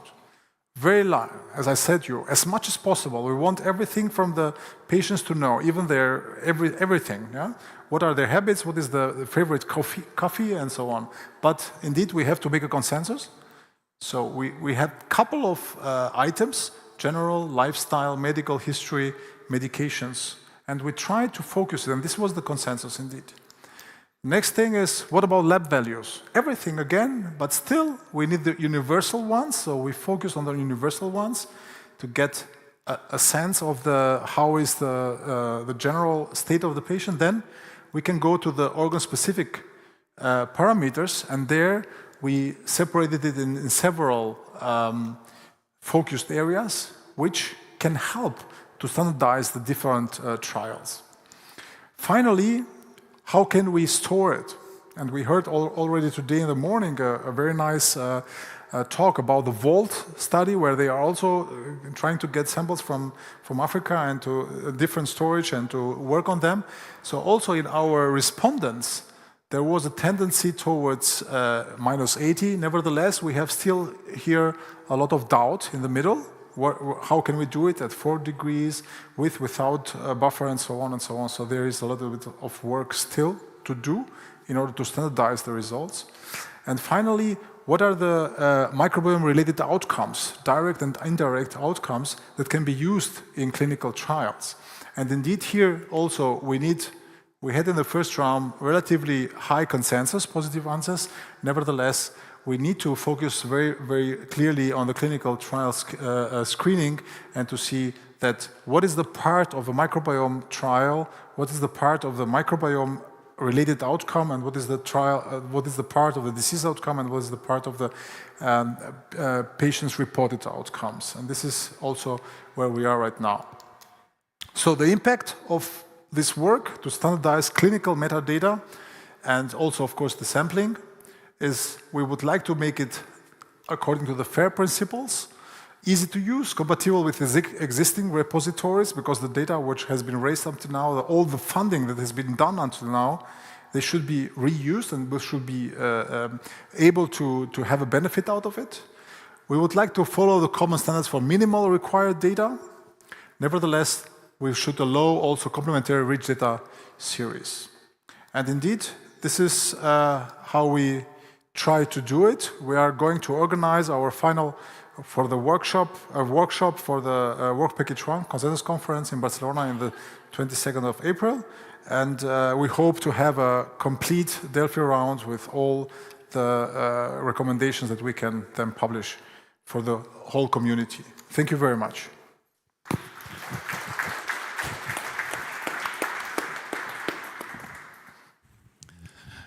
Thank you very much, Joel. How are we doing on time? Okay, so we will have time. Good on time. 10 minutes.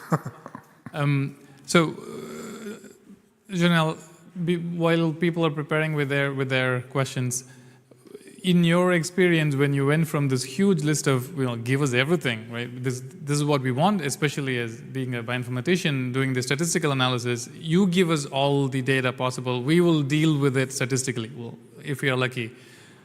But you already realized that it's better to shrink it to a much smaller set. So what was the process like? Why did the experts agree to shrink it? I think everybody of us has experienced some difficulties on having or needing to have some results out of a very focused population or a small population with many information. We together working on MicroPredict, we know very well that we had a limited sample size of patients where we looked into a lot of variables, a lot of metadata, a lot of omics data. And indeed, the problem, of course, is there to get out of to get to a similar basis. It's very difficult, and to get hits is very difficult. So actually, we have to reduce the number and to have more individuals.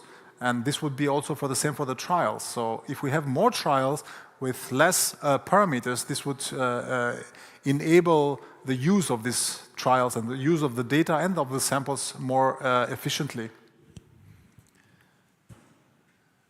Any questions from online participants so far? We will have more time to discuss this, and I'm pretty sure, especially when it comes to clinical metadata, there might be some controversial questions coming up. We will deal with some of those during the panel discussion. But thank you very much, Jonal, for your presentation.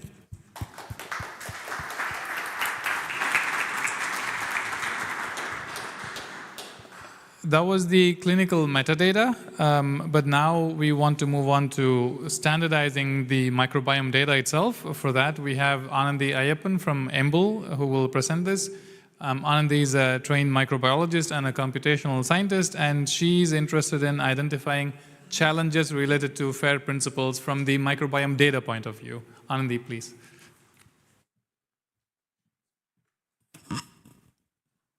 Thank you so much, Mani, for the nice introduction. But I also think not just me, everybody in the room do agree that we all need good standards. So on that note,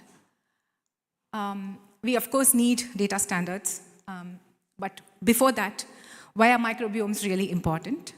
The human microbiome obviously plays a very vital role in a personalized health and precision medicine, and also helps us to understand with the effect of other environmental and health-related factors, we'll be able to understand and explore personalized medicine in a big way.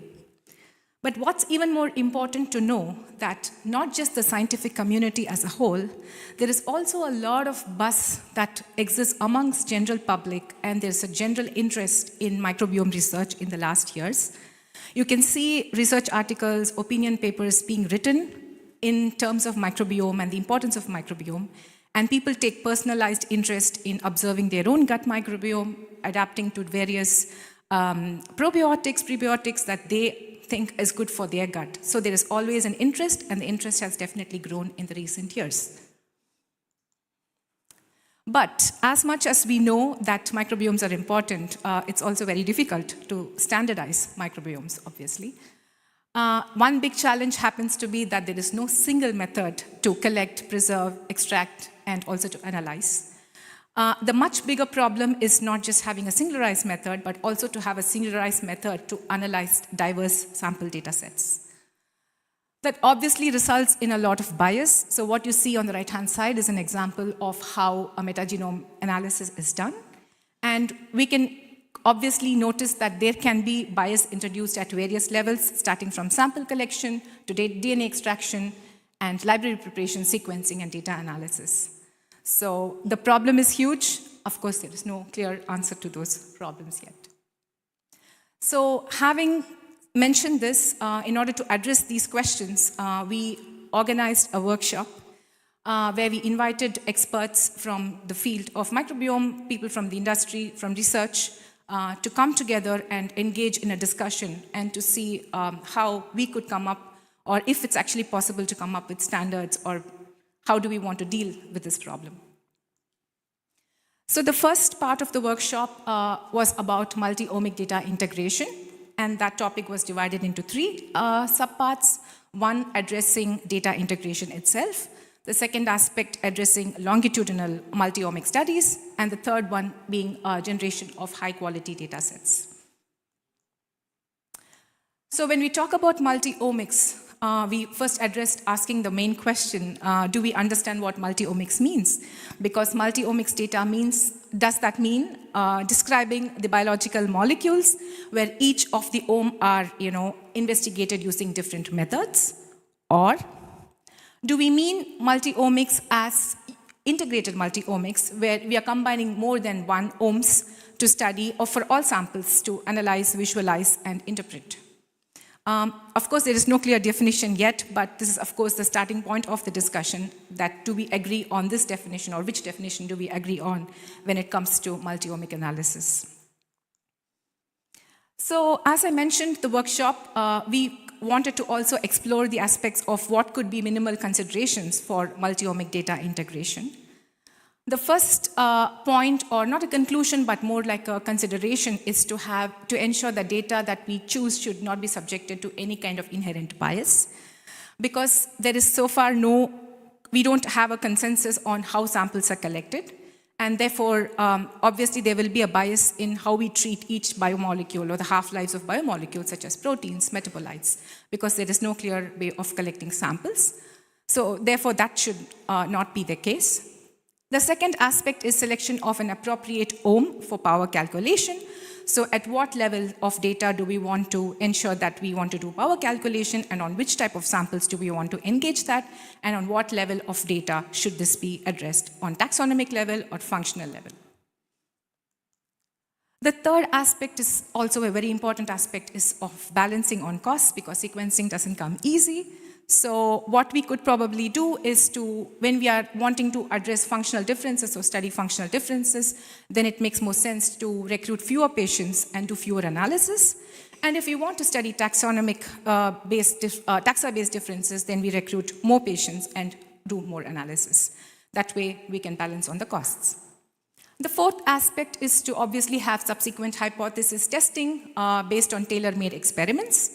And the fifth point is obviously to have appropriate reporting checklists, to have good comparisons, and to also, for example, we have a STOMPS checklist which helps us to provide us a certain minimal guidelines to replicate analysis, and also to ensure that we can leverage on existing and future integrative studies. So this kind of gives us a standard to help us to compare the new experiments or the existing experiments.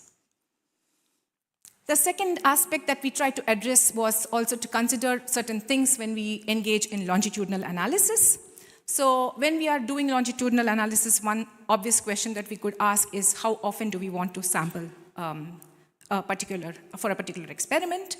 And in order to improve community dynamics, obviously we need to also engage in sampling on generational timescales. How often do we want to do that? And also to infer replication rates. For instance, if you already have collected samples or you already have a pool of samples, then you can already determine how often do you want to sample a particular or for a given population. The second aspect is obviously the causal inference, where if you're going to do multi-omic studies, obviously that generates a lot of metadata associated with it, which gives us a lot of rich content in order to engage in microbiome analysis, and that also gives us a way to design to properly study a given design for that particular experiment. The third thing that we try to address is generation of high-quality data sets, right? So when we want to generate high-quality data set, what really needs, before we do that, is to ensure that we have proper assessment of the technologies or the protocols that we have, not just for wet lab, but also dry lab. So whenever there's an experiment that's being done, we obviously need to have proper documentation of those methods, and also the same that can be replicated in conducting dry lab methods as well. And this obviously will improve the quality and the reproducibility of experiments. And since there are no consensus on data standard or data sets available, we also discussed that challenges like CAMI could be of great use that provides us a way to benchmark data sets for metagenomic studies or multi-omic studies. The third aspect that we addressed is on model communities. You can see Emmanuel already here. She was chairing the session.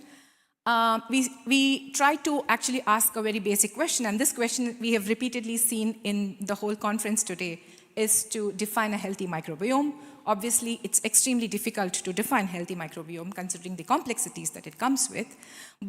And also, it is difficult because it depends on the hypothesis that is being tested on what we call as a healthy microbiome. The second aspect, obviously, is to come up with a proper framework to select model organisms and strains, mainly because we right now are also very biased in the strains that we choose to do research. So some strains are studied better than the other strains. So obviously, we need to have a proper framework in order to see how we want to select model organisms, how do we want to study the model communities, and also the strains. Some factors that we also came up is to consider when we are doing or when we are selecting strains for model community is to ensure that the strains are easy to grow, capable to colonize the model being studied, stability, metabolic and functional capacity, easy maintenance, and also to storage and also to revive those strains. Another aspect was to have a checklist in such a way that can be used for anybody who's interested in venturing into microbiome research, that we already give them some space or some room to start with, and they don't have to start something from scratch. So to come up with such protocols would be of great help to newcomers who want to engage in research, especially in model community. The third aspect is, of course, establishing causal inference to study healthy and disease conditions. So obviously identifying the causal element and also the size of the community of the study that's being studied. So with this, I would like to conclude that the main three takeaways for us from this workshop was obviously what we need. Standards are definitely important, but what's more important is to have good best practice guidelines and protocols that we could start with, and from there we could see how we can arrive at a consensus on coming up with standards as far as data is concerned. We need well-documented wet and dry lab protocols for data reproducibility. And thirdly, we need really good initiatives. I think HMA has been a great playground for that, but we certainly need more initiatives to engage in such conversations and to think about consensus as far as standards are concerned for data as well as analysis. I thank you all for your attention and happy to take any questions.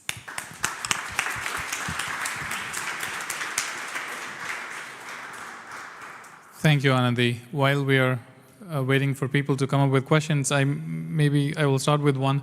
How do you set standards when the target is moving? For example, proteomics, something new for microbiome world.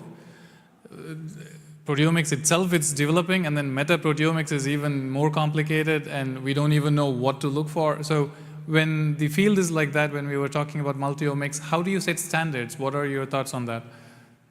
Obviously, it's a challenge, but I think we can obviously start with something as a minimal consideration one needs to do when you're engaging in a proteomic study, or to start with minimal data features that we want to collect. And that could be a starting point, and based on the experiments that can be replicated or it can be expanded in the future, I think. And I have another question when it comes to model communities. So from the discussions you had, in the working group or the workshops, what will be the recommendation from the experts on a model community standard? Would it be just the definition of what the community should be, or should it be a reference material? The reason why I'm asking you is, if I mix the same strains in my lab versus somebody else mixes it in their lab, will they behave the same? Are they expected to behave the same? Was there any discussion on that? So I actually was not there when the actual discussion happened, but from what I know is we started off, in fact, even before going to that, we wanted to address the question on what is a model community at the first place, because it is very difficult at this point of time, or at least we don't have one for all kind of a community. So that was the first and the foremost discussion that we engaged in. I don't think we engaged into the other aspects of strain, or if Mani, you were there in the lab, if you remember, you can comment on that. I don't remember. We were still debating a lot on some of those issues because all the experts agreed that the strain, depending on how long you have been working with it in your lab, it may or may not be the exact same strain. And if if you think about passage numbers, yes, it's all the same strain, but then different passage numbers, when you mix them, what happens? At least while I was there, we hadn't really come to a conclusion, but it was more, every discussion was opening up more complications than giving us solutions. It is a complex world, what can I say? Do we have, yes, one more question here. I will bring you the microphone. Thanks. It's more of how to say, a naive question. So when you're a scientist and you're in a lab, right, and you've done, I don't know, multiple studies on the microbiome, so you theoretically know what are the biases in each step. You know that precipitation is a bias, databases, alignment. I mean, do you think that probably training an algorithm and noticing those biases and taking them into account could be a way to probably resolving at least some percentage of those biases? That could be a starting point, but of course that has to be replicated across different labs too, because then we have to also see if those biases do occur regularly or they don't occur regularly, I guess. So What I mean is like, I mean, looking beyond your own lab, looking at all the biases from the community and training an algorithm to recognize the known biases, right? And I mean, now some people use just one database, and I mean, you just use the same sample against another database, you probably wouldn't even find Akkermansia, for instance. It just doesn't exist in the database, literally. Yeah? So if the algorithm connects all the different databases that are publicly available and taking into account the extraction and all that stuff, maybe it's a way to at least increase 20–30% of accuracy. Agreed. And I think there could also be a support community where it helps you to discuss these biases and also to kind of come to a consensus there. I agree with you. Yes. One comment from Emmanuel. Yes, Mani, it was a comment to your comment, which is, I think you have to consider, I mean, there is no perfect solution and no perfect model, and we all know that, you know. So it's true that those bugs, they like to, you know, change their genomes and made some tricks, inversion of regions and all those kind of things, and we know that basically. So I think really the question is not, can we have the perfect system? Question is this system useful for the scientific question I have? And we know that there will be limitation as for, you know, any model or any simplified system. But I think it's really the point. Adjust your model to your scientific question and know what are the limitations. Fair enough, I agree. And even if it behaves differently when different labs put them together, if ultimately the same outcome arrives, then it means that it is robust enough and then you can trust the outcome. So I agree with that.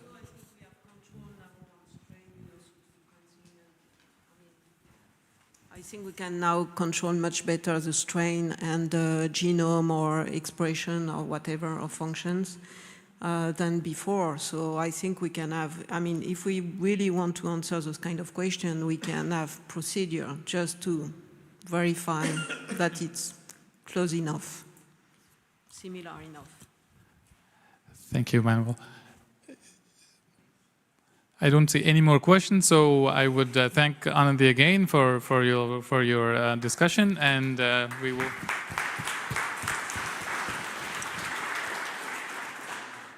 And now we will move on to the third standard talk. So these are three.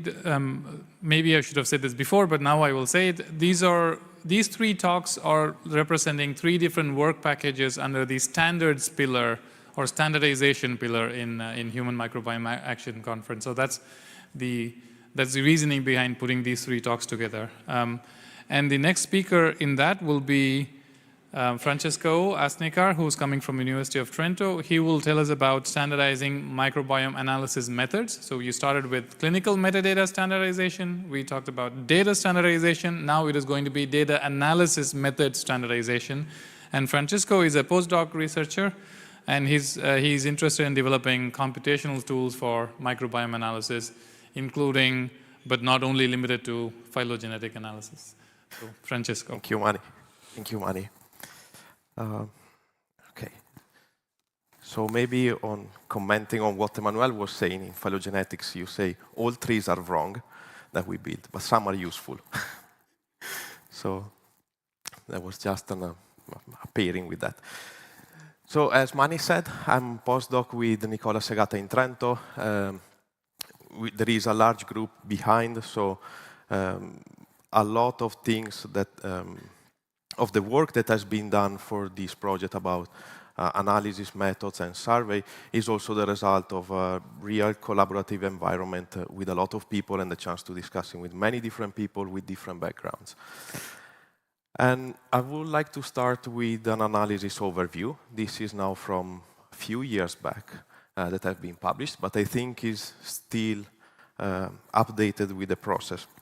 So we are talking about the microbiome samples, and from here, the previous presentation from Anandi is what kind of material we can extract. So this is the example with metagenomes, and we get DNA, but we can get a lot of different sample types if we like.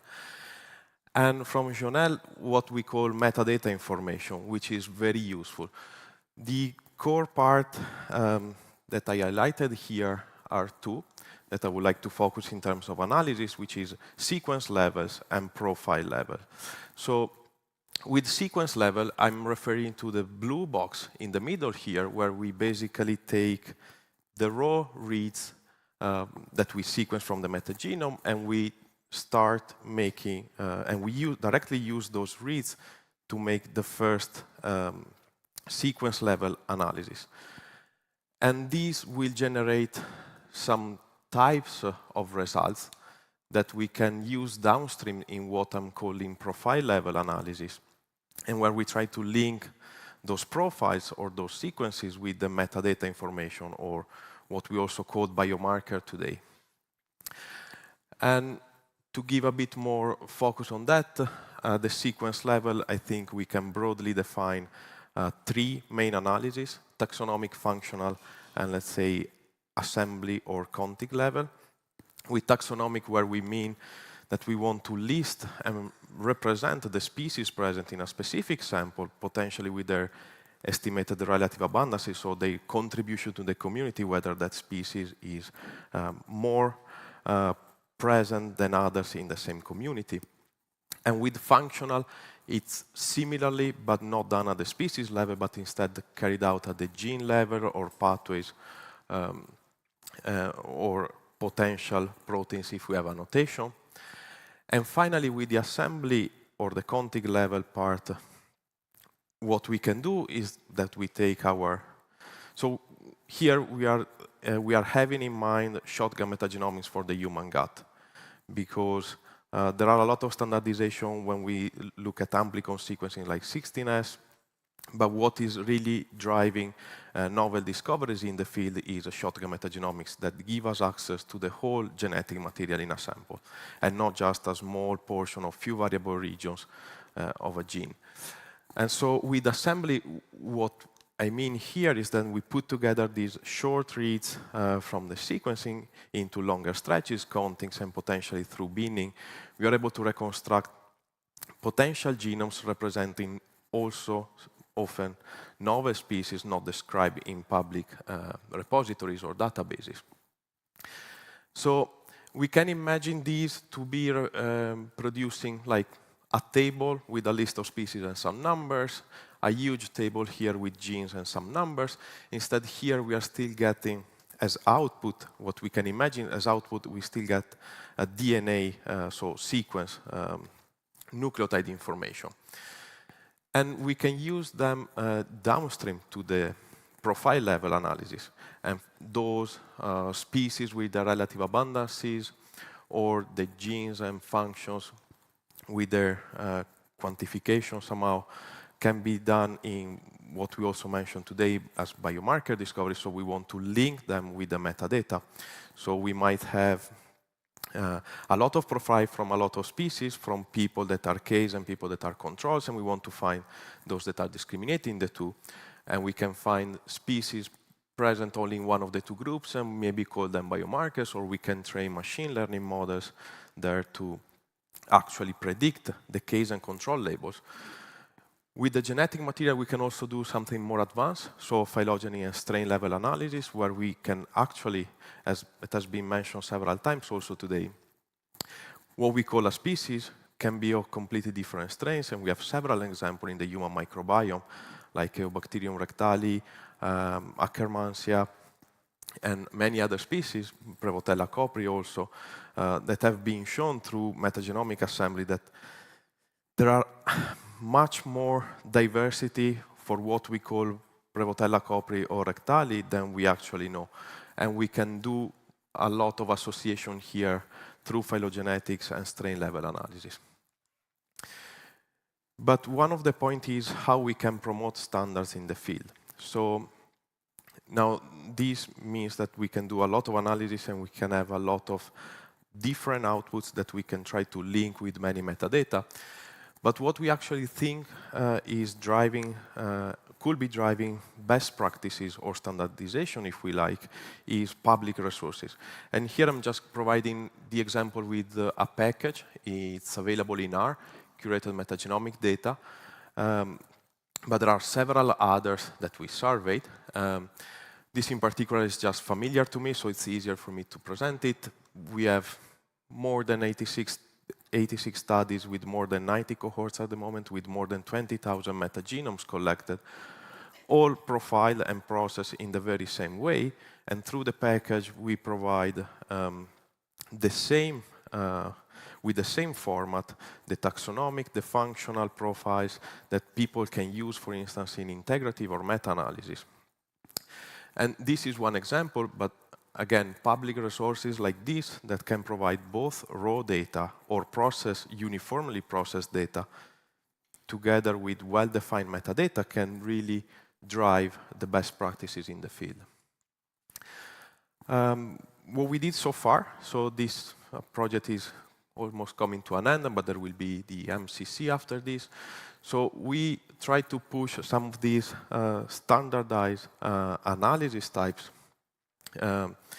in several different publications that have been going on in the lab.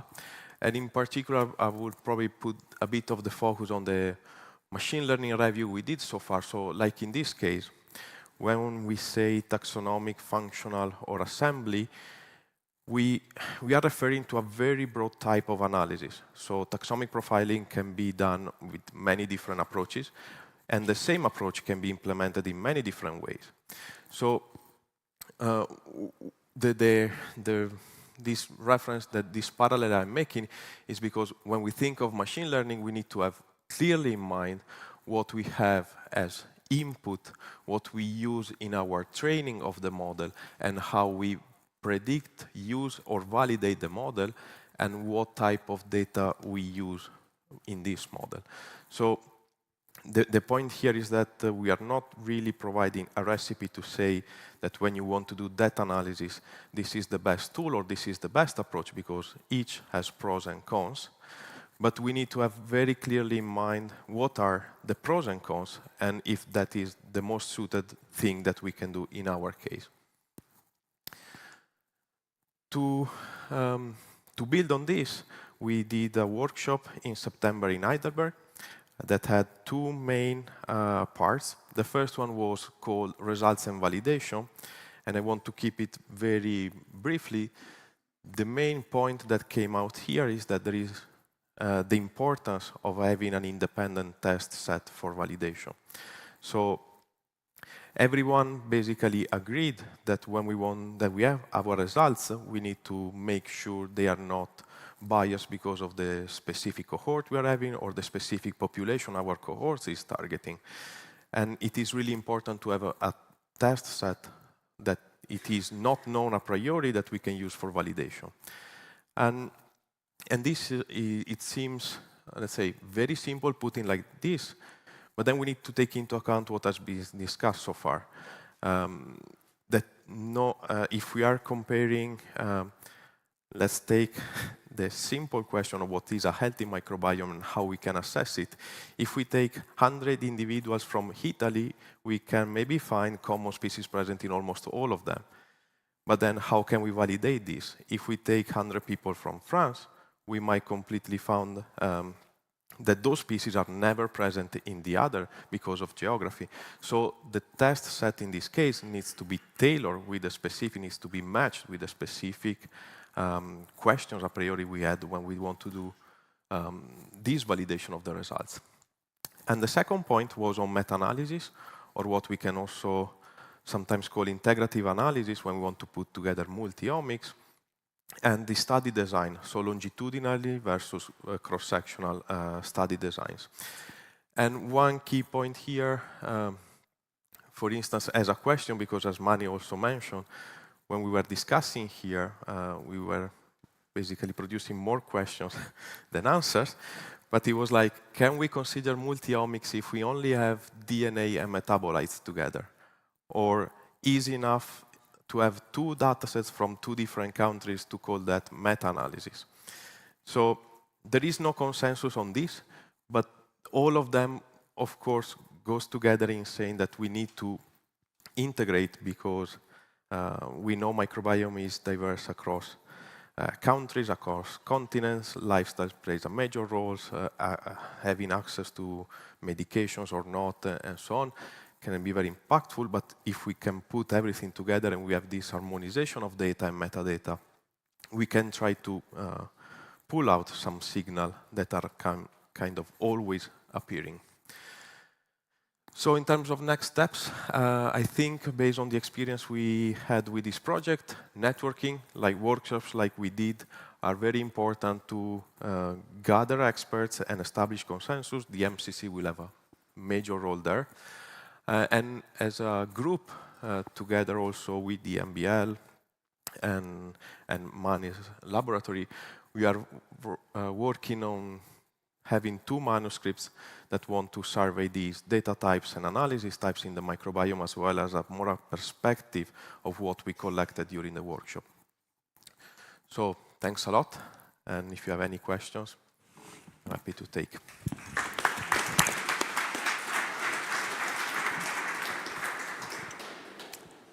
Thank you, Francisco. We will start with a question from online.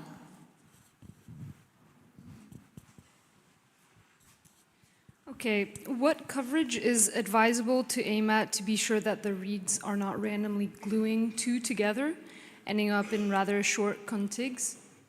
And the second part of the question is, what N50 values are good for low biomass samples, as swabs can be?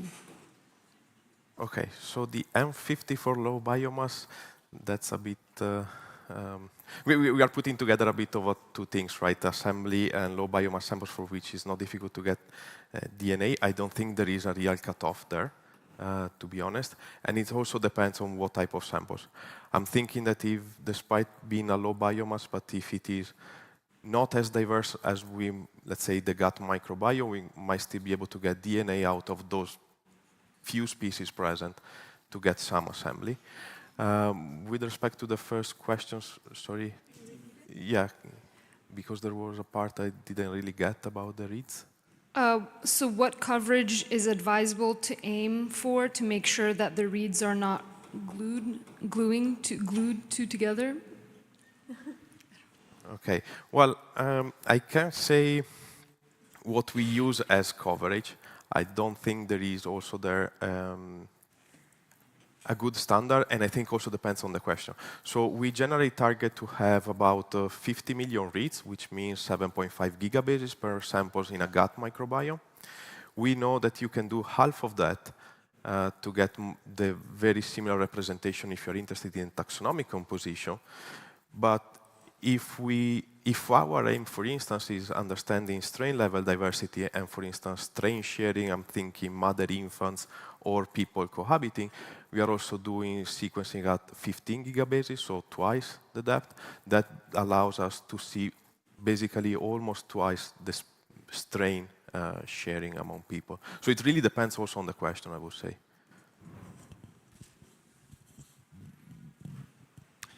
Yes, then another question from the audience. I'm just curious. So you've mentioned something very intriguing. So you've mentioned that your analysis should be tailored to the cohort potentially you're studying, right? So if I understood you correctly, because the microbiome is diverse, I mean, we have probably French doesn't have the same microbiome as Japanese, sushi and, you know, and moutarda is not the same thing. So does this mean that if we're looking into analysis in databases, someone should basically, if they have a cohort from France, they should match to a database that was built on French cohort or French population? More or less. I don't think it's a big deal for the gut microbiome. It will be more for other microbiomes, where the diversity is much higher. We know that more or less in a, let's say, overall, the human microbiome is probably, let's say, if you want to give a number, let's say 5,000 species. And I have data, for instance, showing that with 36,000 individuals from UK and US, you have 4,100 species that you find at least once. So globally, that diversity, I think we are covering that diversity very well with the gut microbiome. For other body sites or other microbiomes, that would be probably yes. More important that you will match the database you use in your analysis to profile the samples from that. Another example can be, if I understood correct, the question is mice. We we as a lab are developing a taxonomic profiling tool that was not working well with mice because the database which we train our tool and the approach didn't have a good representation of mice. Now we are including a lot of marks from mice, and we improved a lot the profiling there. So for instance, in that case, it would be very important, yes. So I'm asking this question because basically there are some countries and part of the region of the world that are not covered at all. So we have no clue what is in there, right? So if I go and sequence people from, I don't know, Tunisia, for instance, would I be able to compare these people to people from France as the database was built on French cohort, right? So do you think that is a feasible approach? Yeah. In that case, I will say that the best approach that one will probably do is get the samples, get the assembly, get the beans, get the marks out of those specific population, and understand how much novelty that population is bringing to, let's say, the already existing database of species. That's what we generally do. And then on that, we can improve the profiling and see also those diversity. Yes. Cool. Thanks. Thanks.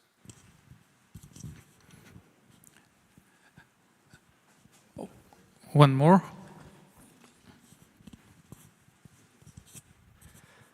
Hi. I would love to ask you why we are so interested to attempt the consensus while we still doesn't have the database that covers, for example, all over the world. That's a good question. I think part is the historical reason. If you look in a CBI, I think we did it a couple of months ago, you can probably download 1,100,000 genomes. You will have 5 taxonomic species representing 96% of those genomes. So 1 million genome represented by 5 species that are pathogens. If you think of the species that we have in our gut, mostly there will not be pathogens. There will be commensal species that microbiologists historically were not that interested in studying. A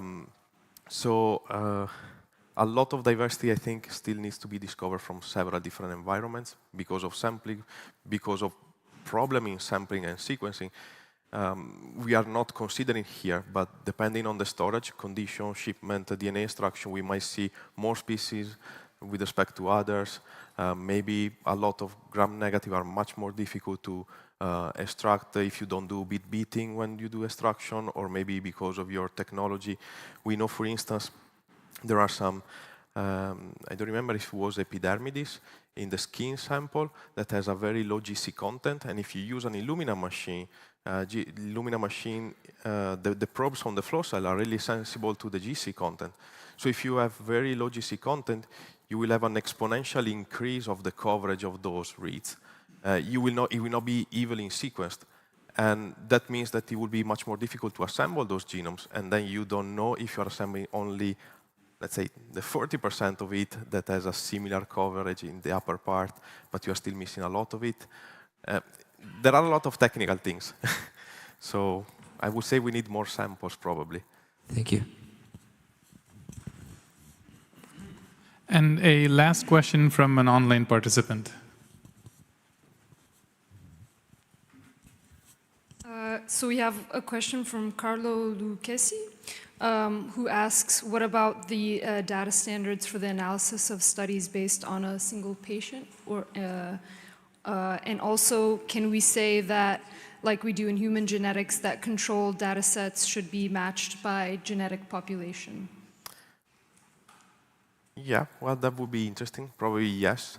But I would say that probably more than genetics, you will need to match them for what is shaping most the microbiome. So similar lifestyle, similar age, similar, of course, yes, countries and so on. Because genetics, yes, but we also need to think of the forces shaping the microbiome as a primary. Great, thank you very much, Francisco. And there was a lot of very technical questions that you fielded. Let's thank him again.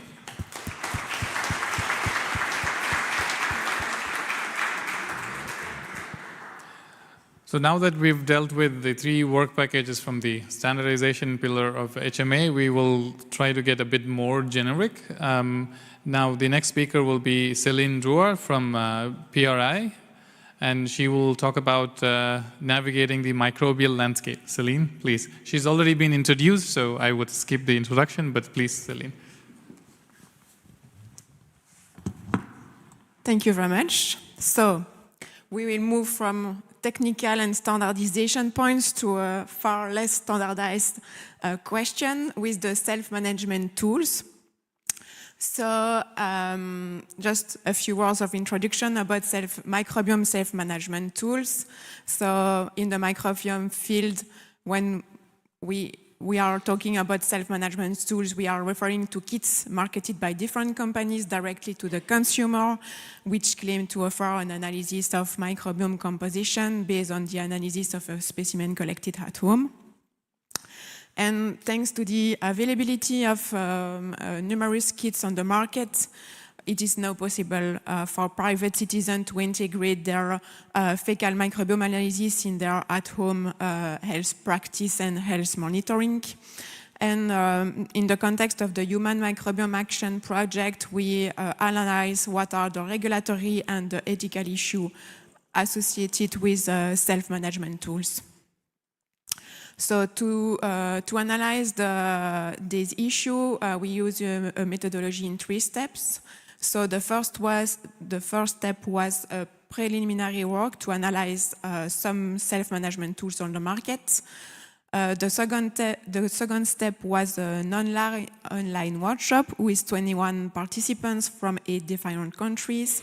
And thanks to this online workshop, we were able to make some recommendations about some gaps that we need to fill to really improve the quality of the self-management tools available on the market. So the first step was a benchmarking study of self-management tools available on the market. So the first objective was just to describe and understanding the consumer experience. And the second objective was to identify the challenges, gap, limitation related to the use of these self-management tools. So to do that, we sent one unique fecal sample from a healthy donor to 6 different companies, 5 located in Europe and 1 in USA. So we send the same sample the same day to all the companies. And we thanks to this benchmark study, we analyzed the results that we obtained, and we identified some critical points that need to be discussed with experts in the field. So we organized an online workshop to investigate the different questions and challenges, and also to propose some recommendations. So the first gap that we identified is the limitation or even the missing information regarding the analytical method used in the different kits and their potential validation. And during the workshop, we collected experts' opinion, and 13% of experts think that it's very important to describe the analytical method for the consumer, and 94% think it's very important to describe the analytical method for the healthcare professionals. So the recommendation that we can formulate here is, of course, more information means more confidence in the results that you obtain. So the first recommendation is that different reports should be provided to the healthcare professional and to the consumer in order to adapt the level of information to the reader. So it's very important to make a difference between healthcare professionals and consumers, since their capacity to understand the results and the information provided is completely different.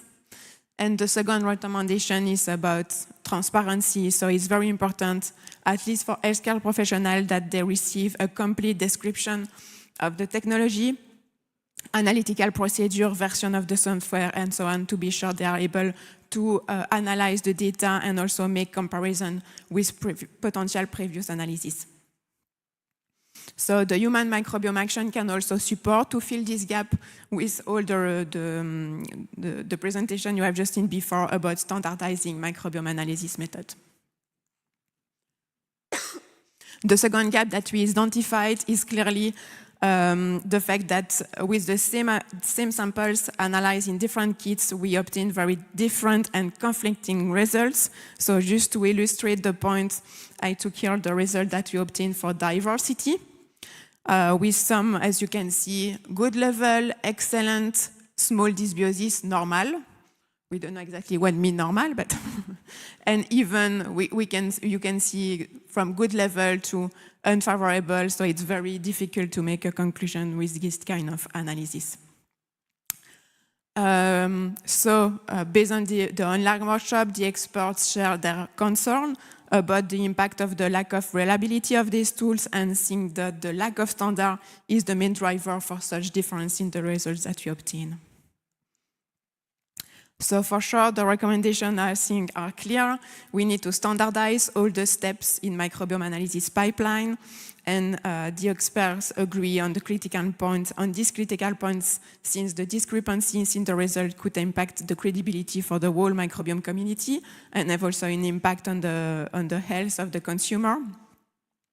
And another recommendation is also that we need to provide an extensive description of the reference cohort, because with this kind of results, normal, what is the meaning of normal, what is the comparison to say that is normal. So it's very important to have a clear description of the reference cohort. And here again, the Human Microbiome Action Project can also help to fill the gap by providing some insight into the definition of a healthy microbiome, even if you agree that it's still very difficult to define. The third gap is about the scientific validity of the results and their interpretation and even over-interpretation. Because, for example, in one report, we received a recommendation that are also conflicting. So in the same report, we receive a recommendation to reduce garlic intake for one bacteria and to consume garlic to favor the growth of another bacterium. So finally, as a consumer, you don't know exactly what you have to do, reduce garlic or increase garlic. And we are even not sure that garlic has a huge effect on the gut microbiome composition. So thanks to the online workshop, all the experts agree that it is premature to make this kind of personalized recommendation because this state-of-the-art is not yet. The state-of-the-art does not allow to make such recommendation. So as a recommendation, we can recommend to remove from the commercial message available on the website or in the report provided with this kit all this kind of personalized recommendation because the field is not ready for such recommendation. The next gap is about some ethical issue associated with some interpretation, recommendation, and presentation of the results. Because as you can see here, we have, in some reports, we have clearly association between some particular bacteria or some index that are clearly linked with health or disease, such as here, inflammation, cancer, inflammation, destruction of the mucus or constipation. So it's really, it can be very, it can really be dangerous for the health of the consumer at the end because the consumer receives this kind of result, but then what do we do with that? What is the recommendation? And it's really unethical to provide this kind of results directly to the consumer.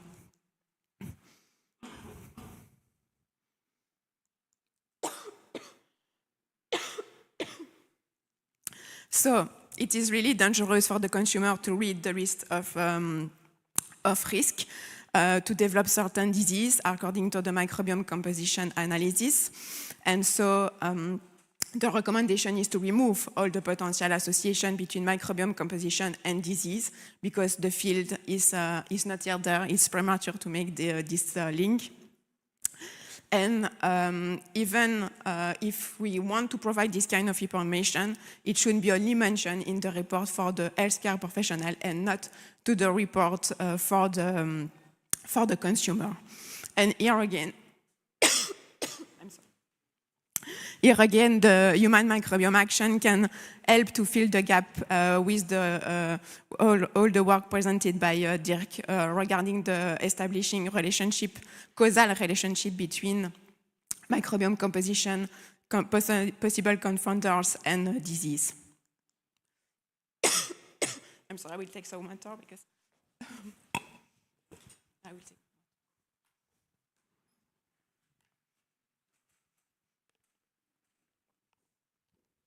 Sorry.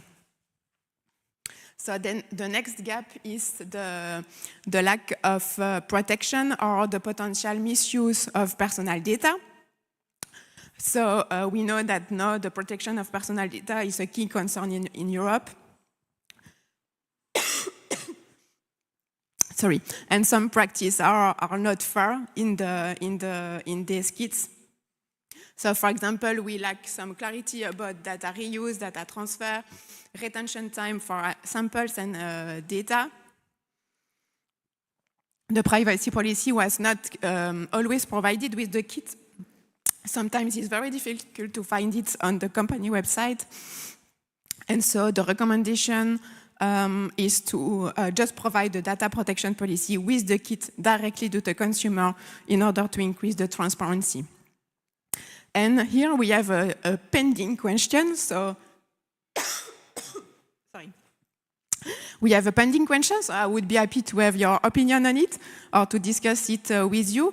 The pending question is, do you consider that microbiome data are sensitive personal data based on GDPR, European GDPR regulation? Because it can be if microbiome data are considered sensitive personal data, it can have a huge impact on the way that the microbiome data are dealt with companies working with this kind of data in kits. So finally, the last gap is the unclarity about the regulatory status of these kits and the positioning of these kits. One kit out of the 6 has the CE mark, so was recognized for in vitro diagnostic, and 2 kits out of the 6 has a CE mark, but only on one part of the component. So here again is very confusing for the consumer, because finally you don't know if it's really for in vitro diagnostic or not. So the regulation in Europe is not clear. And the recommendation can be, of course, to increase the clarity and harmonization of the regulatory status of this kind of kits. We also propose to clearly indicate the intended use. So is it for in vitro diagnostic or not? Directly on the packaging to also increase transparency for the consumer. The experts also recommend to increase oversight from the competent authorities. And we also, the expert also suggests to draw inspiration from the US example. In the US, you have clearly 2 different categories. So one that they call DTC, so direct to consumer, intended only for curiosity and wellness. And you have then the in vitro diagnostic test, so really to make a diagnostic associated with potential disease. So the next step for this work, we will perform one-to-one interview with experts to continue to analyze some points and to provide more practical recommendation. So some questions are listed here. So first one about the regulatory status, the second about the data, so do we consider microbiome as sensitive data? We will also clarify the requirements to obtain a CE mark in Europe. Also, we will try to notify the body with expertise in microbiome self-management kit evaluation to know how they deal with it, what is the parameters that they analyze, took into consideration to deliver the CE mark. We will also analyze which are the competent authorities involved in the oversight of these kits. And finally, we will analyze what is missing to make really the self-management kits useful for the consumer, but also for the clinical and healthcare professional in order to integrate the kits into clinical practice. And for that, the Delphi survey that I presented this morning can also provide some insight about the qualification of biomarker. So thank you very much for your attention. If you want to contribute to one of these questions, I would be happy to discuss that with you. Thank you very much.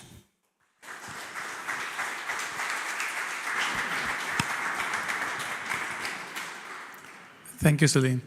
I have one question, a more selfish question. So if I decided that I want to use one of these tests, should I just pick one, and which one of the anonymous ones was the best one, or should I use all of them and get confused?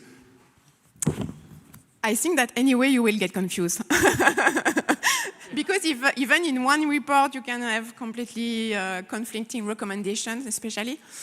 And for me it's really an issue because for some of them you are clearly, the companies are over-promising benefit for the consumer, and so, as you know, these kits are very expensive, and some of the companies are also advising to repeat the test. So, and at the end, I don't know really what is the benefit. You have just to be aware that it's only for curiosity at the end.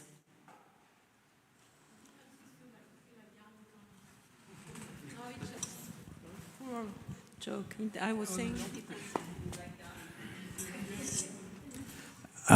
Will you publish this trial? Because very often we have people asking us about this kind of kits, and of course we can say, well, is this all bullshit? But if we have a demonstration that it is really bullshit, that the advice are wrong and so on, that will help us. We hope to publish the work that we have done, and there is already one publication about the comparison of this kind of kits. But I think maybe in the US, but I can share the paper. Hi, Marion. Thank you very much. In just one comment on the kits, I think there are some that are slightly better, the ones that are measuring the short-chain fatty acid, which is already a functional assessment.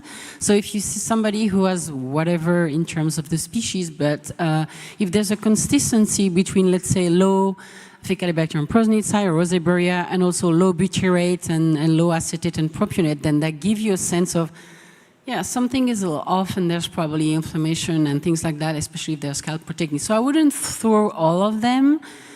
Some of them in the US start to be interesting. And then we see the opposite of what you're saying. We see now the biohackers, which are highly educated on the microbiome, and they really want to take charge of the health, and then they're starting to design this program where they decide they're going to take this probiotic. There's other stuff on the market in the US, but we're going to do this fiber, we're going to do resistant starch, and then they do that. So how do we do? Do we help them? Do we collaborate with them? Or we just say, oh, they're just not doing what we want them to do, so let's forget? Because we have this tendency in foreign countries. I think we have to work with them and to work with them, to collaborate with them, to improve the quality, because I think the consumer are also expecting this kind of kits because they are ready to pay a lot. Yeah. So they want to know. They are curious about their health. They want to be also active in the way they are managing their health. Yeah. So I think we have just to increase the quality of their kits. They bypass the medical system. They really go directly into this consortium, and they have money. So the biohacking is, I think, interesting but tricky.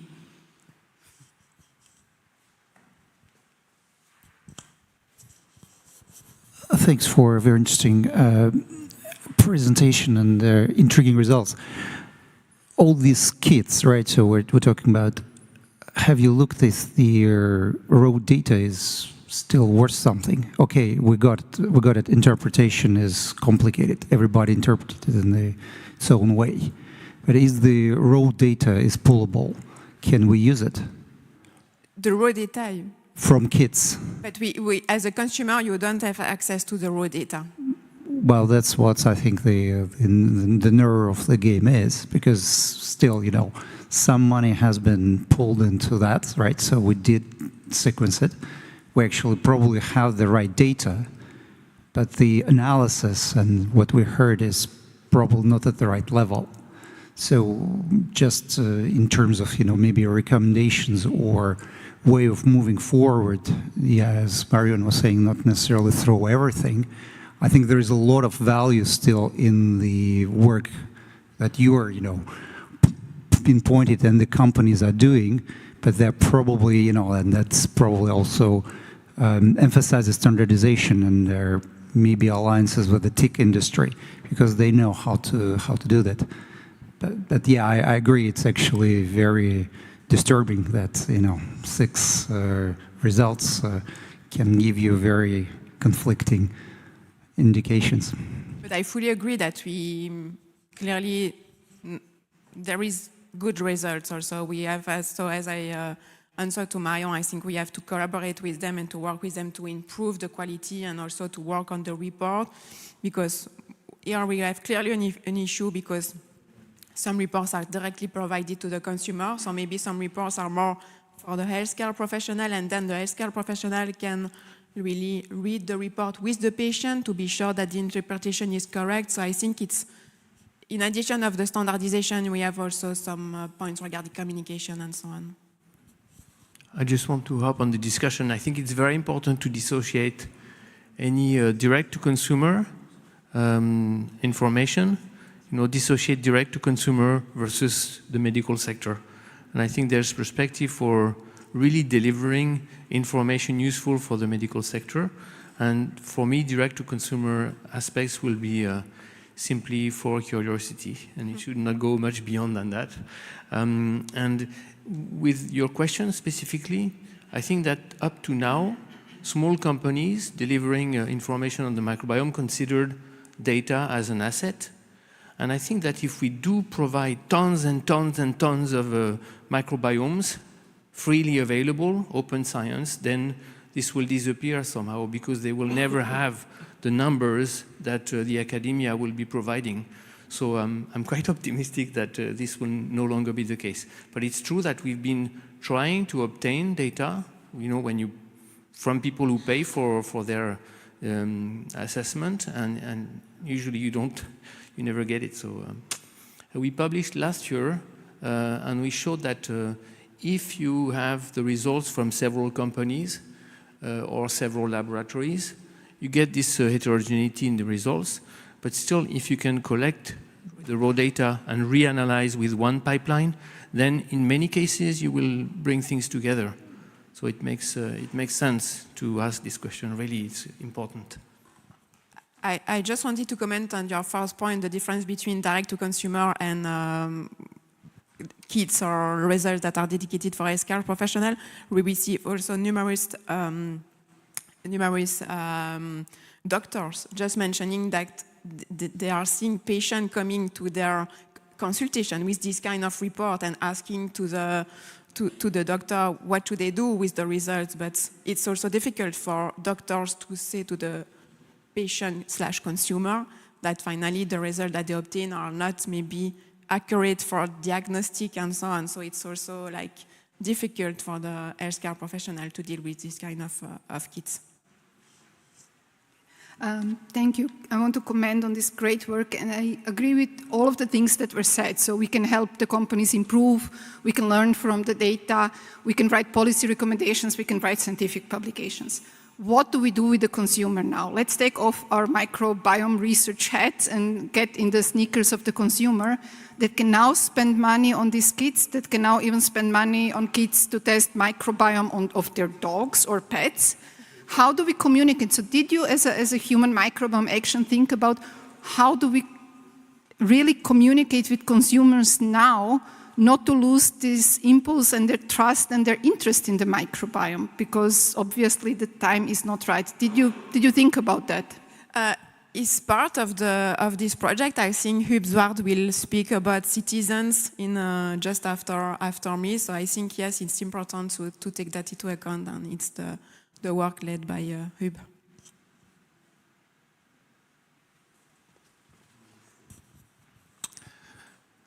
And we will take one online question, or yeah.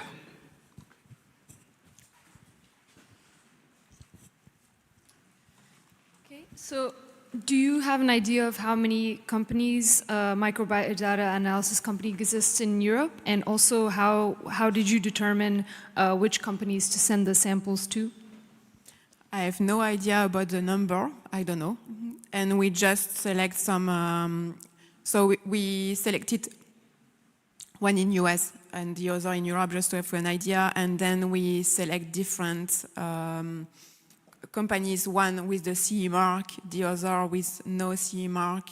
And then we select randomly what was available and sample easy to send. And so it's a run. We have no clear criteria to select, it's just to have a benchmark. But the idea was just to collect some reports, some data, to be able to feed our online workshop with concrete examples. But we have no clear criteria to select that, except the geographic and IVD versus non-IVD. And did all of the kits have questionnaires, and were you able to look at the quality of the questionnaires? I think almost all of the kits have questionnaire. So I suppose this questionnaire about the consumer habits and so on. But the extent of the questionnaire was completely different depending on the kit.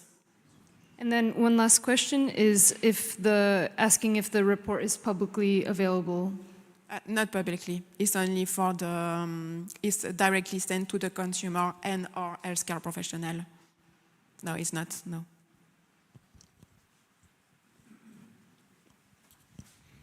Okay, we are at the end of at least this talk. Thank you very much, Celine. Thank you.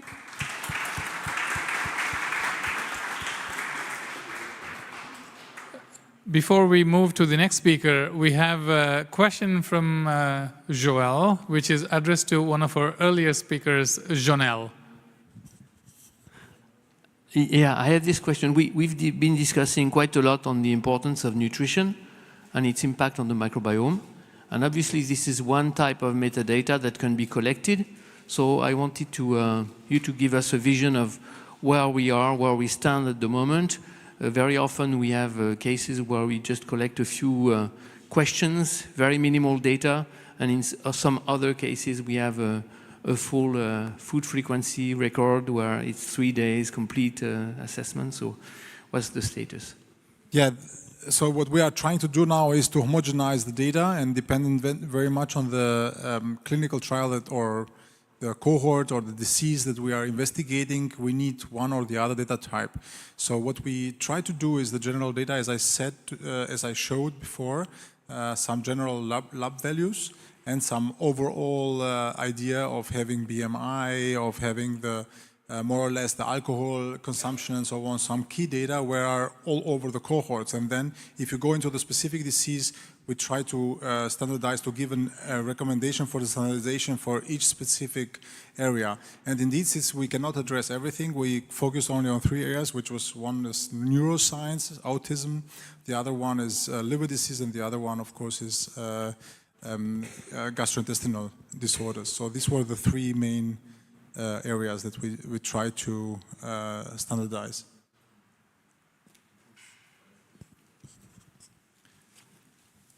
Thank you, Jonelle.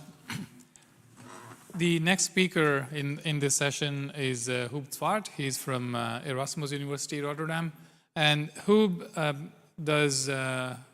he's interested in studying the philosophical and societal issues emerging in life science research. And he will talk to us about implications for microbiome research in these angles. Hub, the floor is yours. Thank you.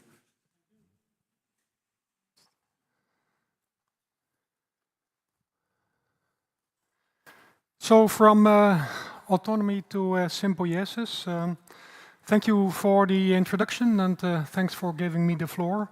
Indeed, we are approaching the microbiome from a philosophical perspective. And we call it microbiome dialectics. We're not the only one who use this concept. These are two colleagues who think about the dialectics of the holobiont, And dialectics may sound a bit intimidating, but it's actually a very powerful philosophical tool, if you like. For example, if you ask yourself the question, what is a human being?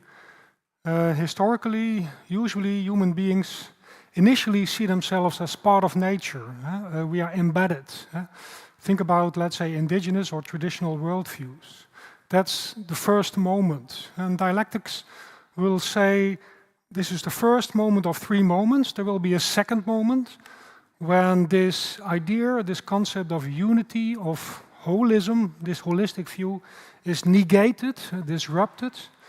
When, for example, in the context of what we call modernity, human beings at a certain point start to see themselves as separate from nature, as exceptional, as separate, even pushed to the extreme, trying to master nature. That's the second moment when there is a kind of negative relationship between humans and their natural environment, and we see the consequences of that everywhere almost.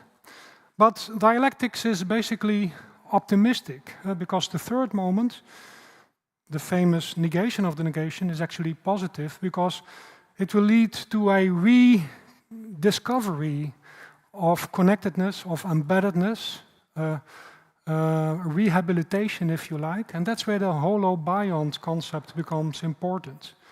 Because we now rediscover our embeddedness, but on a higher level of awareness, on a higher level of knowledge, on a higher level of comprehension, so to speak. We have learned something. So the holobiont concept is holistic, but also informed by modern science. So these 3 moments characterize the dialectical approach.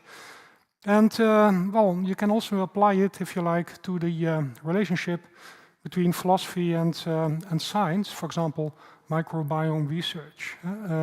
25 centuries ago, when, let's say, research began, when people began to ask themselves all kinds of questions about life. For example, Aristotle was someone who set the standards, both for philosophy and biology, for example. Then you have the second moment, where the unity of, let's say, research and reflection, philosophy and science, is disrupted, negated. The famous scientific revolution, where philosophy and modern science become separate, even sometimes clash, sometimes are seen as opposite forces. But there is a third moment, a reconciliation, where philosophers and scientists learn, hopefully, to work together again, starting to ask themselves the question, how can philosophers learn from microbiome research, for example? What does microbiome research teach us about human life, human existence, human experience? Or how can philosophy contribute to microbiome projects such as this one? And how can we, symbiosis, that's a relatively new term, I'll come back to it, but I like it very much. Building knowledge together, interdisciplinary collaboration, if you like. So we collaborate again, but on a higher level of comprehension. Philosophical anthropology is you could say, a sub-discipline within my field, asking the question, well, what is a human being? It's about human self-understanding. It's about understanding the human way of being in the world. Are we different? Are we exceptional? Or are we basically similar to other living organisms, for example? Know thyself is a very famous assignment, 25 centuries ago, the Temple of Apollo in Delphi. That's the objective of human knowledge, according to Socrates 25 centuries ago. But this phrase, I found that personally quite interesting, was actually cited when the Human Genome Project, the draft version of the human genome, was presented in June 2000, because the claim was, now we know ourselves, we have sequenced the human genome. But very soon, this idea, this result, this conception that we basically our genome was negated, if you like. Something was missing, at least one thing was missing, namely the awareness that we are not only determined by our human DNA, but we also need insight into our microbiome, because we are not only this human individual, we are a holobiont, we are multiple, we are symbiotic, we are embedded, we are polygenomic, etc. So I like to refer to my own work not as philosophy of science, but as philosophy in science. I like to collaborate a lot. I like to work in interdisciplinary projects such as the Human Microbiome Action, because I think we can learn a lot from this mutual exposure, if you like, between microbiome research and philosophical questions, philosophical anthropology. What is a human being? How does microbiome research affect our worldview, our self-understanding, our view of our place in the world? How can we incorporate microbiome research and the results of that research in human self-understanding? That's basically one of the important questions of our work package, if you like. So once again, I already mentioned that long ago we started from a more holistic worldview embedded in nature. Then, during modernism, as we sometimes call it, we all of a sudden began to see ourselves as separate, as exceptional, etc. As the masters of nature, even dominating nature, even. But now, gradually, we move away from that. We supersede, so to speak, this contradiction between humans and nature, and see ourselves again as part of nature, also in the sense that we ourselves, as human beings, are a consortium. I like this phrase. We, the Human Microbiome Action, we are a consortium, but we are also a consortium as a living organism. We are a consortium studying a consortium, if you like, because in the literature, as you know, the microbiome is sometimes referred to as a consortium itself. That's why, for example, I'm also interested in the concept of consortium authorship. I mean, if we think about an author, traditionally we think about individuals or maybe individual scholars collaborating to produce a paper, but we now also produce consortium papers, studying consortia, studying the microbiome. So we begin to understand how we are plural, we are a holobiont, how the microbiome as our forgotten organ, if you like, is affecting our health, mood, wellness, and even our condition. To cite two famous colleagues, John Dupré, Maureen O'Malley, human existence can only be understood if we no longer single ourselves out from the rest of the living world, from the non-human. We have to supersede the divide between ourselves and microbes as the other. And that's initially wasn't easy, perhaps.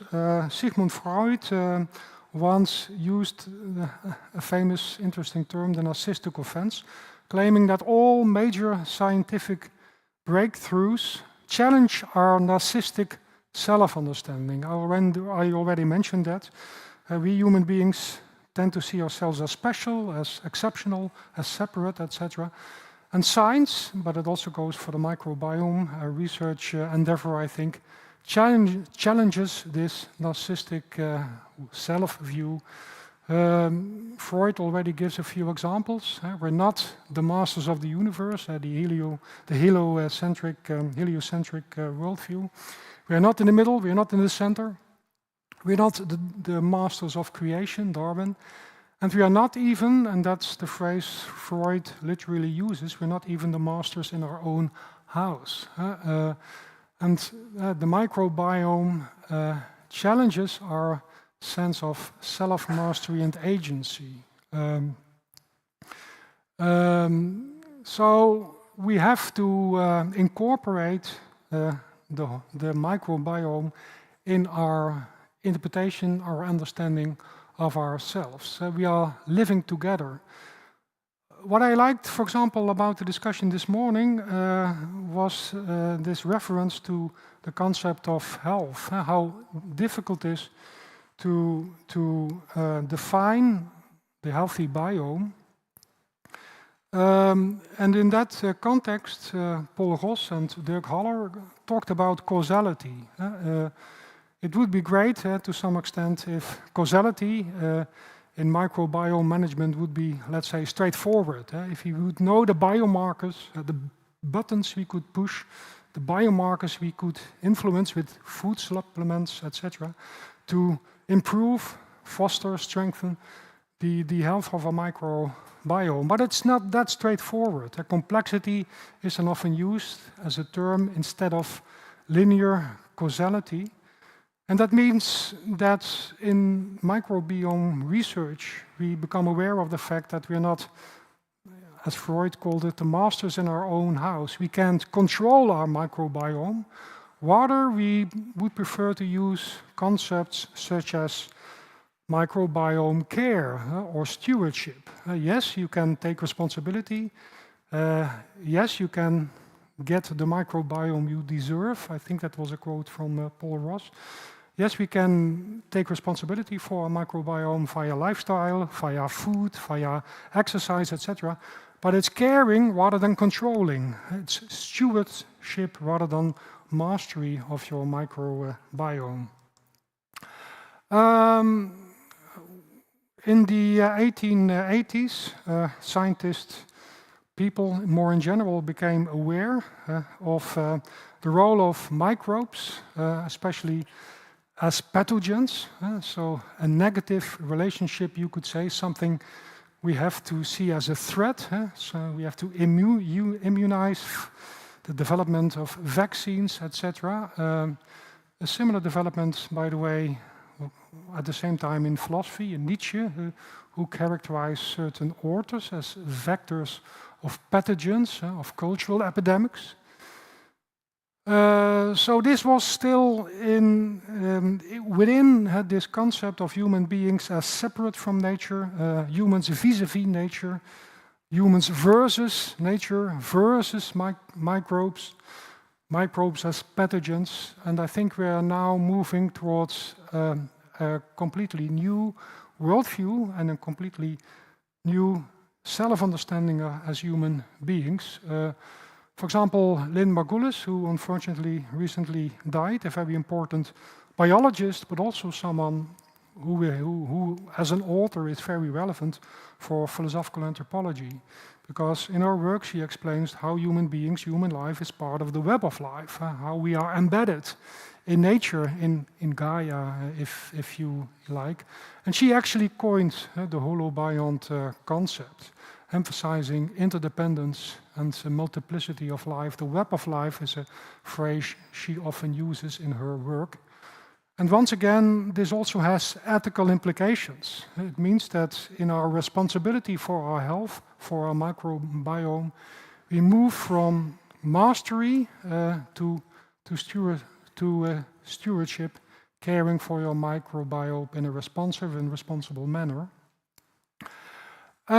So a new view of life, symbiosis, this is a term which was not coined but made popular by Donna Haraway, famous philosopher who thinks a lot about life sciences research, also about microbiome research, by the way. So life is complex, dynamic, responsive, situated, and this, of course, also includes and involves and goes for the human microbiome, all the microbes, etc., living inside us. So once again, we are not an individual. Individual literally means undividable. We are multiple. We are a consortium studying a consortium. We human beings are a consortium. The microbiome is a consortium. Symbiosis means building knowledge together. That's what we as a consortium do. But we study a consortium, a symbiotic community, producing life, producing health, as a collective, multiple, dynamic ecosystem. So simple yeses is found in nature, but in order to understand simple yeses and come to terms with simple yeses, we need interdisciplinary consortia like ours as well, including consortium authorship, if you like. So symbiosis, that's a phrase which refers to life, seeing life as dynamic, as interdependent, as embedded, of course. But it also refers to knowledge production. It refers to interdisciplinarity, collaboration across disciplines, but also building knowledge together between academia and society, between science and society, science and the public. We've discussed a lot already today about, for example, consumers interested in their microbiome, and how can we somehow use their interest, their commitment, their curiosity because we need their input, we need their data, we need their samples to strengthen, to foster, to increase our knowledge about the microbiome. So epistemic inclusion, how can we include not only our, let's say, metagenomic sequences, but also include the experiences and insights and questions of citizens. We, in our work package, struggled with that a lot. Recently, we conducted an online survey in 2 European and 2 Asian countries, where we asked respondents, almost 3,000, a lot of questions about, well, let's say their microbiome awareness. What do they know about the microbiome? Where do they get their knowledge? But also, are they interested in contributing as citizen scientists, as it were, to microbiome research projects, for example? And basically, the answer to that question is yes. So that's positive again, because I think that if we really want to foster, let's say, our understanding of the microbiome, and also, let's say, strengthen the societal impact of our research, we need to learn also to collaborate and to use and to adopt and incorporate public knowledge in our work. I think that was basically it for today, as far as I'm concerned. Thank you very much. Open for questions.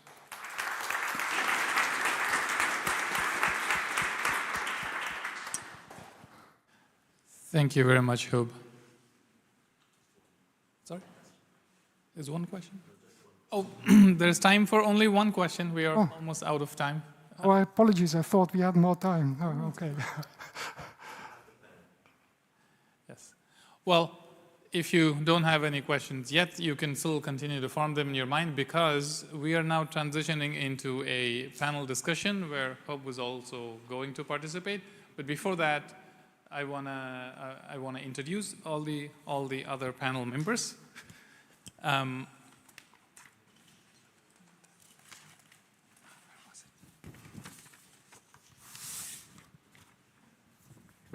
So the panel discussion will be on the topic resolving dissonance in microbiome research and policies. And if you remember what has been happening in the entire session, we have been discussing about dissonance and standards where people should be agreeing, but most likely not agreeing. And if you send your sample to multiple companies, they don't agree with each other. And so this has been our entry point into this discussion. And I also want to highlight that the term dissonance, we don't necessarily use it in a negative way. I think it's a beginning. So it's sometimes identifying the problem is the first step to solving the problem. So we identify that there are issues that we should be solving, and the dissonance comes at very different levels.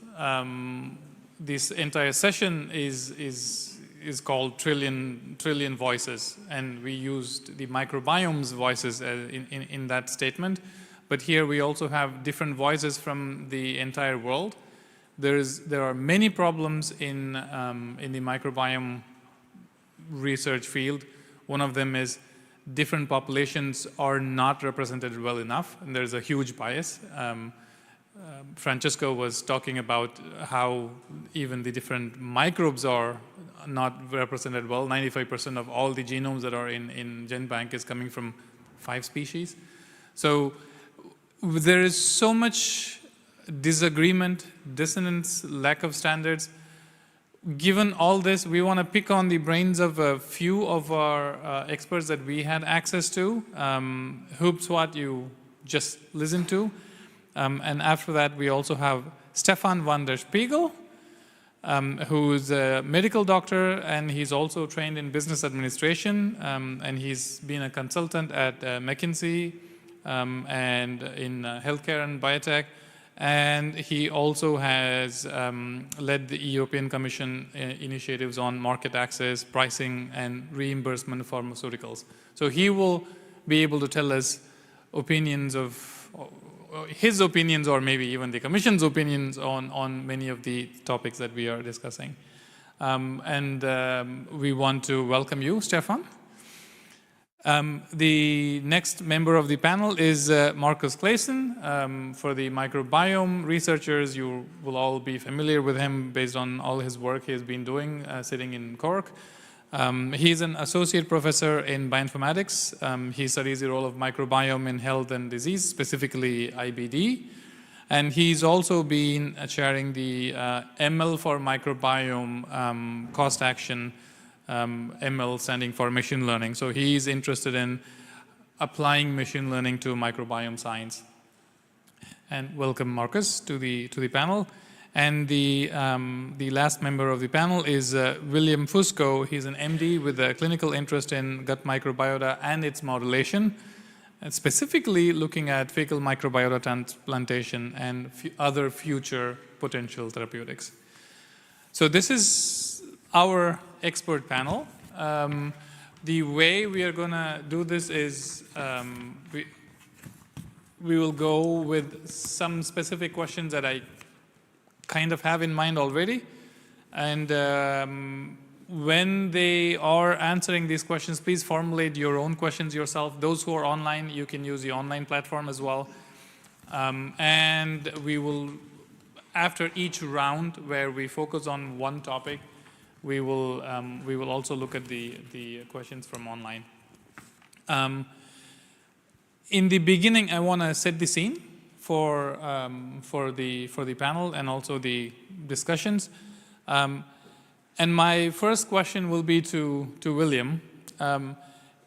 Being an MD, from the clinical point of view, can you imagine or can you specify what you think are the specific challenges and hurdles that are related to microbiome data in your practice? First, good afternoon to you all. Very happy and excited to be here. Well, one of the challenges that we find when we talk about microbiome data is that they're used in a very different way than any other data. Now, when we use something in clinical practice, this means, and it has to mean that you fully have to understand what you're using. Now, to make an easy example, if you want to use, I don't know, a certain surgical instrument that needs to be, you need to also understand what you can do with that instrument. If you prescribe a certain blood test, you need to also be able to interpret that blood test, otherwise you just do not prescribe it. And with microbiome data, that's not that obvious. You usually find microbiome data that are not well used because they're not fully understood. And they're not fully understood, I think, because there is a significant lack of training in how to use microbiome data, in how to interpret microbiome data. And that's a topic we rarely discuss about it. We rarely hear of training in microbiome data, training in microbiome clinical practice.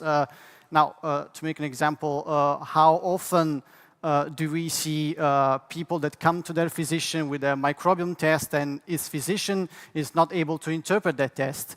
Even it can happen that the physician is not even able to say if it is a valid test or not. And that's quite a huge issue, and it's very common. also, the key factor of this problem is indeed the lack of training that these physicians have, our physicians have, in the use and interpretation of microbiome data. So one of the challenges is, of course, to solve this lack, to solve this gap between the not knowing how to interpret a test and knowing how to interpret a test. But this challenge comes in a time, in a very difficult time in a way, because we live in an age where people are constantly bombed with advertising regarding microbiome tests, and so it usually happens that, differently from any other test, people go to the physicians with the already done test, or they come with asking for the solution for a problem that they decided to have in a certain way, or they realize they have. So training, I think, that have to go in two ways, on a clinical point of view and also on a social point of view. Now, from a clinical point of view, of course, physicians need to be trained. If we do not train our physicians, and I put myself into these physicians, we cannot solve this gap. So lectures, academic events, scientific events, knowing which papers to read, discriminating between high-level papers and not very high-level papers is mandatory. Then there is also a social side of this thing, because I think that people need to be trained too. Trained in not trust just commercials, training in the fact that microbiome testing, at least for now, costs a lot of money. And so the vortex that may happen is that they decide to take a test, they spend a lot of money, then they go to the physician does not have an answer, so they go to another doctor who maybe doesn't have an answer too, and they spend more money on that type 2, and this creates a lot of miscommunication, this creates a huge economic cost directly on the patient, and of course it creates a terrible lack of standardization. So I think we need to focus on training to solve this gap, but not just physicians, mostly physicians, but also patients. Indeed. And I want to lead that into another question to Hub. So of course, the training the clinicians and training the patients themselves or the consumers themselves is one thing, but there is also more another layer of issues concerning the ethics of what happens, what needs to be communicated. So Hub, what role can ethical frameworks play in using the microbiome data responsibly, right? There's data and there's different interpretations. And we have examples in the genetic field. You know, many people, including me, have 23andMe subscription, and we do a lot of stuff with that. We get a lot of insights from that. But microbiome is in a different level when it comes to interpretability of data. How do you see the ethics playing a role and comparing it together with the genetic data that we already are using? Yeah, thank you very much. A complex question, but I'll try to answer it. Well, first of all, although I emphasized in my brief lecture that we are a community, there is still something indeed exceptional about human beings, namely, we know that we are embedded, we know that we have a microbiome, and we are responsible for it. So that's where ethics starts. So how to deal with your microbiome. I notice a shift. You mentioned genetics. When I think about the 1990s, the highlight of the Human Genome Project, the idea was very much, you could call it genetic reductionism, that, well, this is your genome, this is your genetic passport, and that will determine in the future your health, your professional prospects. And that's why ethics focused very much on the don'ts. You shouldn't do this, you shouldn't do that. You should safeguard, let's say, the privacy of your personal genetic passport, if you like. What I notice about microbiome sequencing is, first of all, that the microbiome seems to be something more collective, less personal, it's more autonomous, it's more the web of life. It's what we share with everyone. And also, I notice in the ethical discussion that, yes, regulations, etc., still important, the don'ts are still important, but there's more emphasis on the do. How can I use this awareness, this knowledge, these insights to improve my life, my lifestyle, my diet, if you like, to take responsibility for my microbiome. So, well, in ethics we sometimes call that practices of the self, to use a nice phrase. So rather than all kinds of ethical rules and obligations, I've noticed that many people are simply interested in how can I use, in a responsible way, all this knowledge. And that's on the one hand difficult, because we already noticed also today that we are studying very complex processes, and only in exceptional cases there are very clear-cut things between connections between what you can do and what will be the result for your health, etc. But overall, I think that many intuitions we already had about health and responsible life, etc., can now be, well, in a more detailed way explored and assessed with the help of these microbiomic tools. And I think this will help us in taking responsibility for our health. And I think that's a very important ethical dimension. And Stefan, now I want to come to you, because we've heard from the clinical point of view, you know, the need to train the clinicians so that they can responsibly tell patients about their microbiome and what to do with it, and also the ethical aspects of it. But what do you see from the EU, the Commission's perspective?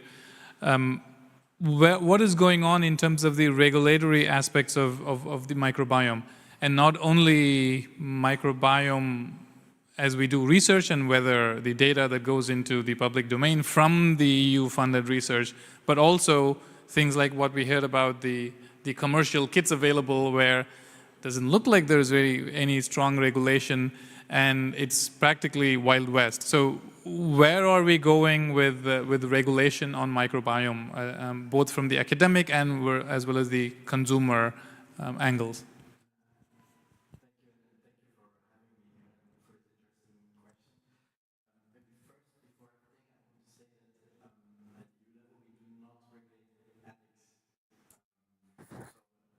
On ethics are really a national mandate, and it's really clearly foreseen like that in the different EU legal frameworks. Our role at EU level is really to make sure that the therapies used based on microbiome are of good safety and quality. That is our mandate that we have. And there's a couple of frameworks then that are relevant here. There's three actually. There's the pharma framework, the medical device framework, and the SOHO framework, each of them with dedicated rules for different kind of therapies aimed for ensuring safety quality. The test kits, and so just the use of that really falls under the medical device and diagnostics framework, which, again, I said, will not necessarily say a lot about how things are to be used or not, but rather on when they are used, that they are of good safety and quality. And the same goes actually for the pharma and the SOHO frameworks. And there, I think in those two frameworks, there's some interesting developments for the microbiome sector. I think, to try to summarize it, the main development, I think, is in the field of substance of human origin, where we are going to have, in a couple of months from now, adopted a new EU legal framework that deals with all substance of human origin, like tissue therapies, cell therapies, blood therapies, but it will also include fecal microbiome, broader microbiome therapies, like FMT. That framework has been chosen at EU level because we've seen in the last years there are many different approaches to regulate the safety quality of those frameworks, but they were not really harmonized, so they were very different. And what did we see? That the main, or one of the key concerns of all the microbiome therapies is to make sure that you work with the right starting material so that you get to the right donor and that you screen the donor correctly. You do not want to transmit diseases from a donor to a recipient afterwards. And that exactly are the key principles beyond the framework that exists since many years for blood and for tissue cell therapies. That's why the legal clarity that has been chosen is to make it part of the SOHO framework. So all those donation collection steps will be regulated there. That being said, normally the standard situation should be that also the further preparation application steps will be under that framework. But it can, of course, be that sometimes the nature of those steps is very specific, like more we would see it in the pharma framework, like an industrial processing, very large volumes that are getting pooled, or a very complex process. I could imagine here some gene manipulations. So those would then, in very much an analogy with the overall borderline between SOHO and pharma, those would then be further regulated under the pharma framework. So under the SOHO framework, coming to the guidelines, the standards, as I understand that's the key topic, there are some high-level standards set in the framework, but the real application of those standards will really, there will be guidelines available for that, and we have specifically appointed 2 expert bodies in the EU to provide that guidelines. That's the EDQM, part of the Council of Europe, and the ECDC, so the Centre on Disease Control. So they will work together, and if you go already today to their work, you will already see that there are quite some standards and guidelines available for like the more basic FMT preparations, just liquidifications before applications. So you will see those standards do exist, and we know in many banks that they are used already. So that's what's coming. That's going to be really applicable as from 2027. There's some other elements in the framework there, but there's one in particular I wanted to bring up, but I will keep that for the next round of questions. Yes, and by the way, in case you were wondering why there's an empty chair and I'm still standing here, it's because any of you can take that chair. So we keep that chair open for anybody with questions. So, and Joel has a question. Maybe you can even go sit there, Joel. I'll stay where I am. It's a question we had online, actually, that I'm trying to convey. And that goes a bit further because it relates to EFSA. So more the Food Security Agency. It's Annelore Daniels asking us to urgently provide a consensus position on what is or what are meaningful microbiome changes in order to address what is a requirement from EFSA when developing new products aiming to modulate the microbiome. So I just wanted to convey that, and maybe you have an answer to that. What I can say, actually, is for human microbiome action, we have, as you have seen, papers in preparation, position papers, and so on. And I can think of one that relates to design of clinical trials for FMT, specifically, and that will address what should be a systematic record of microbiome modulation, be it from the donor-derived material and the recipient, evolution of the microbiome and so on. So that will in part address the question, but it's not specifically geared to new food products.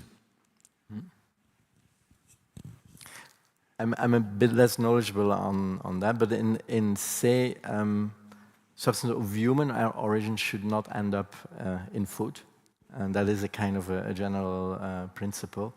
But of course, position papers like yours, I can very well understand on microbiome that are developed for food safety, that it can be very good inputs for the colleagues who work in the EFSA. But it's a bit out of my field, I'm afraid. Okay, so I will ask our for the first round, the last question for the first round from the last member of the panel, Marcus. Maybe I can use your dual role, because Marcus is both an academic researcher but is also involved in a microbiome startup. So of course, as a bioinformatician, I hope that you were resonating with this discussion and presentation on all the standards of data, metadata, clinical data. And first of all, what do you think are the benefits of that? And then I also want you to address, being on the industrial side, all this lack of standardization that Celine was bringing. When you send the same sample to multiple companies, you get different answers. We are not going to put your company on the spot, but as a representative of that industry, do you think we should start enforcing standards also within the industry? So 2 connected questions, because you're wearing 2 hats. Sure. Thanks, Mani, and great to be here. So start with the first question there on benefits in standardization. So I remember going back more than 10 years to Microbiome conference where there was some preliminary data from Human Microbiome and project and Metahit, and they were looking for clusters, in a joint analysis, and they came up with 2 clusters. And I'm sure you know it's just HMP and Metahit were the main clusters. So kind of highlights the reproducibility problem that we're in the middle of, and which is accelerating, because studies are only going to grow in complexity and intricacy. There'll be more complicated study designs. We had earlier today talking about multi-omics, bringing that on. So if you pretend for a moment that we are able to standardize all the analysis, what are the benefits of that? So obviously we'll be able to carry out cross-validation between cohorts. The HMP and Metahit as an extreme example.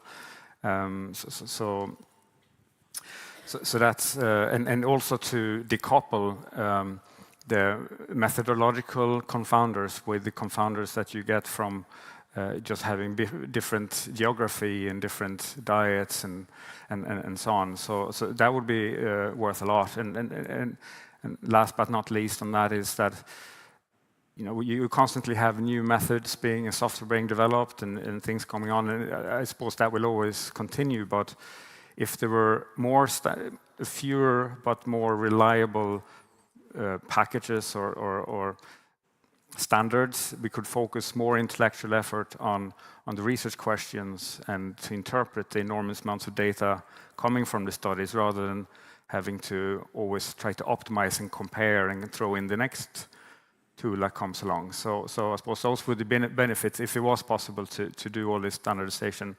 And your second question to deal with the industry and based on my experience there now as being part of the company Seekbiome, which is a CRO where we do microbiome sequencing and analysis for customers. About 75% of customers are from industry.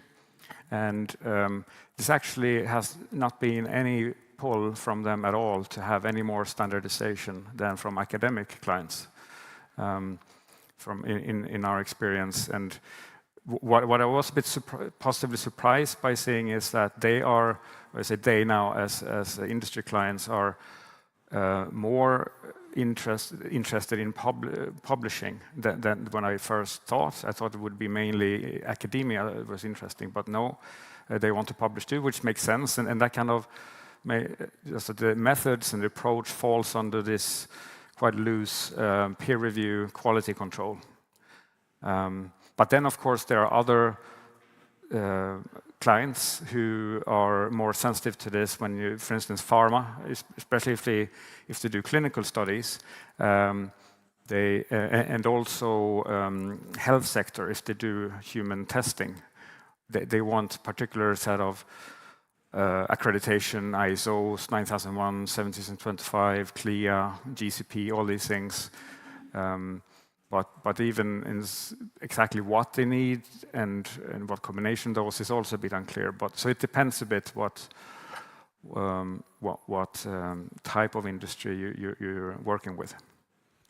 Right. So that was, you were talking about the request for standardization from your industrial clients. But then if we think about multiple companies like your own that are offering for example, sequencing, microbiome sequencing as a service, or microbiome analysis as a service. Do you think there's a need for standardization across them so that depending on who you go to, you may or you will always get the same answers? Yeah, I'm not sure if we're ever going to arrive at that point where we'll always get the same answers. You know, the same company can send off the same samples to 2 different sequencing companies and get different results. Right. And so there's a big devil in the detail. Right. So yeah, but if there are a few sets of recommendations for do's and don'ts, right. And I think it's important for both academia and industry to follow those.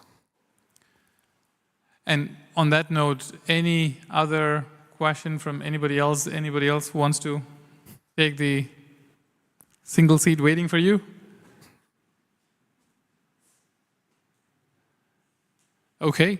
So at least from the setting of the scene, we are all aware of what they are thinking. Now I want to dig a little deeper into the lessons that were learned in the HMA project, the Human Microbiome Action Project, and also in their own personal experience. And I want to start with William again. In the clinical sector, what do you see as upcoming opportunities and untapped and unused areas that we have been in a way suffering from in microbiome research, because we have not been standardizing or we have not been coming to consensus. So what are the new opportunities that might be arising, you think? Okay, thank you for the question. Well, the thing is that clinical practice, but that is for any field, not just for microbiome, has to lie on the scientific evidences. We should build at least our clinical practice on the scientific evidences. But when we look at the way research is conducted in microbiome, we find some sort of differences between microbiome field and, for example, other GI areas, which is my area of expertise. Now, things like, for example, having a double-blind, placebo-controlled trial with a scientifically calculated sample size are just normal standard for any GI study for colorectal cancer, inflammatory bowel diseases, and IBS, and many others. But who knows why, when we talk about microbiome, these standards are a bit rarer to find. And so if we base our clinical practice on high-level evidences, we need to firstly build those high-level evidences. So one of the challenges of the future, I think, it is to build those evidences, because otherwise we have, if we have low-quality, not so well-designed clinical trials involving microbiome, then we will have just low-quality evidences. And if we have low-quality evidences, we will have, of course, low-quality clinical practice. We risk to have mistakes. We risk to damage the patient in a way because of the way we base our clinical practice. So one of the first challenges, of course, is to build those evidence. Now, we should ask ourselves, why is microbiome research so different? Why for colorectal cancer we may have the standards, for IBD we have it, and for microbiome we don't? Now, a simple answer might be, well, because microbiome is a very complex topic and not like any other, and that's partly true, but I think that the complexity of microbiome lies in the fact that to be fully understood and to be fully studied, it requires many professional figures. For IBD, if you want to make, I don't know, a clinical trial involving IBD, maybe you could just need a gastroenterologist, and that's it. But when we talk about microbiome, what you need is the gastroenterologist, the gastroenterologist that cares about microbiome clinical practice, the bioinformatics, the biologist, the microbiologist. So many professional figures, and usually it's quite hard to put all these figures together, but it is also the only way to have our high-level evidences, so our high-level clinical practice. As for other GI fields, we are not, unfortunately, on the same level of other areas of the same GI, of the same gastroenterology, but we have to reach them, there's no reason to stay behind them. Maybe we can even go further, I don't know, but certainly we do not have to stand back. So I think that one of the challenges to more and more work together, not just to make good clinical practice, but to make good research. And I mean, if I look in this room today, I see all those professional figures. We are having high-level talks, so we may also have high-level research. So we should start thinking that if we want a good microbiome research paper, a good well-designed microbiome study, we need to work more together and not just on our own. As gastroenterologists, as biologists, as anyone. Just more together is better. I want to expand that discussion, bringing in both Marcus and Stefan. So I fully agree. There is a lot more that we could do. One of the things is, the corollary of what was presented. If you take the same data and get it analyzed by different people or send it to different companies, you will get different results. But then somewhere there's the truth, and maybe one of them is closer to the truth. And to find that, you have to test many of them. So where I'm going is that if one clinical study was conducted and it was published, they may not have done the perfect job which gets you closest to the truth, but making that data open is what will get you closer, because others might look at it better. And I hope that Marcus will agree with me on being a bioinformatician and a statistician. Different people trying that would of course help. But from the regulatory point of view, not all the data can be easily made publicly available so that everyone in this world can share it, can look at it at the same time now. Of course, it's a bit controversial, so I'm bringing up GDPR now. But of course, why is GDPR there? Because of ethical concerns that I hope you would stand for. So it's a question. We kind of know what to do. If ethics connected to identity and GDPR limitations weren't there, we will put every single study out in the public and everyone can mine, and one of them will get to the truth. But we can't, arguably for good reasons. How do we handle this bottleneck that we are facing? And I'm looking at all four of you. You can solve this today if you wish, but at least how can we get closer to solving this problem? I think you touched about this on the solution at the start, where you said that if the data is open and it means several groups using different methods can find different things in it. And I think that also shows the disadvantage of having strict standards, because imagine if that standard was to use QIIME2 in a certain way or phyloseq in a certain way, and everybody obeyed that and did that, we would be much more easy to replicate things, as I said earlier on, but we would also miss the same thing, because not every pipeline and methods pick up the same thing too. So that's the strength in looking at the same data from different angles. So maybe it's good to keep that in. Right.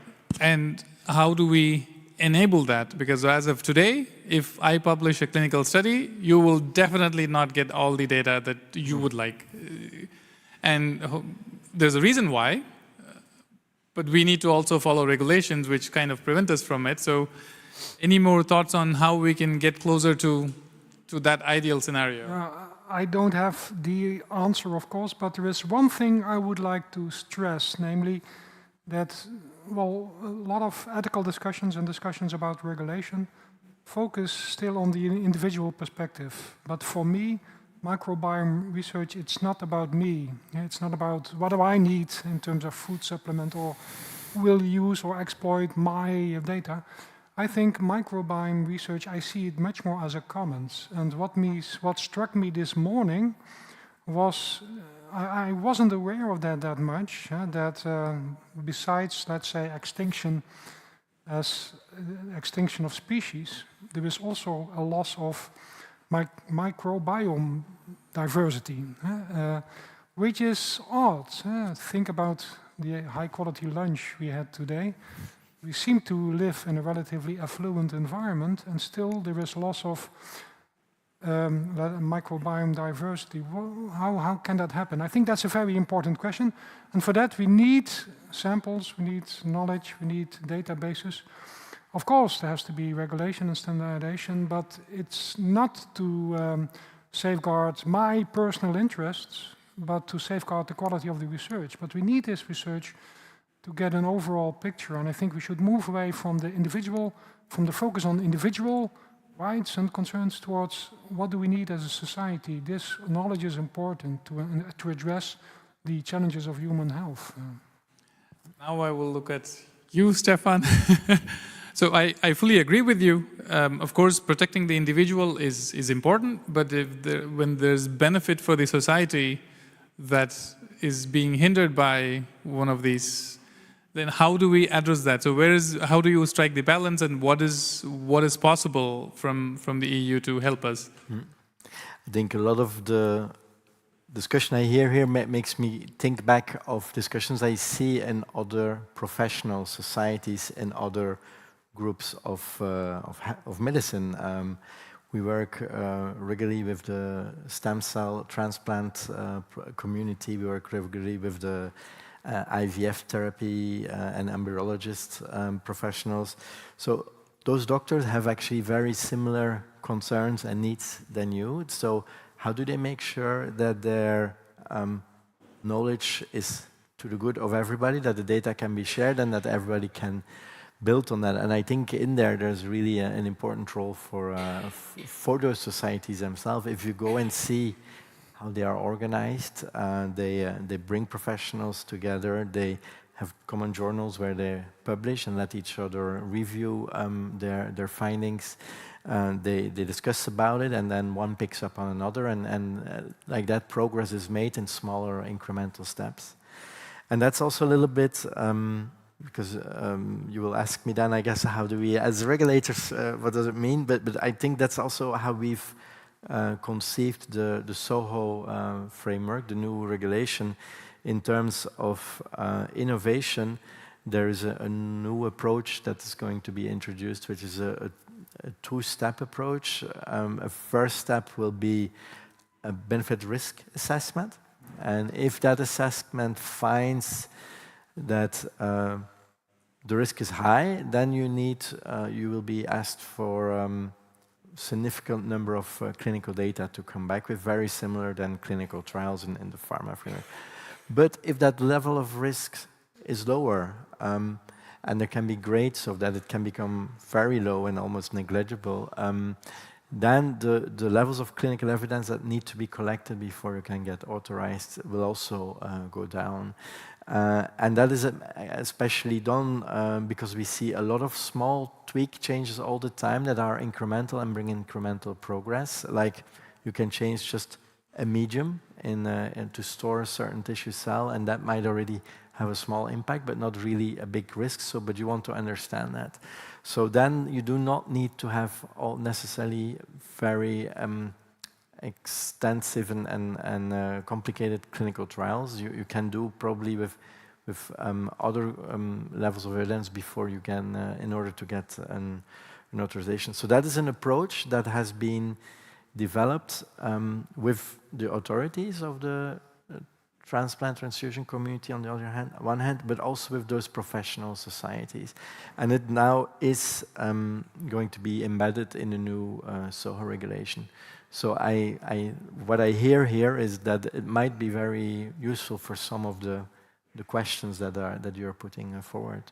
Maybe one very short comment. I like the concept of the arc that was proposed this morning.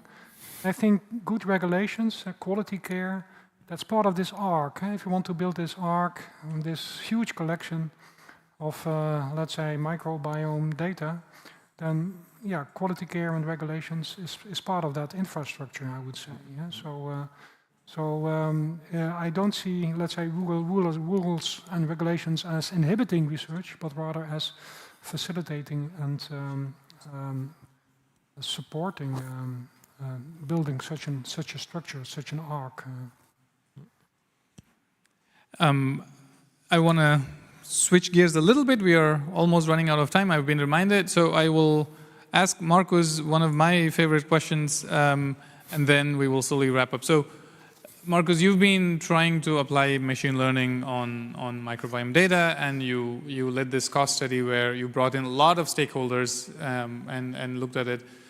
What do you see as the next steps in bringing in ML and AI into microbiome research? Where do you see it going? And are there pitfalls that you see, or do you only see bright path ahead of us? Yeah, there are loads of pitfalls. and not dwell too much on them, but I think that if you apply machine learning efficiently on a microbiome data set, you can't treat it as a off-the-shelf product. You have to know what you're doing, how to tune the parameters, and what tool to use for in what situation, and so on.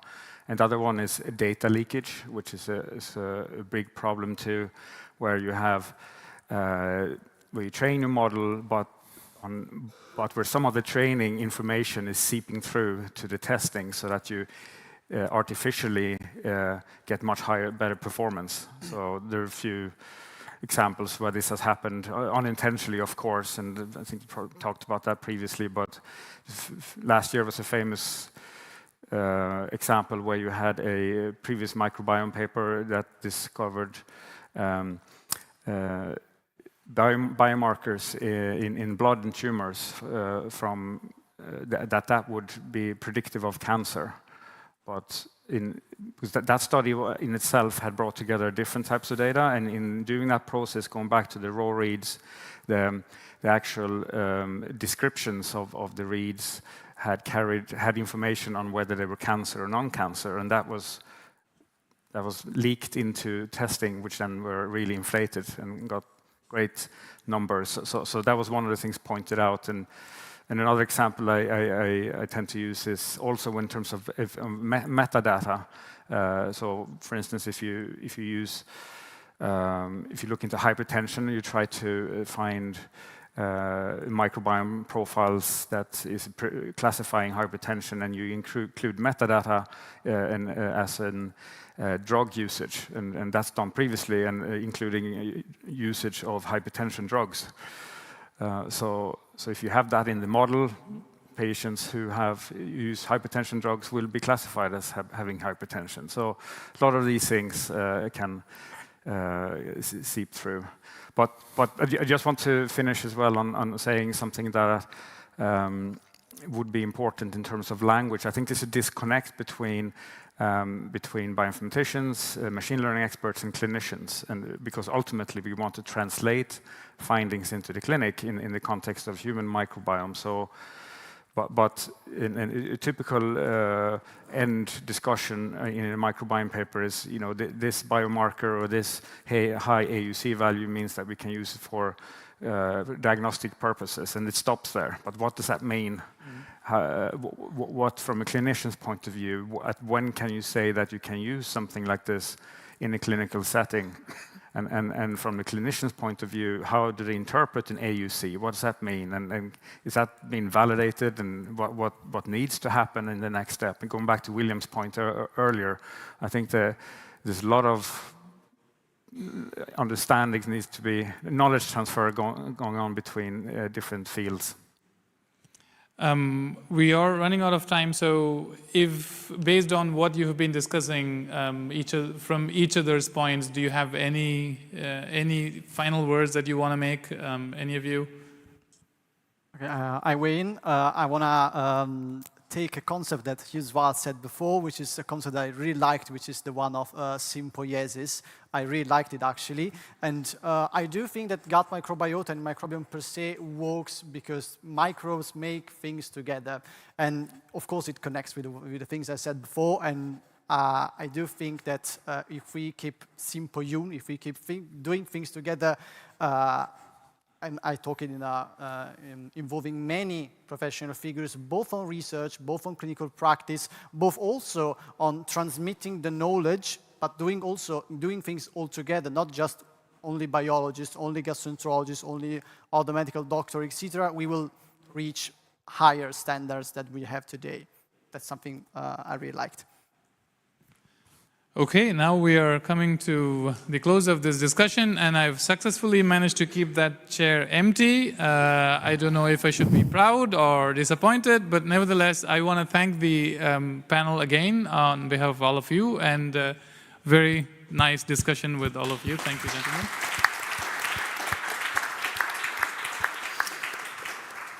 And now I'm passing it on to Stefan. Yeah, thank you very much.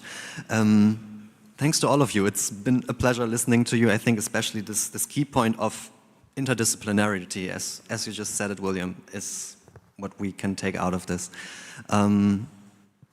Yeah, how do I make the perfect transition now to the coffee break? I don't know. I don't think there is any. So this was the last words for session number 3. We will now have a quick 25-minute coffee break. Before we will gather here again at, yeah, what will it be?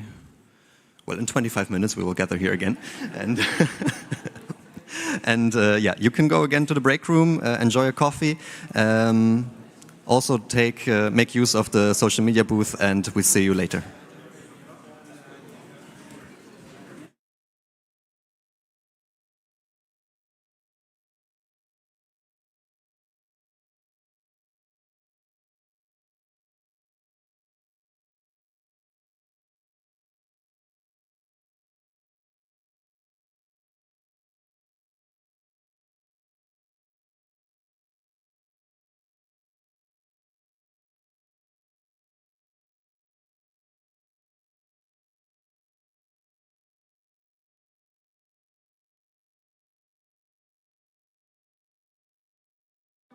The human microbiome is a complex ecosystem of trillions of microorganisms living in and on our bodies.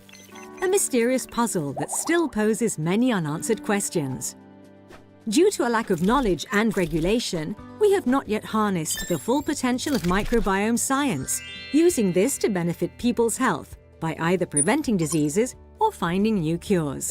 That's why we set up the Human Microbiome Action Project, with the aim of both understanding the interplay between our various microbiomes and addressing public health concerns, including the rising incidence of non-communicable diseases. Working to establish common ground in research and seek consensus among all stakeholders of the field. And also securing a leading position for Europe in microbiome research by founding the European Microbiome Centres Consortium. It's time to think of people in microbial terms, promoting healthier choices in everyday life. Come to the forefront of addressing non-communicable diseases and get to know your colonists. The Human Microbiome Action Project, working towards better public health, one microbe at a time. See what is next on microbiome research.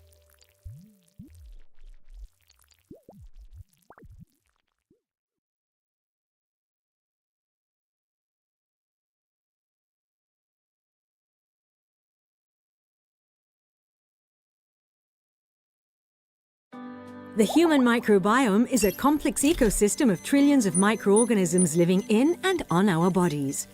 A mysterious puzzle that still poses many unanswered questions. Due to a lack of knowledge and regulation, we have not yet harnessed the full potential of microbiome science, using this to benefit people's health by either preventing diseases or finding new cures. That's why we set up the Human Microbiome Action Project, with the aim of both understanding the interplay between our various microbiomes and addressing public health concerns, including the rising incidence of non-communicable diseases. Working to establish common ground in research and seek consensus among all stakeholders of the field. And also securing a leading position for Europe in microbiome research by founding the European Microbiome Centres Consortium. It's time to think of people in microbial terms, promoting healthier choices in everyday life. Come to the forefront of addressing non-communicable diseases and get to know your colonists. The Human Microbiome Action Project, working towards better public health, one microbe at a time.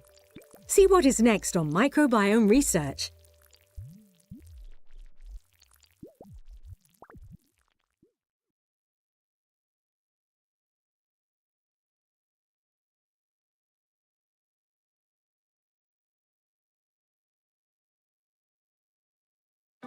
The human microbiome is a complex ecosystem of trillions of microorganisms living in and on our bodies. A mysterious puzzle that still poses many unanswered questions. Due to a lack of knowledge and regulation, we have not yet harnessed the full potential of microbiome science, using this to benefit people's health by either preventing diseases or finding new cures. That's why we set up the Human Microbiome Action Project, with the aim of both understanding the interplay between our various microbiomes and addressing public health concerns, including the rising incidence of non-communicable diseases. Working to establish common ground in research and seek consensus among all stakeholders of the field. And also securing a leading position for Europe in microbiome research by founding the European Microbiome Centres Consortium. It's time to think of people in microbial terms, promoting healthier choices in everyday life. Come to the forefront of addressing non-communicable diseases and get to know your colonists. The Human Microbiome Action Project, working towards better public health, one microbe at a time. See what is next on microbiome research.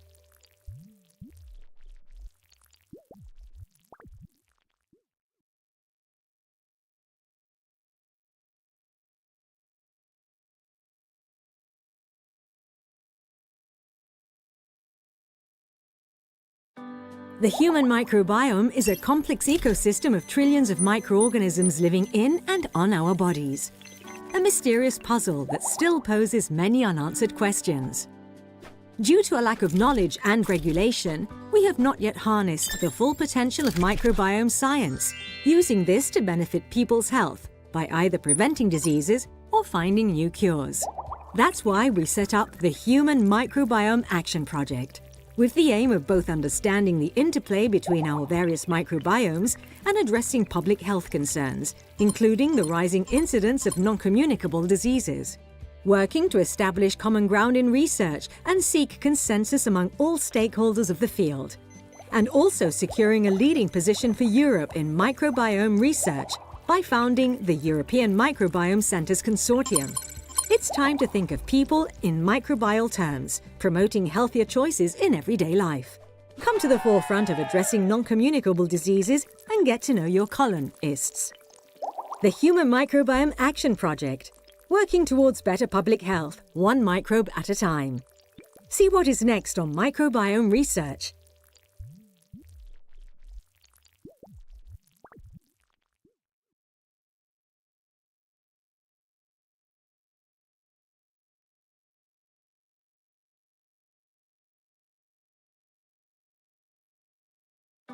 The human microbiome is a complex ecosystem of trillions of microorganisms living in and on our bodies. A mysterious puzzle that still poses many unanswered questions. Due to a lack of knowledge and regulation, we have not yet harnessed the full potential of microbiome science, using this to benefit people's health by either preventing diseases or finding new cures. That's why we set up the Human Microbiome Action Project, with the aim of both understanding the interplay between our various microbiomes and addressing public health concerns, including the rising incidence of non-communicable diseases. Working to establish common ground in research and seek consensus among all stakeholders of the field. And also securing a leading position for Europe in microbiome research by founding the European Microbiome Centres Consortium. It's time to think of people in microbial terms, promoting healthier choices in everyday life. Come to the forefront of addressing non-communicable diseases and get to know your colonists. The Human Microbiome Action Project, working towards better public health, one microbe at a time. See what is next on microbiome research.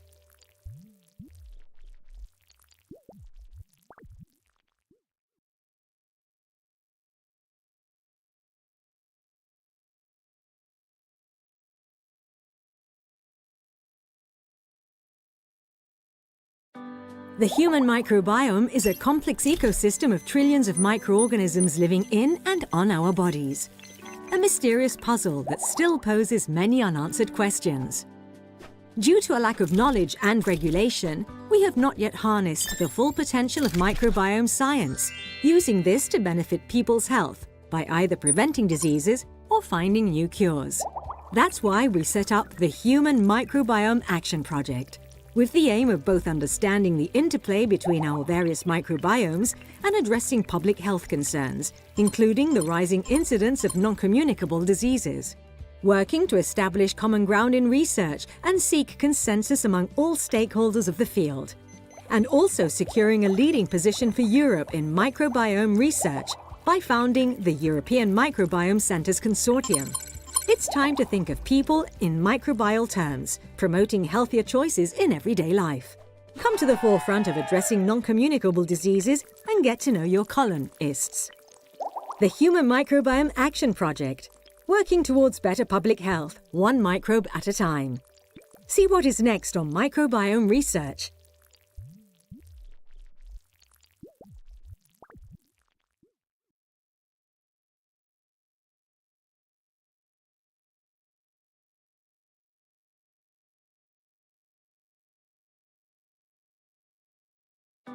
The human microbiome is a complex ecosystem of trillions of microorganisms living in and on our bodies. A mysterious puzzle that still poses many unanswered questions. Due to a lack of knowledge and regulation, we have not yet harnessed the full potential of microbiome science, using this to benefit people's health by either preventing diseases or finding new cures. That's why we set up the Human Microbiome Action Project, with the aim of both understanding the interplay between our various microbiomes and addressing public health concerns, including the rising incidence of non-communicable diseases. Working to establish common ground in research and seek consensus among all stakeholders of the field. And also securing a leading position for Europe in microbiome research by founding the European Microbiome Centres Consortium. It's time to think of people in microbial terms, promoting healthier choices in everyday life. Come to the forefront of addressing non-communicable diseases and get to know your colonists. The Human Microbiome Action Project, working towards better public health, one microbe at a time. See what is next on microbiome research.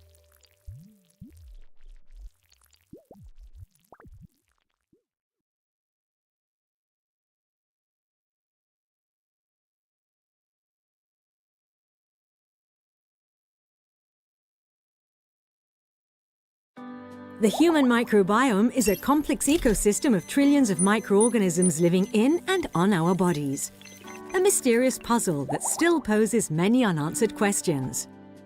Due to a lack of knowledge and regulation, we have not yet harnessed the full potential of microbiome science, using this to benefit people's health by either preventing diseases or finding new cures.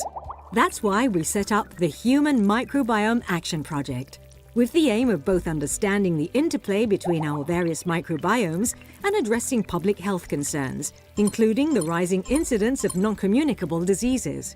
Working to establish common ground in research and seek consensus among all stakeholders of the field. And also securing a leading position for Europe in microbiome research by founding the European Microbiome Centres Consortium. It's time to think of people in microbial terms, promoting healthier choices in everyday life. Come to the forefront of addressing non-communicable diseases and get to know your colonists. The Human Microbiome Action Project, working towards better public health, one microbe at a time. See what is next on microbiome research.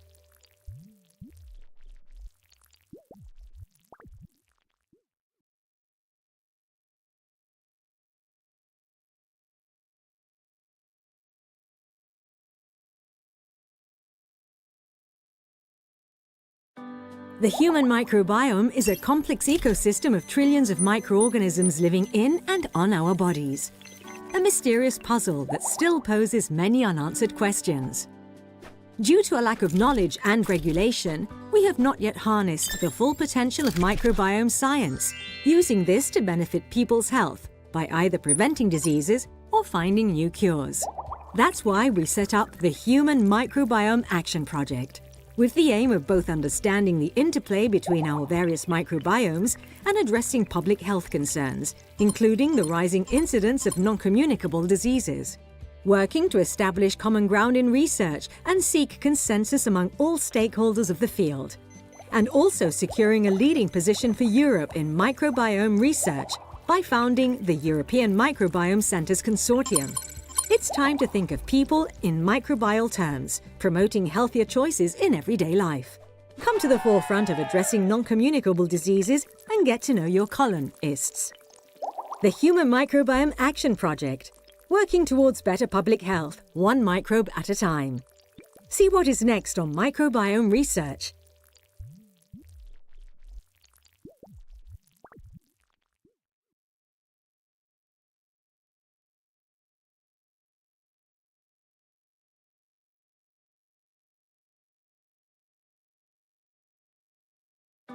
The human microbiome is a complex ecosystem of trillions of microorganisms living in and on our bodies. A mysterious puzzle that still poses many unanswered questions. Due to a lack of knowledge and regulation, we have not yet harnessed the full potential of microbiome science, using this to benefit people's health by either preventing diseases or finding new cures. That's why we set up the Human Microbiome Action Project, with the aim of both understanding the interplay between our various microbiomes and addressing public health concerns, including the rising incidence of non-communicable diseases. Working to establish common ground in research and seek consensus among all stakeholders of the field. And also securing a leading position for Europe in microbiome research by founding the European Microbiome Centres Consortium. It's time to think of people in microbial terms, promoting healthier choices in everyday life. Come to the forefront of addressing non-communicable diseases and get to know your colonists. The Human Microbiome Action Project, working towards better public health, one microbe at a time. See what is next on microbiome research.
Si vous voulez bien vous asseoir, on va reprendre. If you want to sit down, please, we'll start over.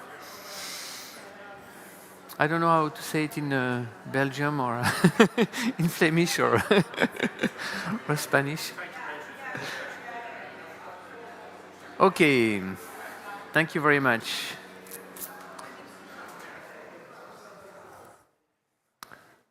So I'll start over and give this presentation for session 4, Building Bridges for the Future of Microbiome Research, and tell you about the idea we had when we started the program concerning the inception of the European Microbiome Centers Consortium. And very simple structure in my presentation, why, how, and just one slide on the beyond that I hinted at this morning. Well, you've already seen that. This is just the rate of increase of incidence of many, many chronic conditions that are listed here. You probably don't see, but it's causing 41 million deaths in 2019, 74% of deaths overall. It's really a public health concern. You want me on the other side? Okay. Here. Okay.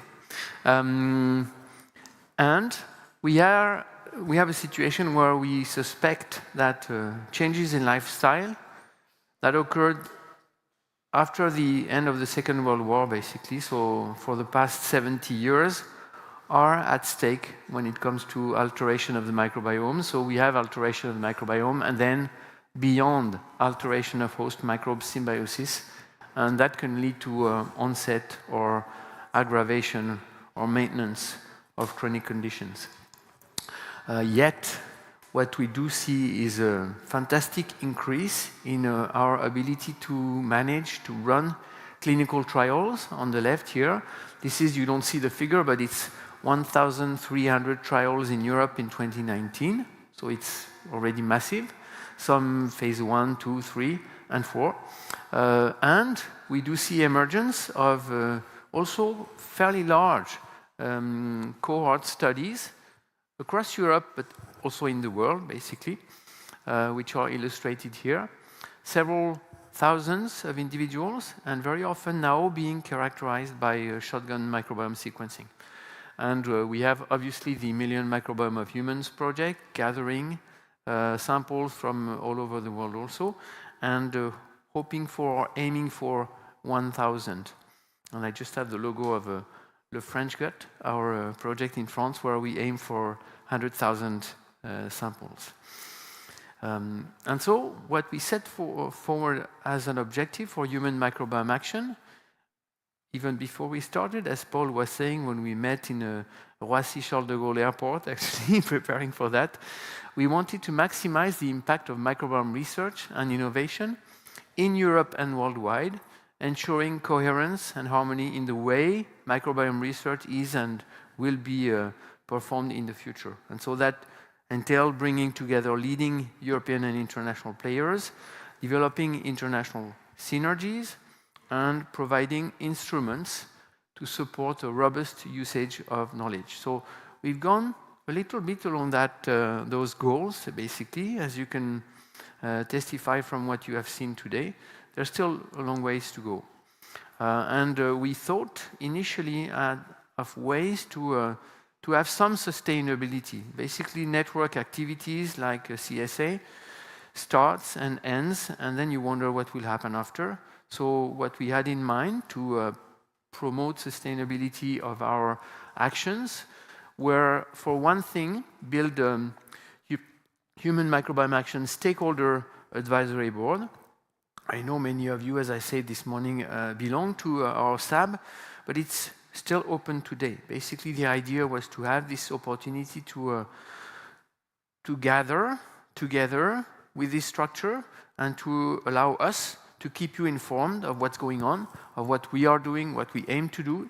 If you want to contribute to activities, today it's essentially writing activities of papers, defining recommendations and so on. But this is still ongoing, and it will turn into the basis for the European Microbiome Centers Consortium, the first contact list, basically. So if you're not part of that, then please tell us you want to, if you want to. European Microbiome Centers Consortium was this idea of building a forum that would gather all the stakeholders.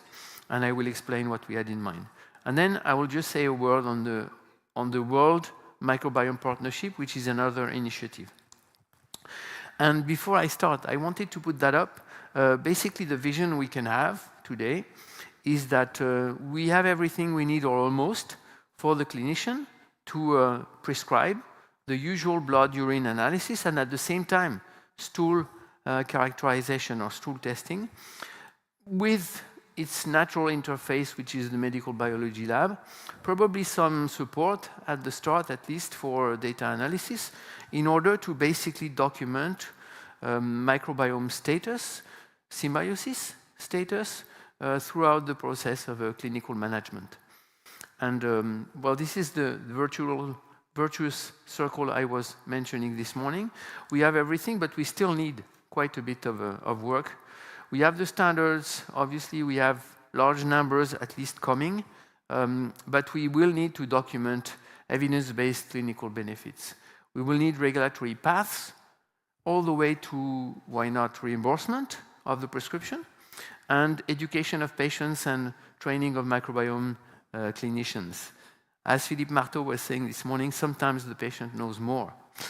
So it's an interesting situation. So what we did is we gathered together with 5 founding members of EMCC, which are listed here, INRAE, EMBL, University of Copenhagen, University College Cork and APC, and University of Trento. And we were very soon helped by PRI and UFIC.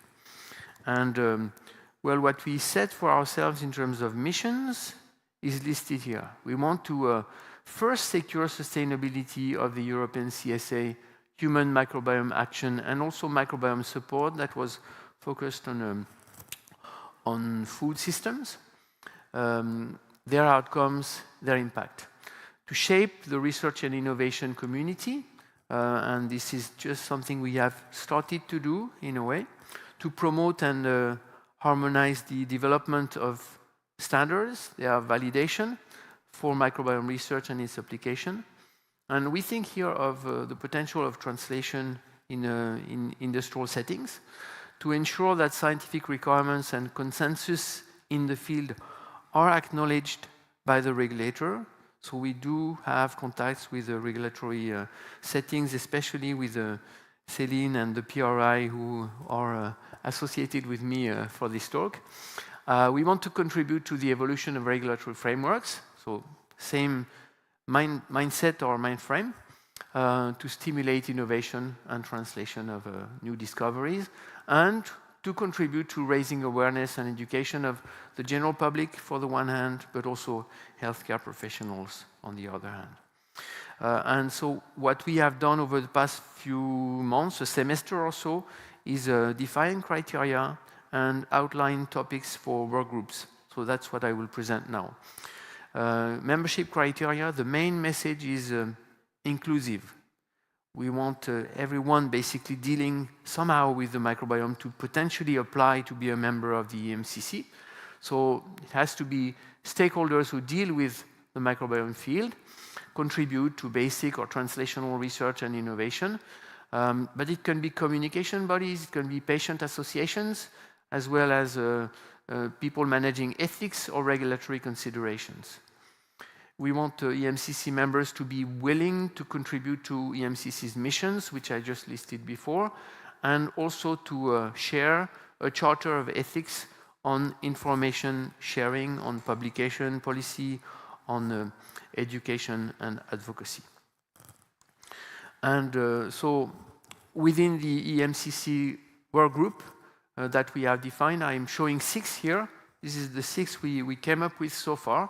This is not engraved in stone, let's say, but this is what we want to start working with. So EMCC aims to become a forum and a resource for the European Commission and beyond providing experts, competencies, concerted and coherent visions in the form of white papers and so on. In those 6 areas, harmonization of practices and procedures towards standardization efforts. This is really the data production aspects. Good practices of analytical procedures for microbiome studies. This is the data science aspect. Microbiome and public health, very ambitious. We still have those curves of incidence of chronic conditions rising. How can we do to somehow control that? Scientific priorities and roadmap. This is the usual expectation from the European Commission from programs like Human Microbiome Action, regulatory aspects, and diffusion communication training. My invitation here is, well, just see if you'd like to follow or to contribute to or even to lead one of those working groups as I go along with my presentation. My ears are too small, I think. Okay, I'll start with the work group I call Microbiome Standards. And the aim is to promote the establishment and onward validation of pre-analytical guidelines for reproducibility, comparability, and meta-analysis.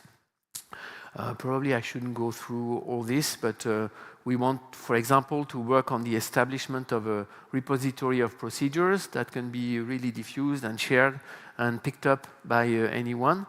We want to broaden the scope to multi-omics, also publish on benchmarking processes. We've not said that so much, but once we have a standard procedure that is consensual, accepted, then it should be used to validate any new addition. Basically, that should be the process. We want to link with European instances for norms. Why not go all the way to norms in some cases? Not very many, but in some cases it might be relevant or it might be required by our counterparts. And to establish links with editorial boards of scientific journals and EU evaluation processes to make sure that well, the use of standards and good practices is one aspect that is taken into consideration. Second work group on the microbiome data science. The aim is to promote access and sharing of high-quality data. This is really most important. So we want to structure a repository of high-quality data and links to existing repositories, to include microbe host and integrate watch for new technologies, to publish on benchmarking processes, promote implementation and use of rigorous reporting on analytical procedures and codes. This is the same as you've seen before. We want to link with editorial boards and scientific journals, and EU evaluation processes to also promote the use of good practices for data science and explore relevance to connect with the emerging EU data space, the EU data space. The third group is one I call public health. In this context, the aim is to promote use of microbiome information to monitor general health status of the European population and also identify trends at population level. So the idea is to promote harmonization of good practices for integration of microbiome in epidemiological studies. It's been mentioned, I mentioned it again, we see more and more studies with tens of thousands of people. Well, we really need to make sure that this is done for a purpose, and one of them can be to monitor general health status of a population. We want to structure or link with large cohort initiatives in Europe and beyond. We want to define appropriate tools and means for epidemiological monitoring of microbiome health and testing of impact on the microbiome, of ways of life, life habits, and so on. And this you've seen already. And publish on trends and evolutions of these really important aspects for public health. There could probably be many more, and this will be one of the goals of the work group to really expand, prioritize, and expand on the objectives. The fourth work group, Research and Innovation Roadmap. So as I say, this is a rather classical expectation from the European Commission to define and diffuse priorities for the European science and innovation roadmap. So here we want to set up mutualized monitoring mechanisms for EU funding priorities, to define mechanisms from bottom-up identification of priorities and sharing of microbiome science top priorities. Promote the implementation of mutualized strategies strategies of influence towards EU directorates for future framework programs. I think this is something we can obviously share within ourselves, but we have to structure, and getting together to do that together is probably one of the best ways to deal with it. And present EMCC as a source of experts in the microbiome field, among others to European Commission entities.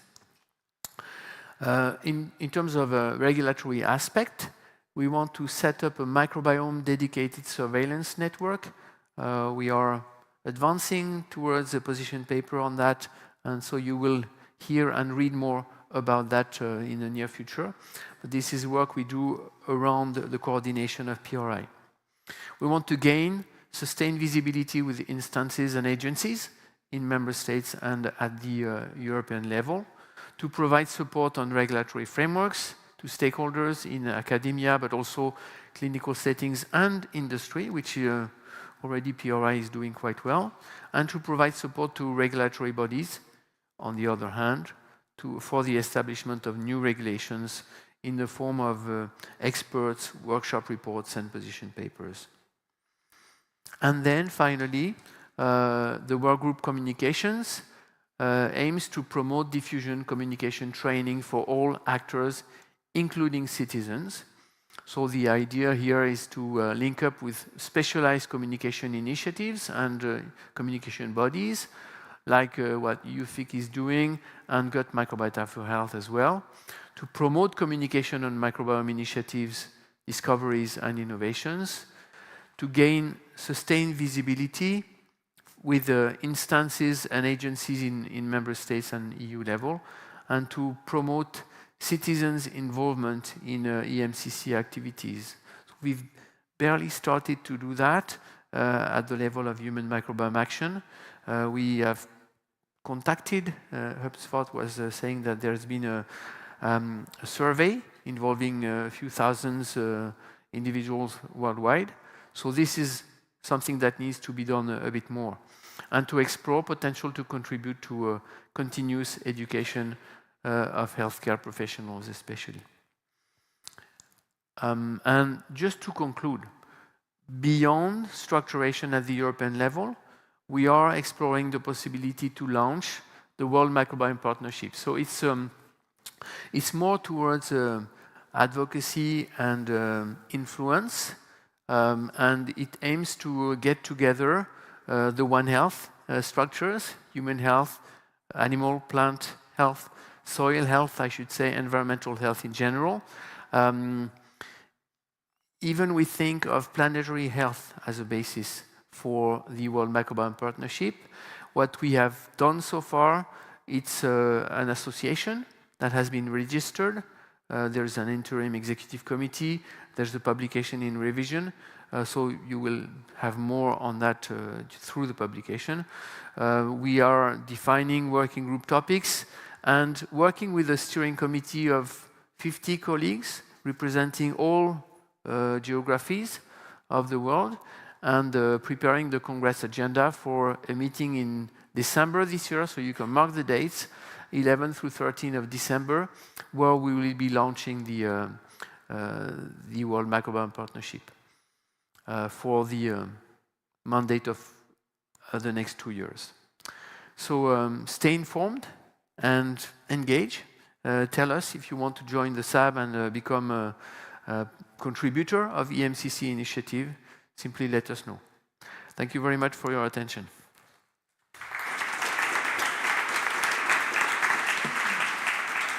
Do I have time for questions? Yeah. Thank you so much, Joel. It was a pleasure to hear that, and I think it's also super, super relevant based on what we heard today. We're looking forward. We're looking forward, very exciting times.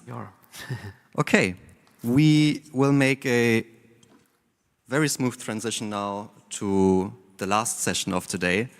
It's been a long day, I guess, for everyone. I hope you still have left some energy for our final speaker and also for our final panel discussion. Next, I would like to welcome on the stage Emmanuelle Magon. You already heard her today as a moderator, but now she will also give us a brief presentation about this topic, identifying the most pressing research questions for future studies. Emmanuelle Magon is a research director at INRAE. She's a microbiologist with a passion for microbiomes and their role in food systems, but also human health. And Emmanuelle coordinates a French program on food systems, microbiomes and health, which will be part and support the EMCC. Emmanuelle, the stage is yours.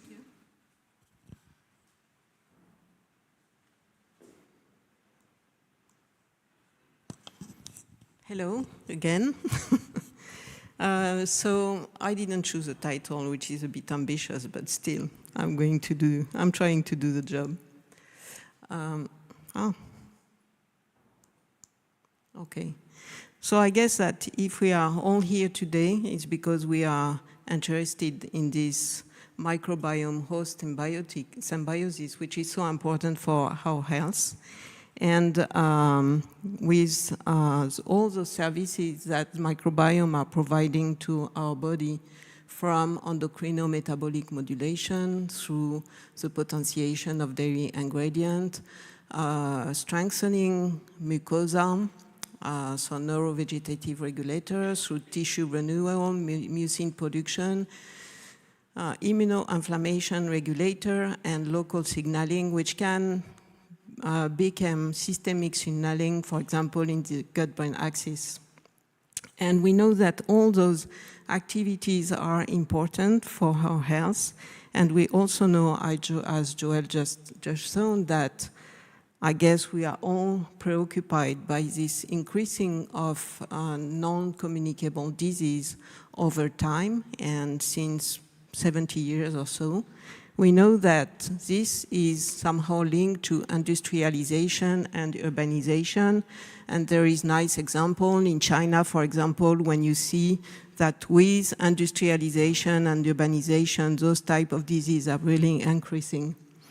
And we know that those conditions also modified somehow how microbiomes, and you can see that there is difference if you compare microbiome from people living in industrialized country compared to non-industrialized settlement. So we know that also because in the last 12, 14 years, we developed this high-resolution pipeline for microbiome analysis. Oh, what is? That's new. Okay, ignore it. I don't know what is that. So it goes from a collection of samples, data extraction, so to sequencing, so pre-analytical steps, to bioinformatics, biostatistics, and machine learning processing. And this pipeline allows us to go from a catalog of genes to a catalog or directory of metagenomic species to a catalog of pangenome species. And we know that's important to have this deep analysis of microbiome, knowing that in microorganisms you can have as much as 60% of the genome we can vary between strain in a given species. So, of course, doing this job, people realize very soon that it's important to have some level of standardization if you want to compare analyses which are done in one place or another, if you want to compare different studies. So this was already developed. I mean, people work on that in the IHMS, so International Human Microbiome Standard European project, which was launched in 2012. And this leads to a number of procedures which are available on websites on this metagenomic procedure pipeline collect of samples. And this leads also to this landmark paper. It's not a specialty, or it's not only for Europe. People in the United States, more or less linked to the Human Microbiome Project, also had the same willing of developing standards. And you have also this important paper on the wholesale standard for microbiome field. And as it was mentioned before, it's a never-ending story, because you have new kits, you have new technology, you have new settlement, new design. So you have to, regularly re-examine, benchmark what you develop to make sure that it's still the best method that you are using. And of course now, we also have this important point, which is to go beyond metagenomics, because studying the interaction between microbiome and human also involved other kind of approaches, such as metabolomics, which was mentioned, but also culturomics, different type of approaches for which we need to have the same rigorous development of pipeline which allow comparison. Well, through this, already in 2013, it was obvious that in the population, you had people with high gene counts and people with low gene counts. And in fact, post-symbiosis, or low gene richness, which is somehow related to also the species diversity, also it's not fully equivalent, appeared as a predictor of poor prognostic and severity of disease. So it's linked to the severity of obesity, it's linked to the severity of severe liver condition, and a number of cancers. And also it appears to be linked to poor response to treatment. So it means something. It means that you have less gene in your microbiota, so you have less function, you have less resilience, you have less capacity to dialogue with the host. And obviously it can make a difference. From this, and it was already mentioned, GMT, which is a small company, proposed to develop a test that should be as easy to use as a blood test for cholesterol, and as easy as to understand as those kind of blood tests. You are low gene count, average gene count, high gene count. It reflects the level of strong dysbiosis, moderate dysbiosis, or no dysbiosis means biosis. So based on that, it's not a question of making the diagnostic of a disease or what. It's just to know if your microbiota is not in good shape, which is a bad prognostic, a poor prognostic. And then you can integrate the information on clinical, nutritional, lifestyle habits and monitor the response. At this stage, it has to be tested. I mean, it has been tested on metagenomic data, but it has to be tested in clinics and see if we evidence clinical benefits. But it's very easy. Of course, we also need more complex tests and more complex biomarker or more specific. And what we've seen is a development in several therapeutic areas of high throughput pipeline to go from cohort sample information to multi-omics characterization, including culturomics, and to experimental validation using different type of preclinical model from organoids. We've seen the development of gut on chips or organ on chips, and also mice and animal model. And I just want to say here that animal models, we made a Delphi on this Delphi survey, now you know everything about that, on the use of those preclinical models, and there were a strong consensus on the fact that animals models are still needed for research. From that, those type of pipeline leads to a number of biotics pharmabiotics, from live microbe to combination of microorganism, bioactive compound,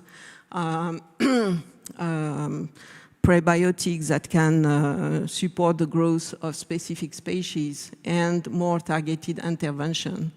Altogether, this represents what we call today microbiome engineering, and this is developing a lot. So using those kind of things, so we can get biomarkers, indication, candidates for microbial therapy, and more importantly, we can also identify the mechanisms which are involved. And I think this is extremely important today. It has been said before. We need to go into mechanisms, not to say that we will understand everything, but it's the best proof of causality, and we need those kind of proof right now. Okay, and just want to mention, because I think it's interesting, there is a large community which come from biotechnology, which develop synthetic biology, and they have a large interest in microbiome engineering, a new technique for microbiome engineering, developing sensor. We can stimulate some production in the gut and those kind of things. It's not yet mature, I think, but I have no doubt that we will have interesting information and new products that will emerge from this large community. Well, with this kind of pipeline, and mostly based on binary study, meaning patient versus control, we have a number of pharmabiotics products that have been identified. You see that most of them are developed by startups. And you see also that for a number of them, we have no idea of the molecule or the mechanisms which is involved.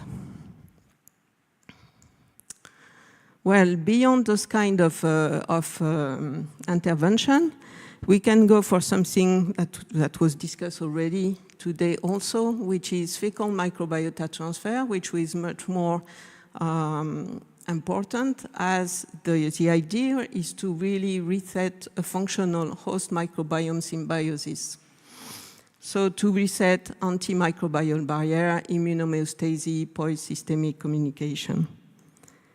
And we all know about this amazing result in Clostridium difficile and this extremely high rate, success rate with this approach compared to standard of care.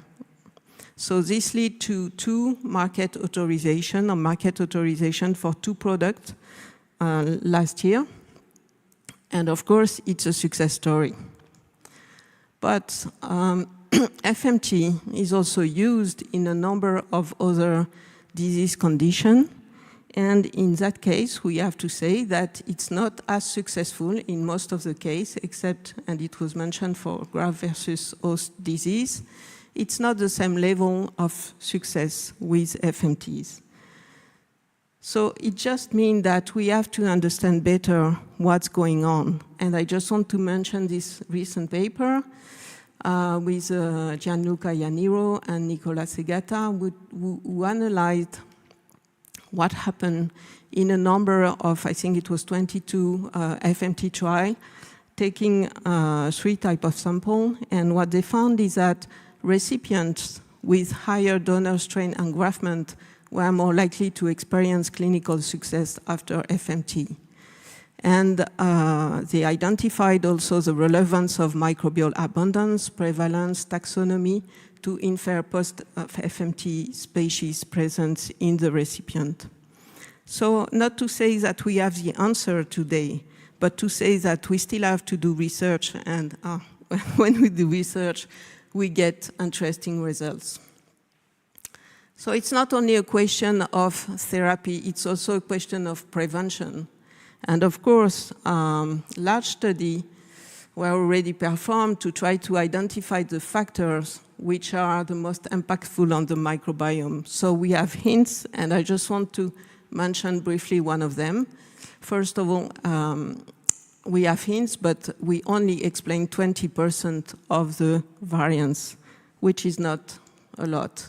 So I think that in this context, large cohorts longitudinal study, cooperation between those different large cohorts will bring new information, as well as this Malian microbiome for human project, to which we are contributing through the French Gut project. We know that food has a strong effect on the microbiota, and we know that some diet habits are increasing the risk of chronic disease, and others are decreasing it. And what is really interesting is that if you consider, we don't know much about the mechanisms, the detailed molecular mechanisms, but what we can see is that it improves health, and it also improves food system sustainability. So we have, a problem with ultra-transformed food, and this is a recent review showing that emulsifier, artificial sweeteners, some food colors, nanoparticles, they all have impact on our gut health and our gut homeostasis.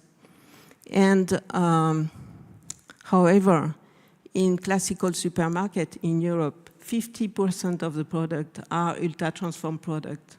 So you cannot imagine in that case to have a consumer who make a good choice. And IT Food made a recent survey asking consumers what they know about ultra-transformed food, and it's obvious that they don't understand what it means. Some people think they are doing healthy choice, and in fact they are consuming lots of ultra-transformed food, so we have to be clearer. We all heard about Mediterranean diet, which reduces the incidence of chronic diseases and cancer. We cannot all eat Mediterranean, also we would love it surely. But there is some initiative where science is meeting policy, such as the Danish Whole Grain Initiative, where industrial scientists and government decide all together to promote this type of food in the Danish consumption. It's not only about food, it's also about exposure to environmental microbes. And we know that in urban environments, actually the environment we have now, we have much less exposure to environmental microbes. And if we start thinking like this, we should go for more global, for food system, for planetary health. We should live in environments which are healthy, which have more microbiome, and which increase our exposure to promote our health, but it will also promote the health of the planet. And that's it. So just to conclude, I just want to insist on the fact that microbiome science is still recent. I heard, European Commission and everything saying, yeah, translation, application, or whatever. But I remember that more than 10 years ago, we were discussing about biotechnology, what biotechnology, and they were existing already for more than 25 years, And politics were starting to say, yeah, maybe they should produce something, It's not only a question about research. Research needs time. And for the future, we will go into the complexity of the system. I think we had this period of this decade where we discover a lot of things and lots of easy findings were done. And now we realize variability, inter-individual variability, complexity of clinical trial, difficulties with live biotherapeutics. How can we imagine in such complex systems that one strain will change everything about a disease? That's not possible. It's counterintuitive. So we will enter more complexity.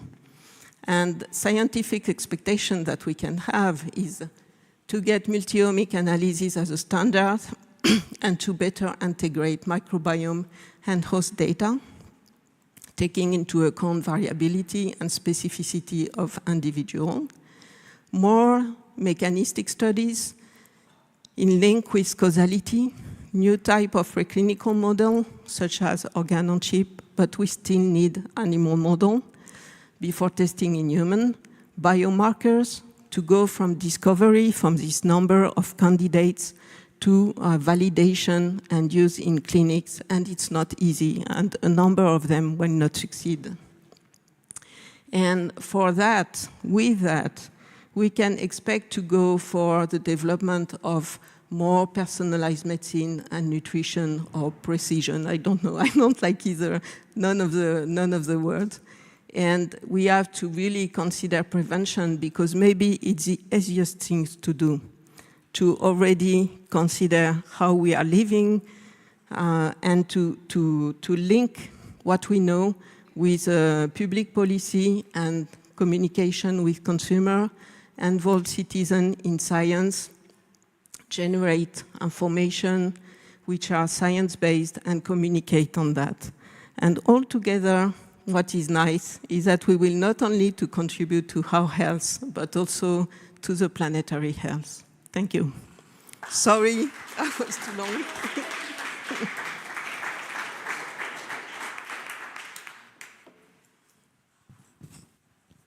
Thank you very much, Emmanuel. That was, I believe, a perfect kickstart for our last panel discussion. I think you touched on very, very different individual points that we will hopefully also go a little bit deeper in to this discussion now.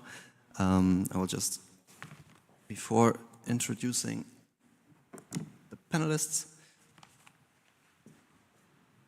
I would like to welcome them on stage first. Where are they? I can't see them really because the lights are blending.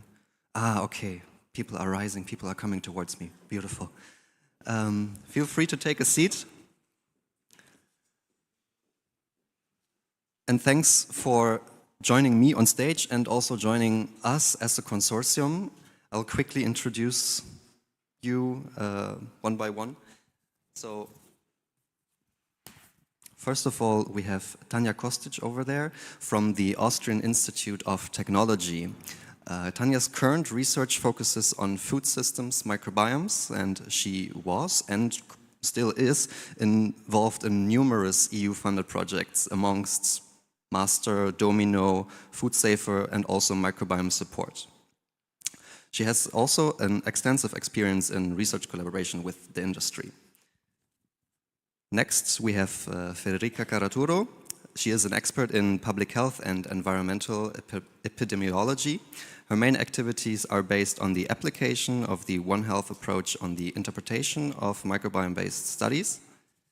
And she is involved for IBRIS in the management and realization of several Horizon 2020 EU-funded projects in the field of microbiome research, amongst the GEMMA project, Human Microbiome Action, OPARI, and EndoTarget, and holds also experience in application-oriented research projects. Next in line is Carolina Alves Costa Silva. She is a physician scientist in the medical scientific program of Clinicobiome and Oncobiome project. She is currently investigating microbiota-based biomarkers and therapeutics based on fecal metagenomics and circulating metabolomic hallmarks.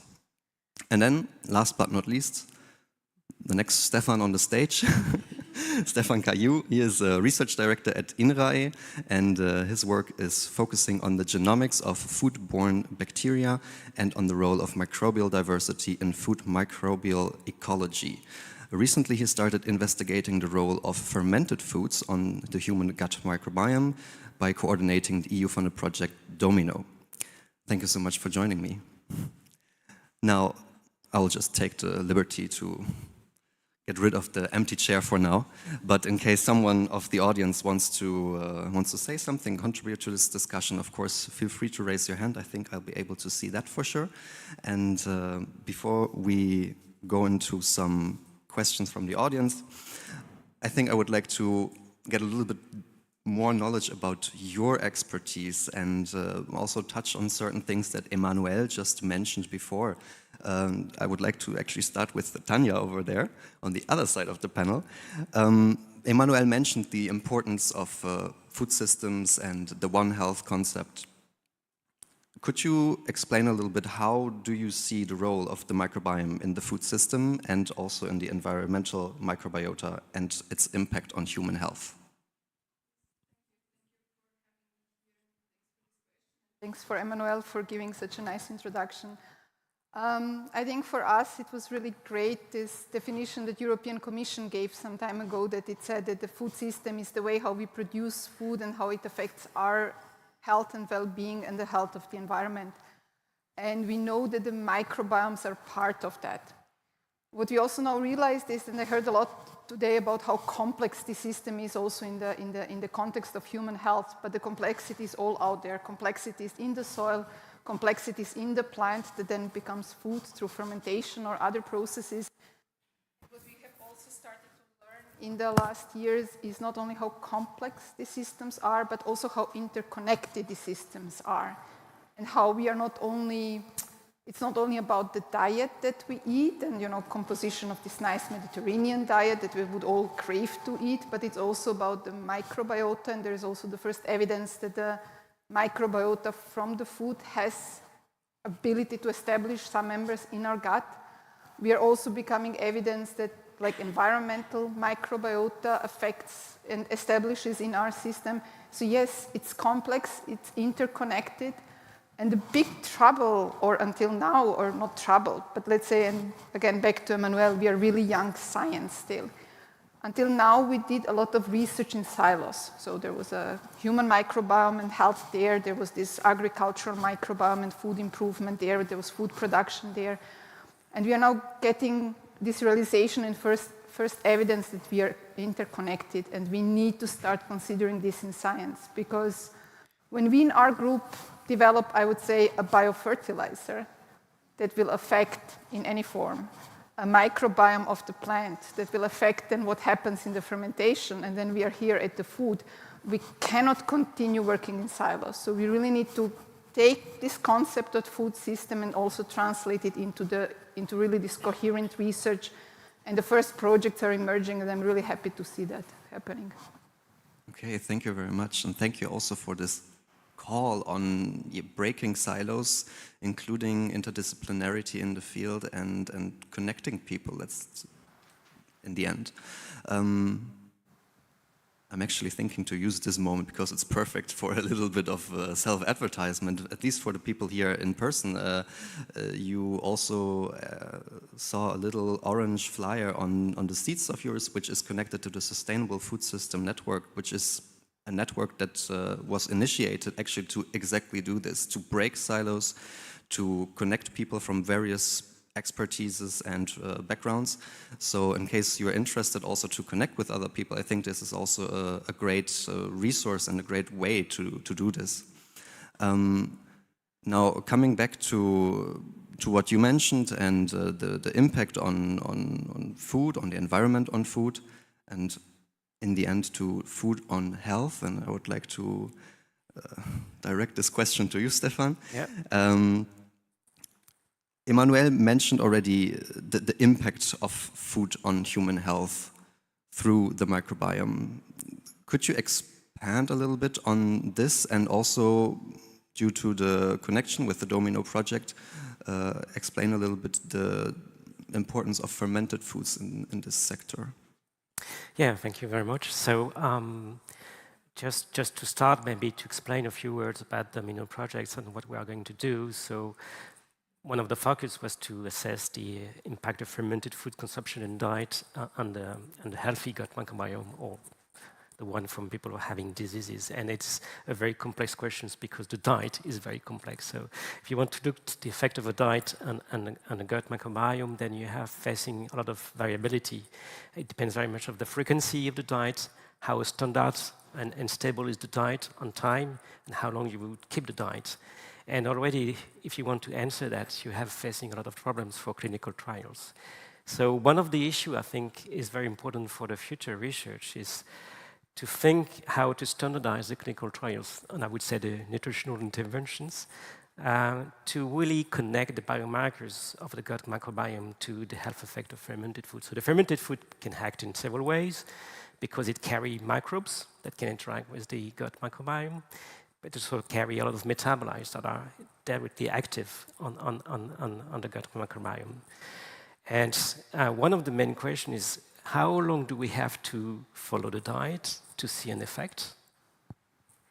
And how long do we have to look at the effect on time to be sure that the effect is stable. So, because once you see an effect, it can be just a very rapid effect or change due to the change of the diet.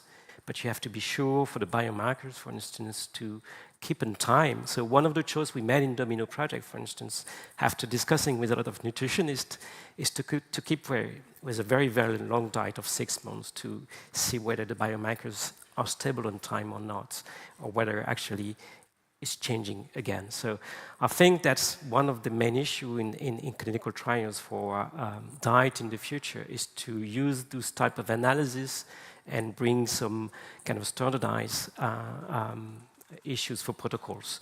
But also, if you think about getting longer trials, it's more expensive, of course. And I'm actually using what Emmanuel was saying. One of the important issues in research is to develop preclinical models. I would say ex vivo, in vitro models to get insight into the effect of microbes, food microbes, and also the metabolites that are involved into the fermented foods and how it's impacted different. So to carry on much earlier knowledge on the impact of fermented food. So there's a second issue also about the diet is, and I'm using one of the comments that Paul Ross did this morning about moving from let's say, taxonomy assignment of the gut microbiome to functional assignment of the gut microbiome. That's very important move in the research. And when I think about functional assignment, it's not only inferring a function from the gene catalog, it's just really going to RNA sequencing.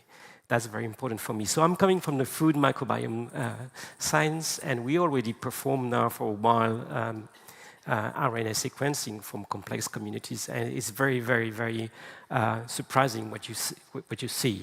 Sometimes you see subdominant populations that are very active in some specific functions, just because the dominant population, they are involved in doing biomass, and the subdominant population, they don't do biomass, but they are very active in some pathways. So it's very important.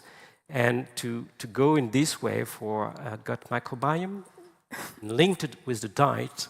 And there are 2 recent papers that actually show that using the effect of a diet on gut microbiome doesn't bring any differences into the structure of the community of the gut microbiome. However, when you look to gene expression or the metabolomic analysis behind, it's very different. So you've got a lot of activity. So as far as the diet is concerned, I would say that moving into functional analysis and RNA sequencing would be very important, because we might not see some big effect to the structure of the gut microbiome. And the third issue is we are asking the populations nowadays to change their diet, to move to more plant-based proteins more than animal-based proteins. And of course, that's very good for fiber intake. But we know that proteins from plants are not so easily digestible than the one from animals. And we don't really know the effects on time of what it's going to do. And I want to make a link with all the mapping of the gut microbiome that are done in many national issues, like the French gut, for instance. So in the coming years, there will be a lot of data accumulated for healthy gut microbiome design. But at the same time, we are asking the population to change their diet. So I don't know whether it's going to be a risk, like we are going to make a lot of noise, or a very good opportunity to survey actually the change and how to see how these changes in diet are modifying your health and the gut microbiome. Thank you very much. I guess change over the long run is, of course, inevitable. So yes, but it's going to be very expensive if we do that. So that's why the practical trials and models are going to be very important. And we need to do more research on that to make them more reliable or close to the reality. So to make at least the check in 2 steps. So we would go to clinical trials, long runs, when we are sure that actually that type of food or that type of diet is very important to survey. Okay, so acknowledging and having the awareness for this change is one thing, but then also being able to monitor it correctly is the next thing. Okay, thank you very much. I would like to jump to Carolina now. We talked about the impact of food on the the gut microbiota. But I would like to ask you now, can you share maybe some insights that you have also from your clinical background on the links between the human microbiome and diseases, and maybe even particular in cancer patients? And yeah, can you even tell us a bit about potential preventive biomarkers? Sure. So in particular, in cancer patients, because I'm an oncologist, 5 years ago, I decided to come to France and to start doing some research. So for 5 years now, I'm a microbiomer. So I'm studying how they can modulate microbiota, how can identify these markers for patients with cancer. And in our group, and another really great decision that I made was to be in a center where you have the access to this huge database that we built together with Rinhae, Joël Doré, and also with CBO, with Professor Segata. And with all this availability of data, we can have access to patient samples. We could have built this history on how the microbiota can influence the outcomes of patients with cancer. So first, we have demonstrated the antibiotics impact, has a deleterious impact on the outcomes of patients that are under immunotherapy. That is one of the standard of care in many histologies today. Sure, we will never have like a clinical trial that use antibiotic or not. We use retrospective data, but with multivariate analysis where we use correct to other prognostic factors, we can see that there is this deleterious impact. Then the signatures, metagenomics, metabolomics that are associated with responder or non-responder. The causality link we could use in vivo models.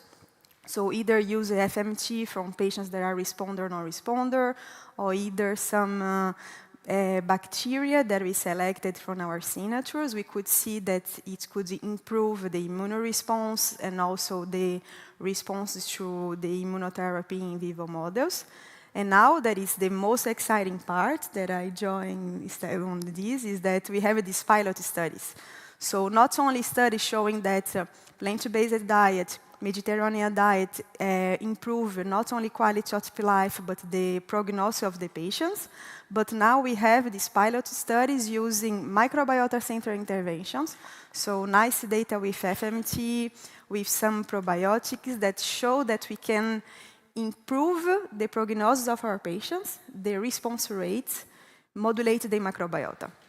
But now, and coming to the biomarker selection, is that all of these trials, they were done in non-selected patients. So when we look at the signatures, we know that not all patients are dysbiotics. So how in clinic we can go and we can select these patients? That's why this biomarker and how we can select is really important in clinic now. Thank you. I think this is also shows again what we just heard from the three speakers before, how important it is to consider all these different areas of the microbiome and how they can lead together and play together as well. Considering this, Federica, from a public health perspective point of view, how can collaboration across these different areas work best for public health outcomes? Well, we have to consider when we talk about public health that public health works with diseases in two contexts, the context of epidemiology and the context of prevention. Okay. So with microbiome, if we want to exploit microbiome wealth, we need to consider that we are at a crossroad at the moment. Passing from a descriptive way of studying diseases to a mechanistic way. Emmanuel told us about it. And the only way, the unique way to exploit microbiome data and omics technologies in general is to use prospective studies. Because if we keep on using cross-sectional studies, retrospective studies, we are not able to get to what's our point.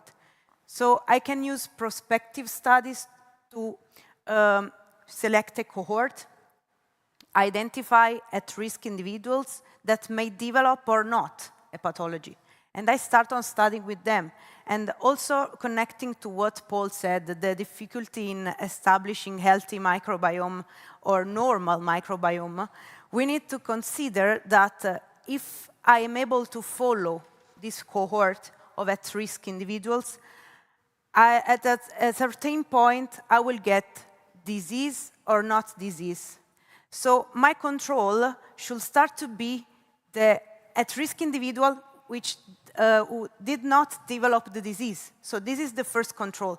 So if we want to use microbiome for public health issues or for public health means, I need to consider that prospective studies use this kind of cohorts will allow us to dynamically follow the microbiome variations and changes and associating it to clinical outcomes. This is the only way to exploit microbiome, so connected with other omics technologies, for example, metabolomics, which is the most connected omics technology. And at the end, we can reach that we can have a mechanistic approach. In this way, we can, returning to epidemiology and prevention, intervene with two approaches. The first is that we can use personalized medicine to treat these patients and personalize the use of a microbiome because we can modify microbiome. We were talking about the strategies, the therapeutical strategies. And most importantly, we can intervene with the primary prevention because we can identify which are our objectives when we define the disease and we have the biomarkers, we can prevent the onset of the disease. And that's important, and that's, I think, the future. Very interesting. Yeah, we talked about it multiple times today, so I think it's going to be, you can't anything but be curious about what's to come. At this point, maybe I'll have a quick look in, oh, I see a raising hand over there. Maybe one of my colleagues. You can also, of course, join us here on stage and get my seat. It's more a general comment or a question. Microphone is coming.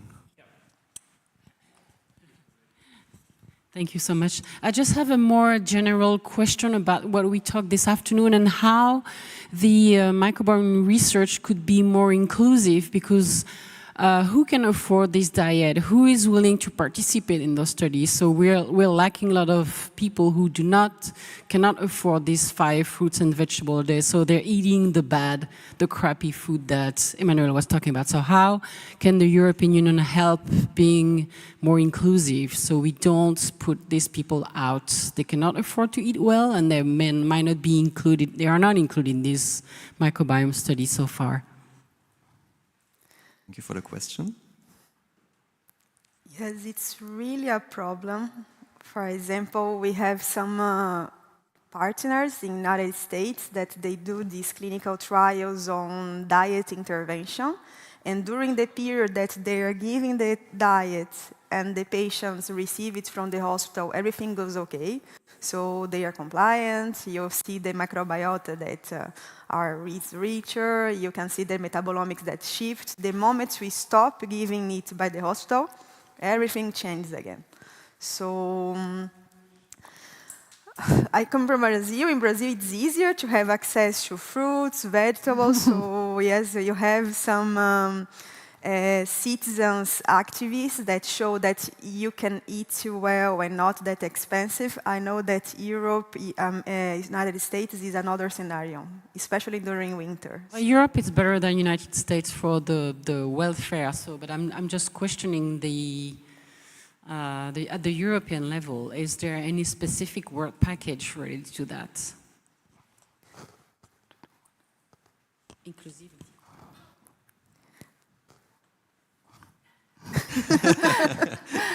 So, yes. Question indeed, yes. Stefan told in the beginning of the panel discussion that you have the food, I forgot the name, sorry. The sustainable food system. The sustainable food system, yes. Yeah. I know in France also there is some, I found like looking internet, like you have some of farmers that they created this network to try to expand and help people and protect themselves to have like sustainable production of vegetables. Like this, I think when you have this big network, it's easier to give access to people. So this is what I know in and I would maybe, or Stefan, please go. No, this is a very, very complicated problem that is, at least the European countries are very aware of. So we need to change the sustainability of the food system in general. So we need to move to a different food production. And at the same time, we are not sure whether everybody can afford it. And so I know that in Domino, for instance, we are starting to do some living labs to share knowledge between different stakeholders and actors to change and to think about, what sort of plant-based fermented food we could develop in different countries. How would be the acceptance of that? What would make the people buy it, right? So I know that all the European projects that are working on the Food 2030 issue are trying to really interact much more with the different citizens and stakeholders of the society to see how we can do that. But that's a very big problem, and it includes also the market analysis of it.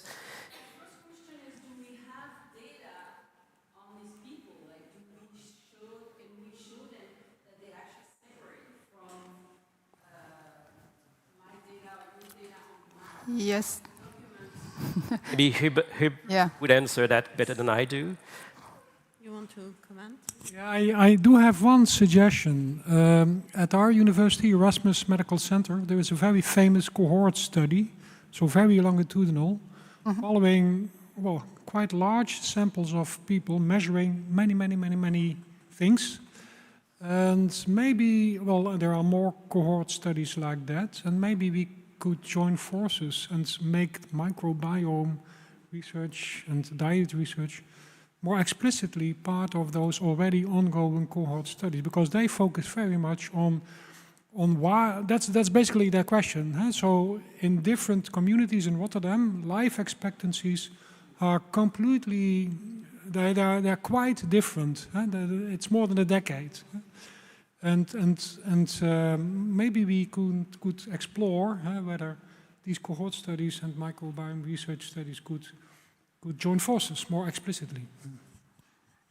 I will just add one comment, which is, I think it's really, I mean, we don't have much data on those kind of people, and it's well known that they are underrepresented in the cohort and in the trials which are usually performed. But it's clear, and I have also a project with South Africa, and they have the same problem in South Africa.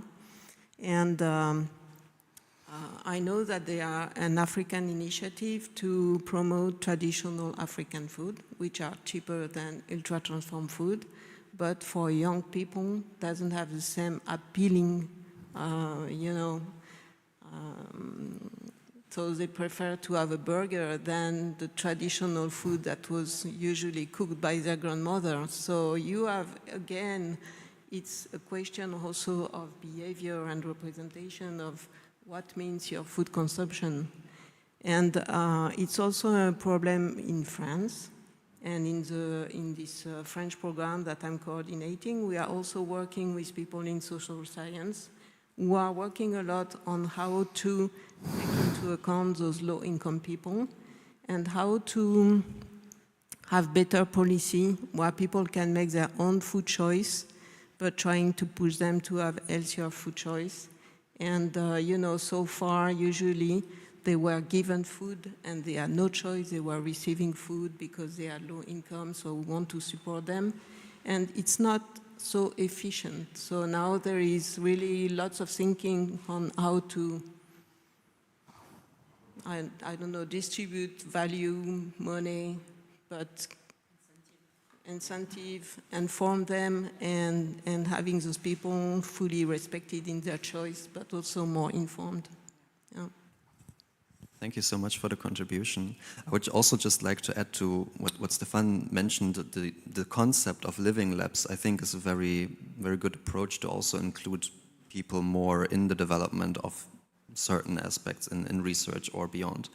And I also, coming from science communication background now, I also see definitely the urge and need also to invest in science communication exactly for this part, to make people aware of upcoming trends and topics, and to raise the awareness here already at a very early stage. And I think that can also, it's certainly not the solution. I don't think there is one solution that will be able to do this, but at least it can contribute to being more inclusive. Thank you very much for that question.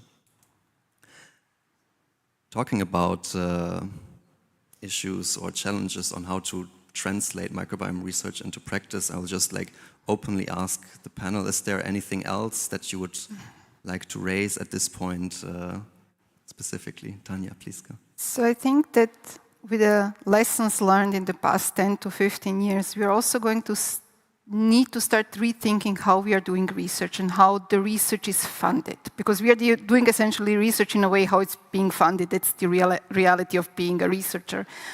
We need bigger projects, we need longer projects, because we cannot have longitudinal data and we cannot have from farm to fork and then into the health if our projects are limited to 3 or 4 years and 5 million.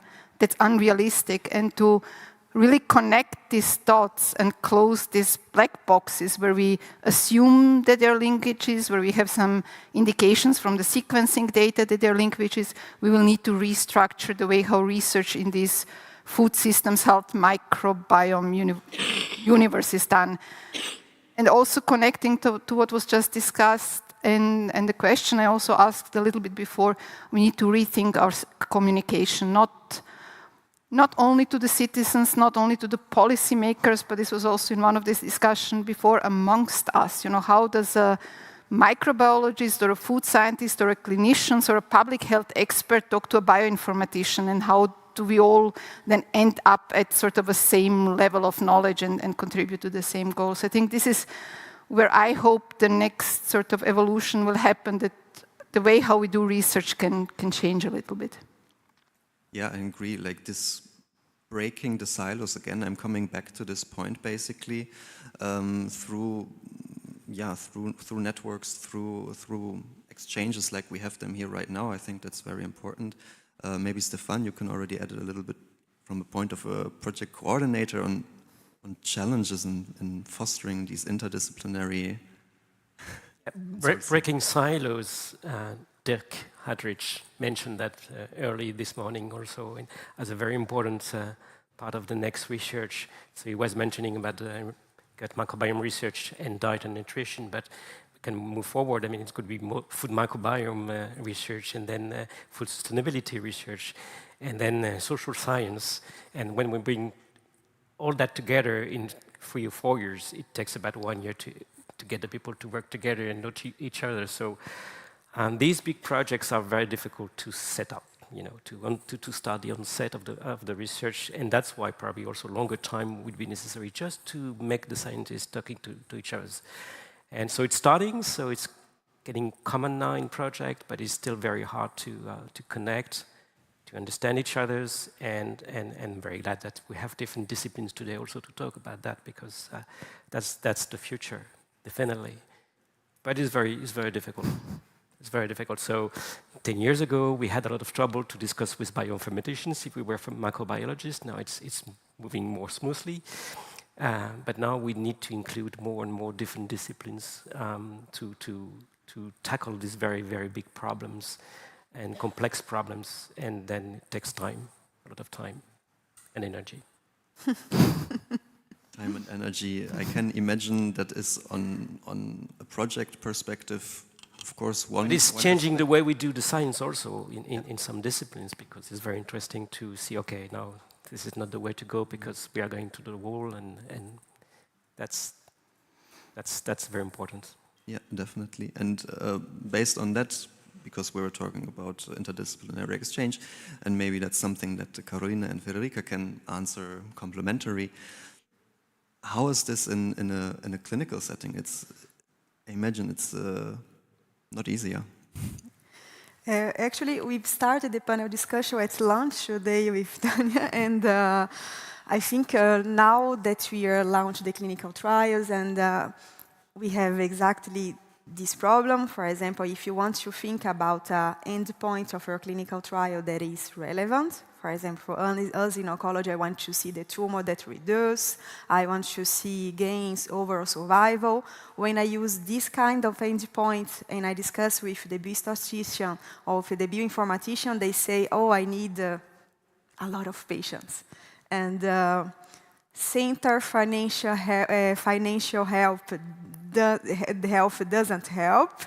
So you do not have money, even to have the patient inclusion sometimes is difficult in clinics. You have other trials, especially in Gustavo Rossi, that is a big center. So yes, to select the proper endpoints for clinical trials, we see that we struggle a little bit. So that's why discussing with having multicentric groups, having European financial to be able to have more patients, more reliable endpoints to answer. And always include mechanistical insights also. Okay. I don't know, Federica, is there? Yeah, I agree with Carolina. The point is that we are at this point where we are trying to understand. And what we got back is that actually, we are trying to understand microbiome-based clinical studies, but we understood that microbiome is not enough. That's the point. Analyzing only the microbiome is not sufficient to allow us to understand the causality of a pathology. And for this reason, we worked with the Human Microbiome Action to define which may be the supporting sciences to be connected. And for sure we know that at least you need to add untargeted or targeted metabolomics, without which we cannot understand the metabolic pathways through which microbes intervene in changes that bring to the onset of a pathology. The point is that what is happening with our studies, which H2020 studies, you need to associate more and more and more data, and this is good for who elaborates and integrates data, because the more data you associate, the more outcomes you can obtain. You should consider the epigenomic, the genomic, because you need to consider that between the determinants of a pathology, there is the intervention of gene expression. So you should need, I know we don't have much money to understand this, to afford this kind of studies. But most of all, apart from these studies, and connecting again to Emmanuel and their super complete presentation, we need to consider environment. We are talking about the fact that we cannot define a specific microbiome that doesn't change for life. The same person has different microbiomes every month, every 2 or every 3 months, the microbiome changes. We can define for sure the host microbiome, but the important is to connect to the environment, to understand the connection between our biome and environmental microbiota. And this is the concept of holobionts. We need to consider the symbiosis that we live, the surrounding microbiota. The challenge is this, that the collaborating pathways are ready. It's difficult to collaborate because you need to consider lots of data. And if you not consider lots of data, we cannot go on or go further for this challenging path to define the causality of diseases. Okay. I have a question. Can I have a question? With what we know today, like in microbiota, what do you think would be like appropriate endpoint, for example, for a clinical trial? Should we focus on clinical outcomes, like quality of life, gain of survival, or now it should be better to focus like metabolome exchange or gut microbiota compositional changes? Actually, this is part of our work on this project, on human microbiome project, and there is a part of the Delphi process for the definition of metadata that treats about clinical outcomes. And also in this case, it's difficult because if we talk about metadata, we were speaking with Pascal Bonache from Uni Lausanne. You need to define a specific set of metadata, otherwise you are not able to compare your data with other studies. We talked about that the other week, no? The point is not simply define clinical outcomes or metadata or biomarkers, is that we need to find a way, in this case the standardization, to decide together the minimum requirements to conduct microbiome-based clinical studies, and then for each pathology decide the specific clinical outcome. That's the point.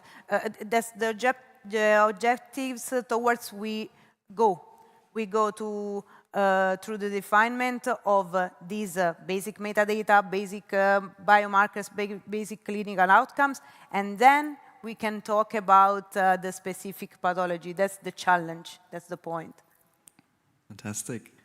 I think I'm very much aware of time, so just to wrap it up and also to lead it back to the initial question of this panel discussion, maybe in one sentence, one short sentence. What is your opinion? Where will microbiome research lead us in the future? Stefan. Oh. Yeah, I don't know. No, it's many routes, many routes, and probably also to more interdisciplinary researchers, young researchers, and I'm not in that line anymore. Will be more into more disciplines like social sciences, microbiome science, and so on. So I think also the scientists will change. So microbiome research will change the scientists also as well. I think that's a great way to put it. Carolina? For me, I think it's not only patient, but like individual empowerment, like with the analysis of the microbiota, when we can really turn it to public and everybody can do, we can and think about strategies, see how we can improve our health and have a more active role, a paper on that. So yes, it's my dream as a clinician. Me?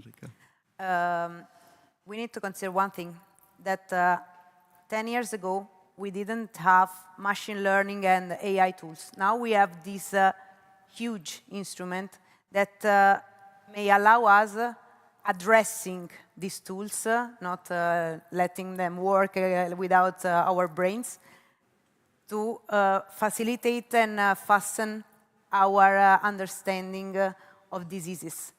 We are doing that with Gemma on autism.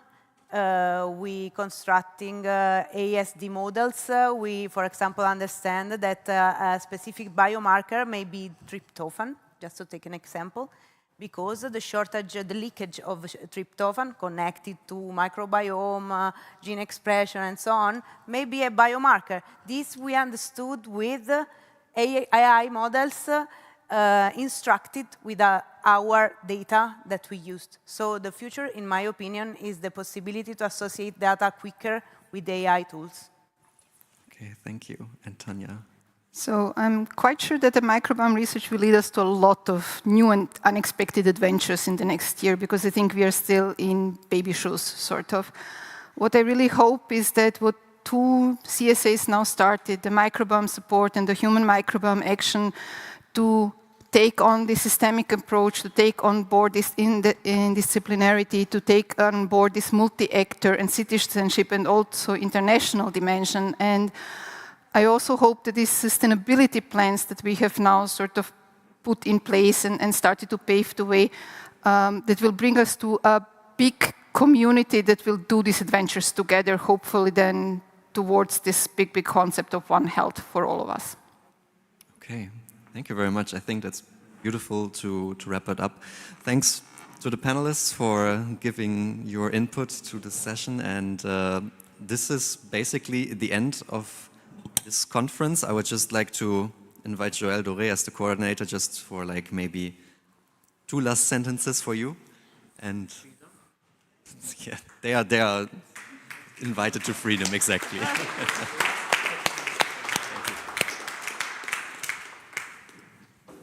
I won't be too long, just a few words on my part. I think for me it was a fantastic day.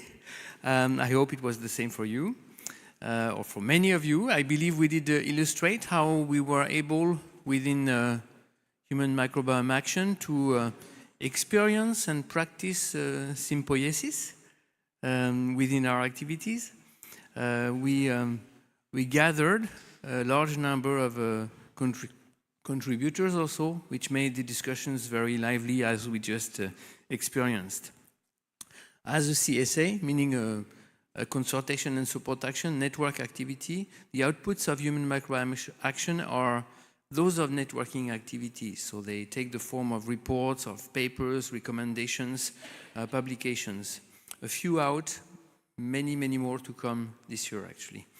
I'm especially pleased to tell that within human microbiome action, we have representatives of the new generation of microbiome scientists.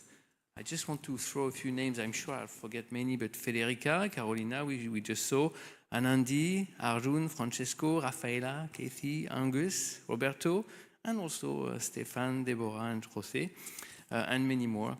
I think from this day, you will understand that you have quite a bit of work to do ahead. Human microbiome action illustrated the importance of multidisciplinary. So I hope indeed we're right. Your job will be different from what it was for the former generation. And hopefully my generation will facilitate, will bring structure and visibility to the field, or keep bringing structure and visibility. And as I am getting more concerned, I'd suggest you do not forget healthy aging in your priorities. Many, many thanks to all the colleagues of, who contributed, to the colleagues of UFIC for this fantastic day they organized. I'll extend it to my colleagues of INRAE Transfer who couldn't join. Many thanks to the speakers, to the panelists of today, and to you for the audience. Thank you very much.